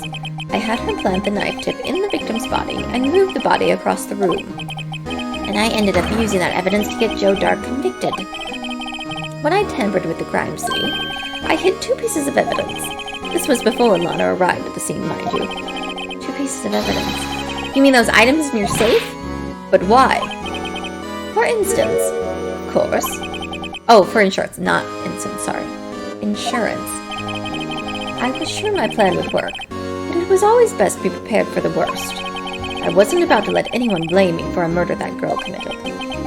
You mean you were calculating that far ahead while forging the evidence? What do you take me for, a fool? I didn't make police chief by dumb luck. See this jar fragment? I hit the most legible part of Emma's name. I didn't expect Lana to go and wipe the blood off all the pieces. But if you fabricated all the evidence, what's to say you didn't fabricate the message on this jar, too? Ho, some people just don't know when to quit, do they? That's why I kept one more item for insurance. You mean that piece of cloth? Come on, Righto, cough it up already.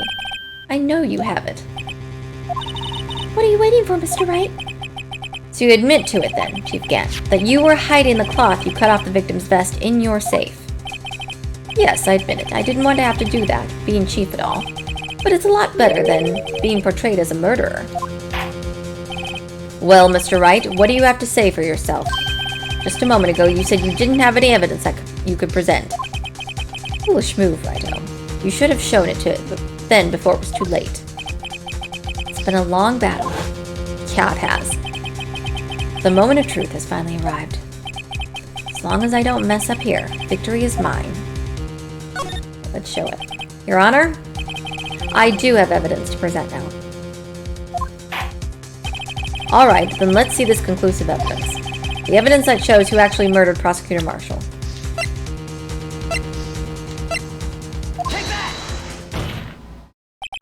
Let me verify this once more. On the day of the crime, you personally cut out this piece of the victim's vest? Oh yes, at last you finally brought it out to the open. Yes, but how did he know that's where she pushed him? How did he know to cut out that specific piece of the vest? There's a handprint on this piece of cloth. Your Honor, the prosecution requests that be immediately sent to the lab for analysis. This handprint on the leather. There must have been a strong impact for it to be left so clearly. You mean? It could not have been forged. It must be authentic, conclusive evidence. Oh. You're as slow on the uptake as ever, Worthy. What? Think about it. Righto had all this time to present this evidence. Yet he was reluctant to do so. Why would that be? You mean you already know? You know whose fingerprints are on that. Mr. Wright, do you really know? Whoever the fingerprints belong to must be the real murderer. Whose fingerprints are they?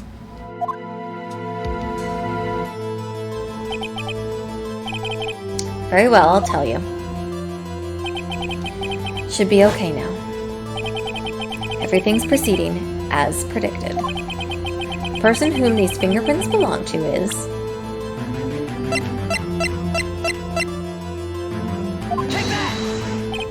Emma? Emma Skye? What? They're mine? I'm sorry, Emma. But why? Why didn't you tell me? Uh-oh. It's okay, it's going all according to plan. You're really something, Righto.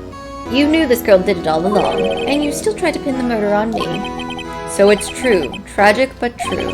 This girl really did shove Prosecutor Marshall to his death. How could you, you monster? Miss Skye, You knew whose fingerprints those were all along, yet you acted like she really didn't. Miss Skye, it's not over yet. What? I said this trial isn't over yet. Huh, but I'm afraid it's over, boy. Not only this trial, boy, but your career, too. You purposely conceal this conclusive evidence that my friend is a serious offense. I'm looking forward to you pressing charges after the defendant is convicted. I'll have your badge, boy. What's the matter? Cat got your tongue? Aren't you going to tell us how it feels? How it feels to be the one who single-handedly turned a poor little girl into a murderer? Before I do that, there's just one little thing I have to clear up. Oh, and what's that? Who really killed Prosecutor Neil Marshall? What? Chief Gant, you're absolutely right. This piece of cloth proves who the real murderer is. Who killed Neil Marshall? Who killed Neil Marshall, you ask?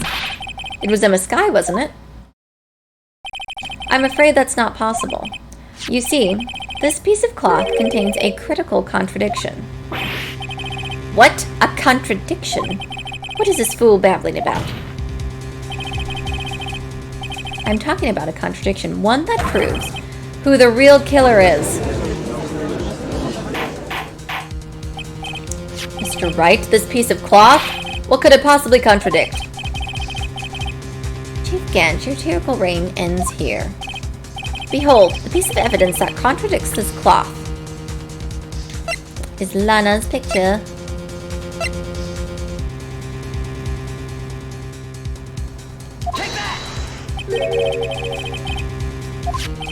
This is the picture Miss Skye took. Take a good look at it. See where the piece of his vest was cut out? Yes. His shirt is showing underneath. It's hard to make out what all that blood on his vest. Exactly my point. His chest is soaked with blood. That's only natural. His lungs, no doubt, were punctured. Blood poured out of his mouth. Oh, but that piece of cloth had no blood on it.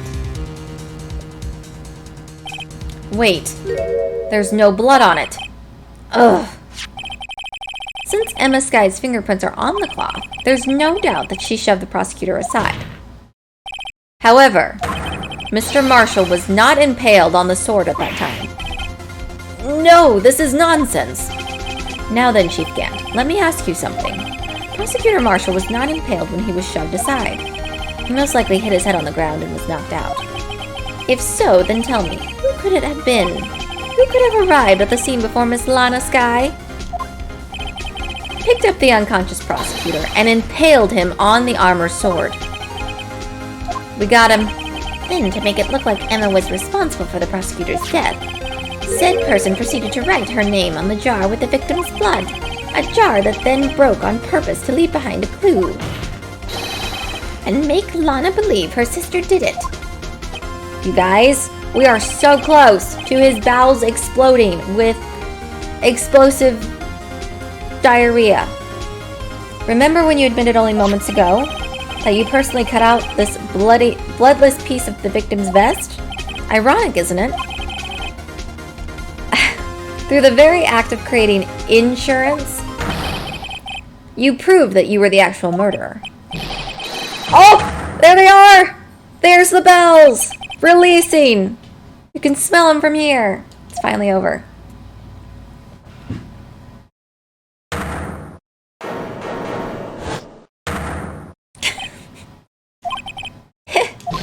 Oh, that was close, Wright. You almost had me. Sorry, but you'll have to do better than that. I refute your allegations. What do you mean you refute his allegations? You see, that piece of cloth... He's got the poop sweats. Poop sweats are the worst. Have you ever had to poop so bad you start sweating? Like, especially under your armpits, you're like, I've got to poop. And you can't find a bathroom? It's like my worst nightmare. You see that piece of cloth? It's illegal evidence. Order, order.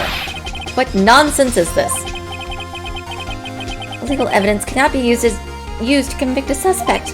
Remember, Reggie? Earlier, old Wright here concealed that piece of cloth. So then what's your excuse, Wright? You do have some conclusive evidence, don't you? Your Honor, I don't have any evidence I can present at this point. Or try to do the safety fart, hoping that it's not more than a fart? Well, that's true. The defense did refuse to present evidence. At that moment, that piece of cloth ceased to be legal evidence. But that's not fair! Ho ho ho! Did you actually think you could best me in court? Looks like that last laugh's on you, son. Boy. Well, the mailman is here. I'm afraid Mr. Gann's claim is legally correct. Well, Mr. Edgeworth? True, illegal evidence cannot be used to convict a person. Assuming, of course, that the evidence is indeed illegal. Well, Mr. Wright? It seems at last. The time for me to reveal my plan has finally arrived. Mr. Wright, do you admit to it? That you purposely and illegally concealed this piece of cloth? I did not, Your Honor. I admit, I refused to present it at one point. So the evidence is illegal. Listen. No, it isn't, Mr. Gann. Huh? It's not that I didn't present the evidence then. It's that I couldn't. What do you mean you couldn't? There are certain procedures involved when presenting evidence. Remember, we can only present evidence when there's a contradiction or a contradictory statement. Oh, my nose. Itchy. It's nothing but a coward. There is only one issue left to be resolved in this trial. Is this evidence legal or not? Very well, let us settle this once and for all. Earlier you refused to present evidence. If you can prove your conduct was not in violation of the law, then do so. I present the evidence law. Present. This is my proof, Your Honor. Evidence law. What's this? I've done my homework too, Chief. Indeed, Emma Sky's fingerprints were on this piece of cloth. However, at that point in time, this was merely a piece of cloth, nothing more. What? You see, it's written right here in this book. The second rule of evidence law. Rule 1. No evidence shall be shown without the approval of the police department. I found this piece of evidence myself, inside your safe. It goes without saying I did not have approval from the police department. What is that? See that? Something. I don't know what that is. And it's a ghost! Here's the crux of the matter. You see, at the time it was impossible for me to prove the relevance between the cloth and the SL9 incident. What? What kind of nonsense is this? You want relevancy? Just take one look at this picture, and... No. Sorry, but can you recall, when was that picture presented? That it was shown only a few moments ago. No. He's right. At the beginning of today's trial, that piece of cloth was still meaningless. The person who gave it value as evidence was you, Damon Gant. You yourself confessed to a certain truth. I mean, we don't need to go back, game. I was there. I witnessed it all. On the day of the crime, you personally cut out this piece of the victim's vest. Oh, yes. Got you now. No! It was then that you approved this cloth as conclusive evidence. Yes, you, the chief of police, personally approved this cloth. The only person who could have cut this from the victim's vest is the one who stood before Prosecutor Marshall in his final moments. In other words, the real murderer, and there's only one person who that could be. Damon Gant. The killer was you. Uh-oh.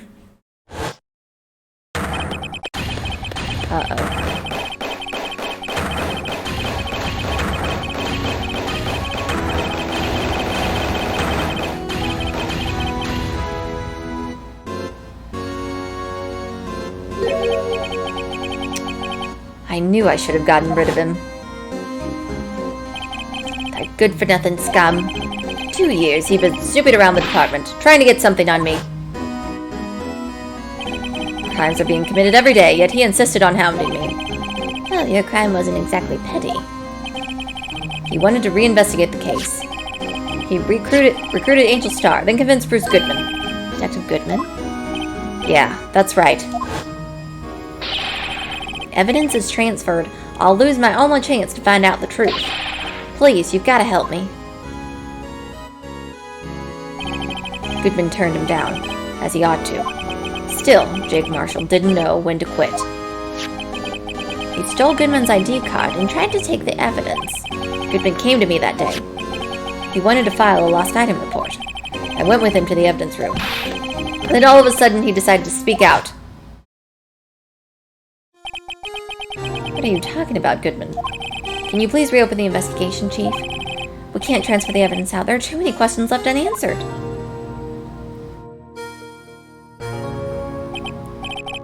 He opened his evidence locker, and as he was taking evidence out, he said, "It's not too late. I'm going to hand this all over to Marshall."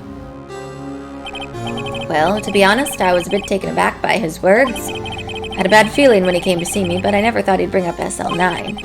That's when I saw it. That accursed knife.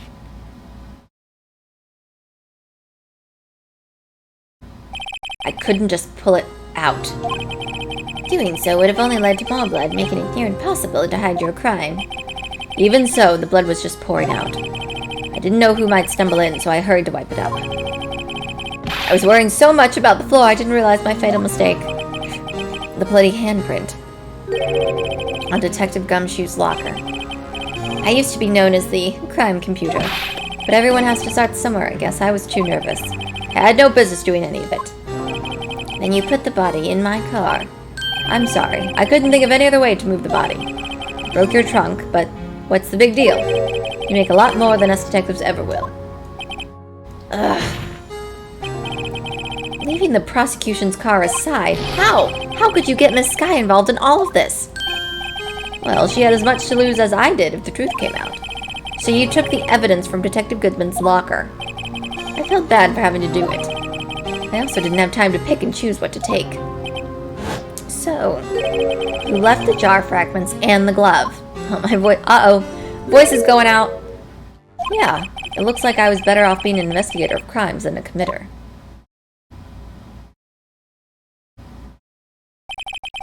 They all did their best to get in my way. I've got to hand it to them. They do their jobs well, much to my dismay. Fake evidence doesn't hold up very well upon close examination. You must have known that. Tell me, Worthy, why do you stand in court? Me? You despise criminals. I can feel it. You and me are the same. One day you'll understand. Oh, believe me, you will. You're just one man. You'll see what it really takes to bring them down once you try to go along.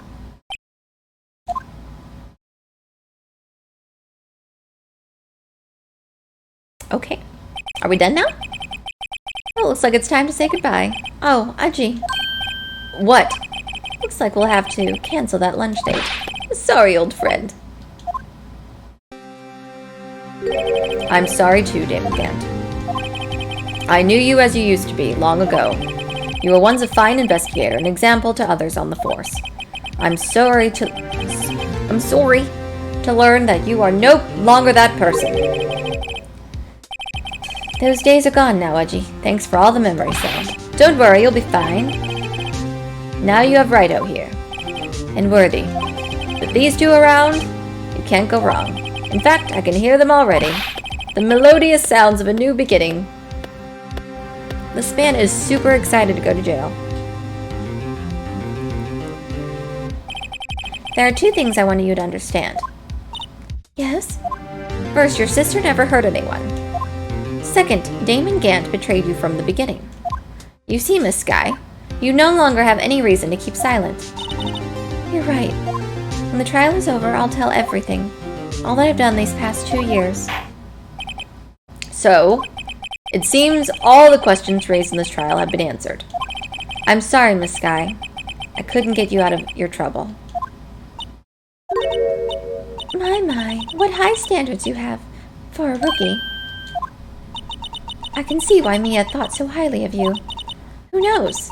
A few years from now, you just might make it to the top. I owe you my thanks, Mr. Wright. Miss Sky? And you too, Mr. Edgeworth. You've suffered every bit as much as I have over these past few days. Believe me, I know how much of an ordeal it's been for you. It was nothing. Liar. I think there's light coming in on my... It's a ghost! We'll name him Steven. Everyone welcome Steven to the stream. I was worried the pressure might break you, and yet you rose above it all and guided Mr. Wright to victory. You've done very well, Mr. Edgeworth. Stop it. I only did my job. In light of this case, it seems a good self-examination is in order for all of us. Miss Sky? Yes, Your Honor. You are innocent of murder. However, although the chief blackmailed you, the fact is you still acted as his accomplice. A trial will be scheduled for these crimes at a later date. Yes, I understand, Your Honor. Is there something amusing about all of this? Why are you smiling? It's been a long time, Your Honor. A long time since I felt free of these heavy chains. Aww. Here. Well, this trial has gone far too long already. Someone finally said it. Thank you, Your Honor. Steven? Steven knows what I'm talking about, don't you, Steven? Yep, Regardless of the charge of murder, this court finds the defendant, Miss Lana Sky. The judge is done with all of it. He's like, this has gone on a billion days. Confetti, yay! That is all. This court is adjourned. We did it. We did it, you guys! Ah, I can smell the sweet smell of victory and bowels being released as the truth came out. Long last, it's finally over. Emma? Why the long face? I'm sorry your sister get completely off the hook, but at least she wasn't convicted for a murder she didn't commit. No, that's not it. Just now, after the trial ended. I can see why Mia Fey thought so highly of you. I owe you my thanks, Mr. Wright. And to you, Mr. Edgeworth. Victory and bowels, we party hard on this channel. Done well. You know, I did my best too, but Lana didn't say a single word to me. I hope I'm not interrupting anything, pals. Time for dirty burgers? Oh, I guess I am. I'll come back later. Wait, Detective Gumshoe, what is it? You're doing this on purpose, aren't you? Making a detective run around all while on duty. And to top it off, you call me here? I've seen happier people at funerals. Hey, lighten up, pals. I'm only kidding. Oh, are you here because of my sister again? Nope. Not this time. I came today because of you, pal. Me? That's right. I thought you'd like to see someone. Look who it is. It's a sister reunion. Should you be doing this? She's still under arrest, you know. Well, I won't tell if you won't. Yes, that's how it works in real life. Emma, I owe you an apology. It's okay, sis. Don't worry about it. That day 2 years ago was the first time in my life I ever panicked. It was all I could do to keep myself from screaming. All I could think about was keeping you from getting wrapped up in that mess. Sis, I asked Gant to help me cover up the truth. I thought I was doing it for your sake, but now I realize I was wrong. I changed after that day. Yeah, we know. All of this, we know. Right, Steven? Steven, did you see what happened too? We've seen it. I had to. It was the only way I could make it through the past 2 years. I knew how much I was hurting you by distancing myself, but I couldn't bring myself to tell you what I did. I was scared that you'd look at me with those eyes of yours. Don't bite your finger off again, please, ma'am. I was scared of how you'd react if you knew. but sis, you were only doing it for me. No. Huh?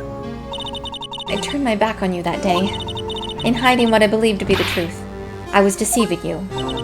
Sis, I'm such a fool. It took me all this time to realize it. Emma, I'm so sorry. but sis, you don't have to apologize.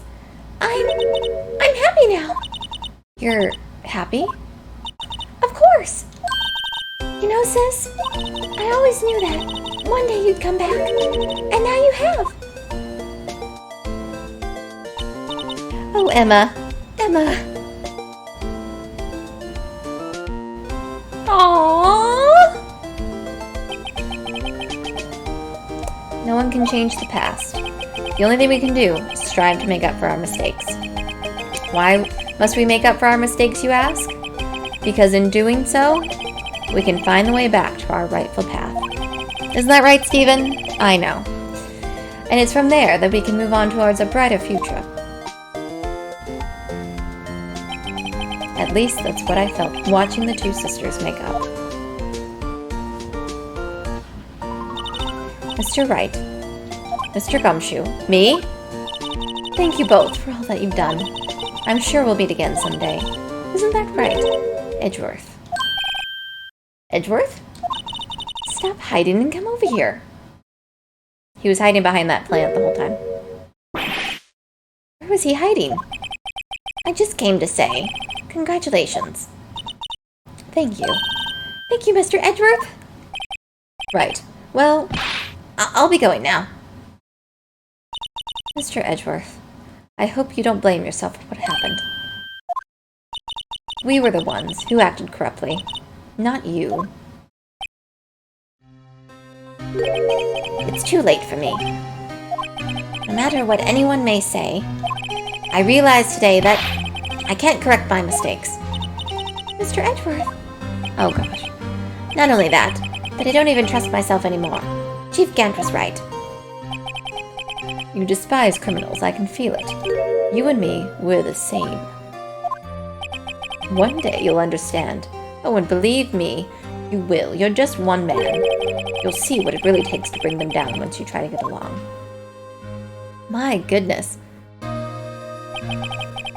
I think the time of this case, they just combined how long it took us to do all four of the first cases together. I plan to dedicate my entire life to fighting them, but in order to fight crime on my own, I need a weapon. It's scary, but I've known that to be true for quite some time now. But Edgeworth, who knows, given enough time, I might have tried to pull something like Chief Gant did. That thought terrifies me. That's why I can't continue as a prosecutor. Edgeworth, don't you understand?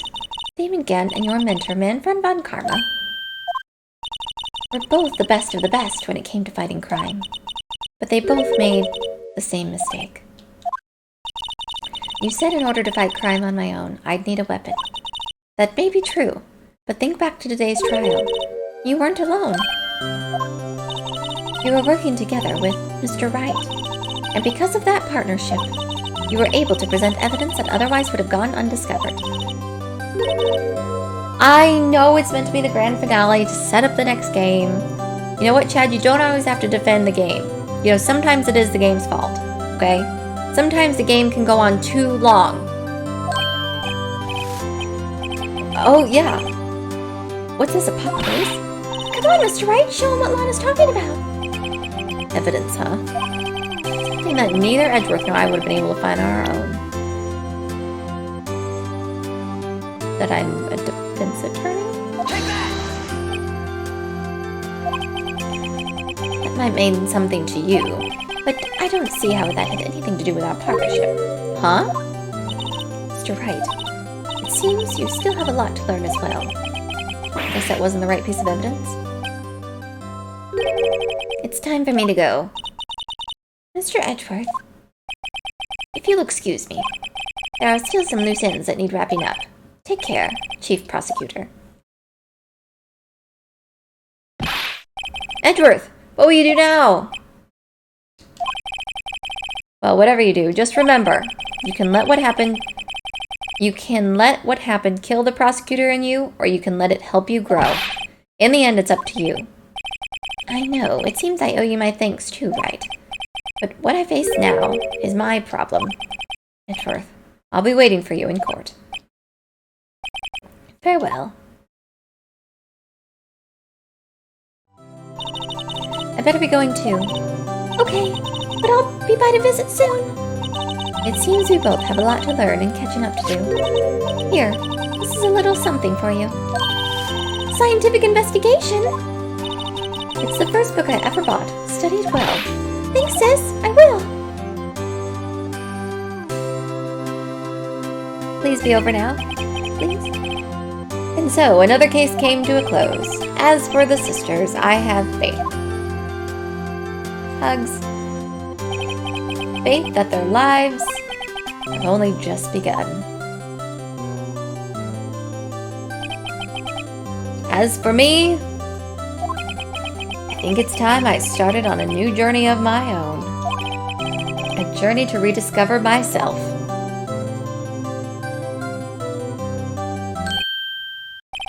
Well, don't go trekking off just yet, pal. Huh? What is it, Detective? There's just a little matter to be resolved about the Chief Prosecutor. You see, she isn't supposed to be out of jail like this. But I thought you said it was okay. Yeah, well, it may be okay with me, but the folks at the prison are a different story. A journey to become the greatest lawyer this world has ever seen. The greatest defense attorney. Basically, I had to bribe a guard in order to sneak her out for 30 minutes. Believe me, it wasn't cheap either. Huh? way to go, Detective. I didn't know you had a wild side. Yeah, well, you see, Mr. Wright here's the one who'd be footing the bill. Huh? What, you think I could afford that with my salary? You gotta be kidding me, pal. Uh-huh. Thank you, Mr. Wright. You're the best. Why is it? I suddenly feel like I want to scream. I think we all do at this point. Chat wants to scream. I want to scream. Hey, I got an idea. Why don't we all go and pay it off together? Yeah, that's a great idea. Come on, guys. Let's go. Objection!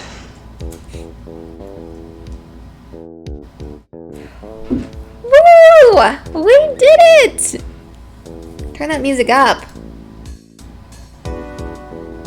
Oh no. I've arranged for a friend of mine, I hope she'll be pleased to study under a top coroner. As for me, this affair has pretty much ended my days at the prosecutor's office. Still, I managed to find my way back to the field somehow. Then, I'll be able to investigate crimes together with Emma. Okay. Good for you. Didn't really need a backstory, ma'am. You could just be on your way. Go, go. We did it! Another game finished! Click!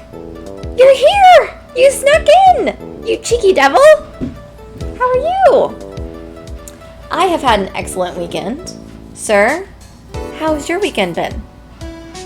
Did you, say the move went well? Did your girlfriend get that job? That new job so you can move? I'm not gonna read that. I mean, you guys can clearly read it. Steven's almost gone over here. He's about to leave. Everyone's bailing on me. We've been on for almost 4 hours to get this done. This is a long episode.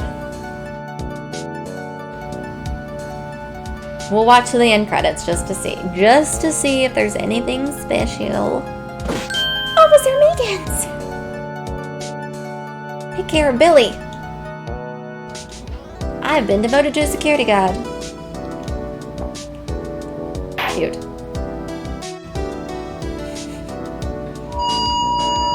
Great, great. How is everyone doing? We finished a game. We finished the first game in the Ace Attorney Phoenix Wright Chronicle things. And yeah. Now we're on to... There's 3 games in this Phoenix Wright series, correct? I believe. There's 3 more games. I believe. Is the statue going to talk to us? So, good job, everyone. Woo! You sipped gift. Oh, yay! Right as the cardboard fell out. Sandy gifted us a sub to Relayru 1. Thank you, Sandy. Thank you for that sub. Thank you for that gift. Thank you so much for being awesome. We finished another game.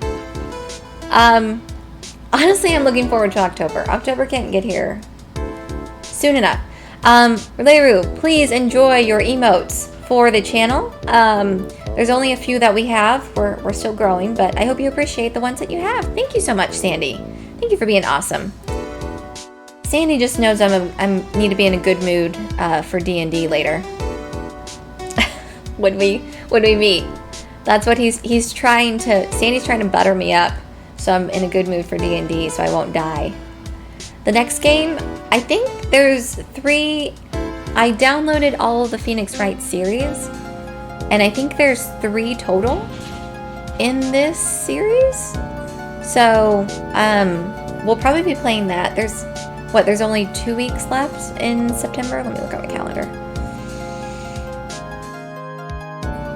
There's really, like, 1 more week left. October 1st is on a Friday. So we're going to be playing the rest of those. And then October, all spooky games. We're going to do Resident Evil, Fatal Frame, Alan Wake, Luigi's Mansion 3, Alien Isolation,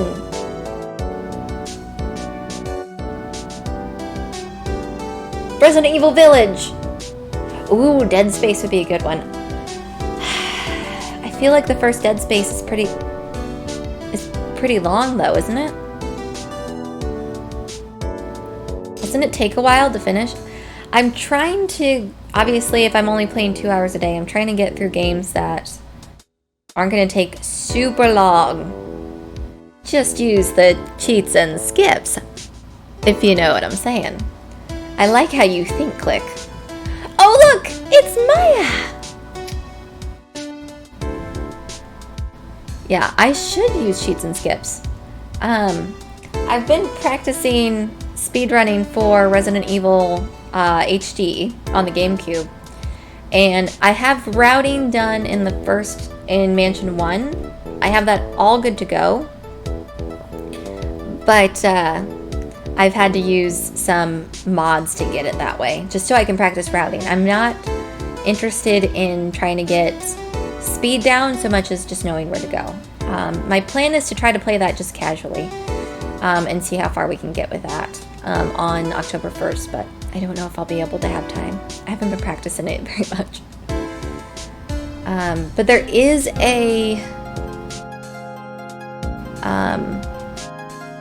a mod out there that you can have. Basically, you have unlimited ammo, unlimited health. You can turn all of those on in games. So I might use that for Dead Space. Alien Isolation, I've heard, is a really long game too. I'm playing it on October 31st, just because that's a Sunday, so I can be able to stay on for most of the day. And I'm gonna dress up for a Halloween stream. Woo! Any guesses to my costume? I don't think anyone would guess it. Does anyone else have a costume that they're going to be dressing up as? Does anyone really get into Halloween? Like, I get out the candy. I've got these talking pumpkins that go out on my porch. I have a cauldron that sits on my kitchen counter. I've already pulled that out. What else? I'm thinking about getting a 9-foot skeleton to put in my yard. It's a standing skeleton that goes, and it's 9 feet, and it's got glowing red eyes. I saw that at the home goods store the other day. They had it last year, and I thought about getting it. it is like $200. So I don't know if it's necessarily worth it, nor do I know what my neighbors might think. They might be like, you know what, maybe we should get her out of the neighborhood.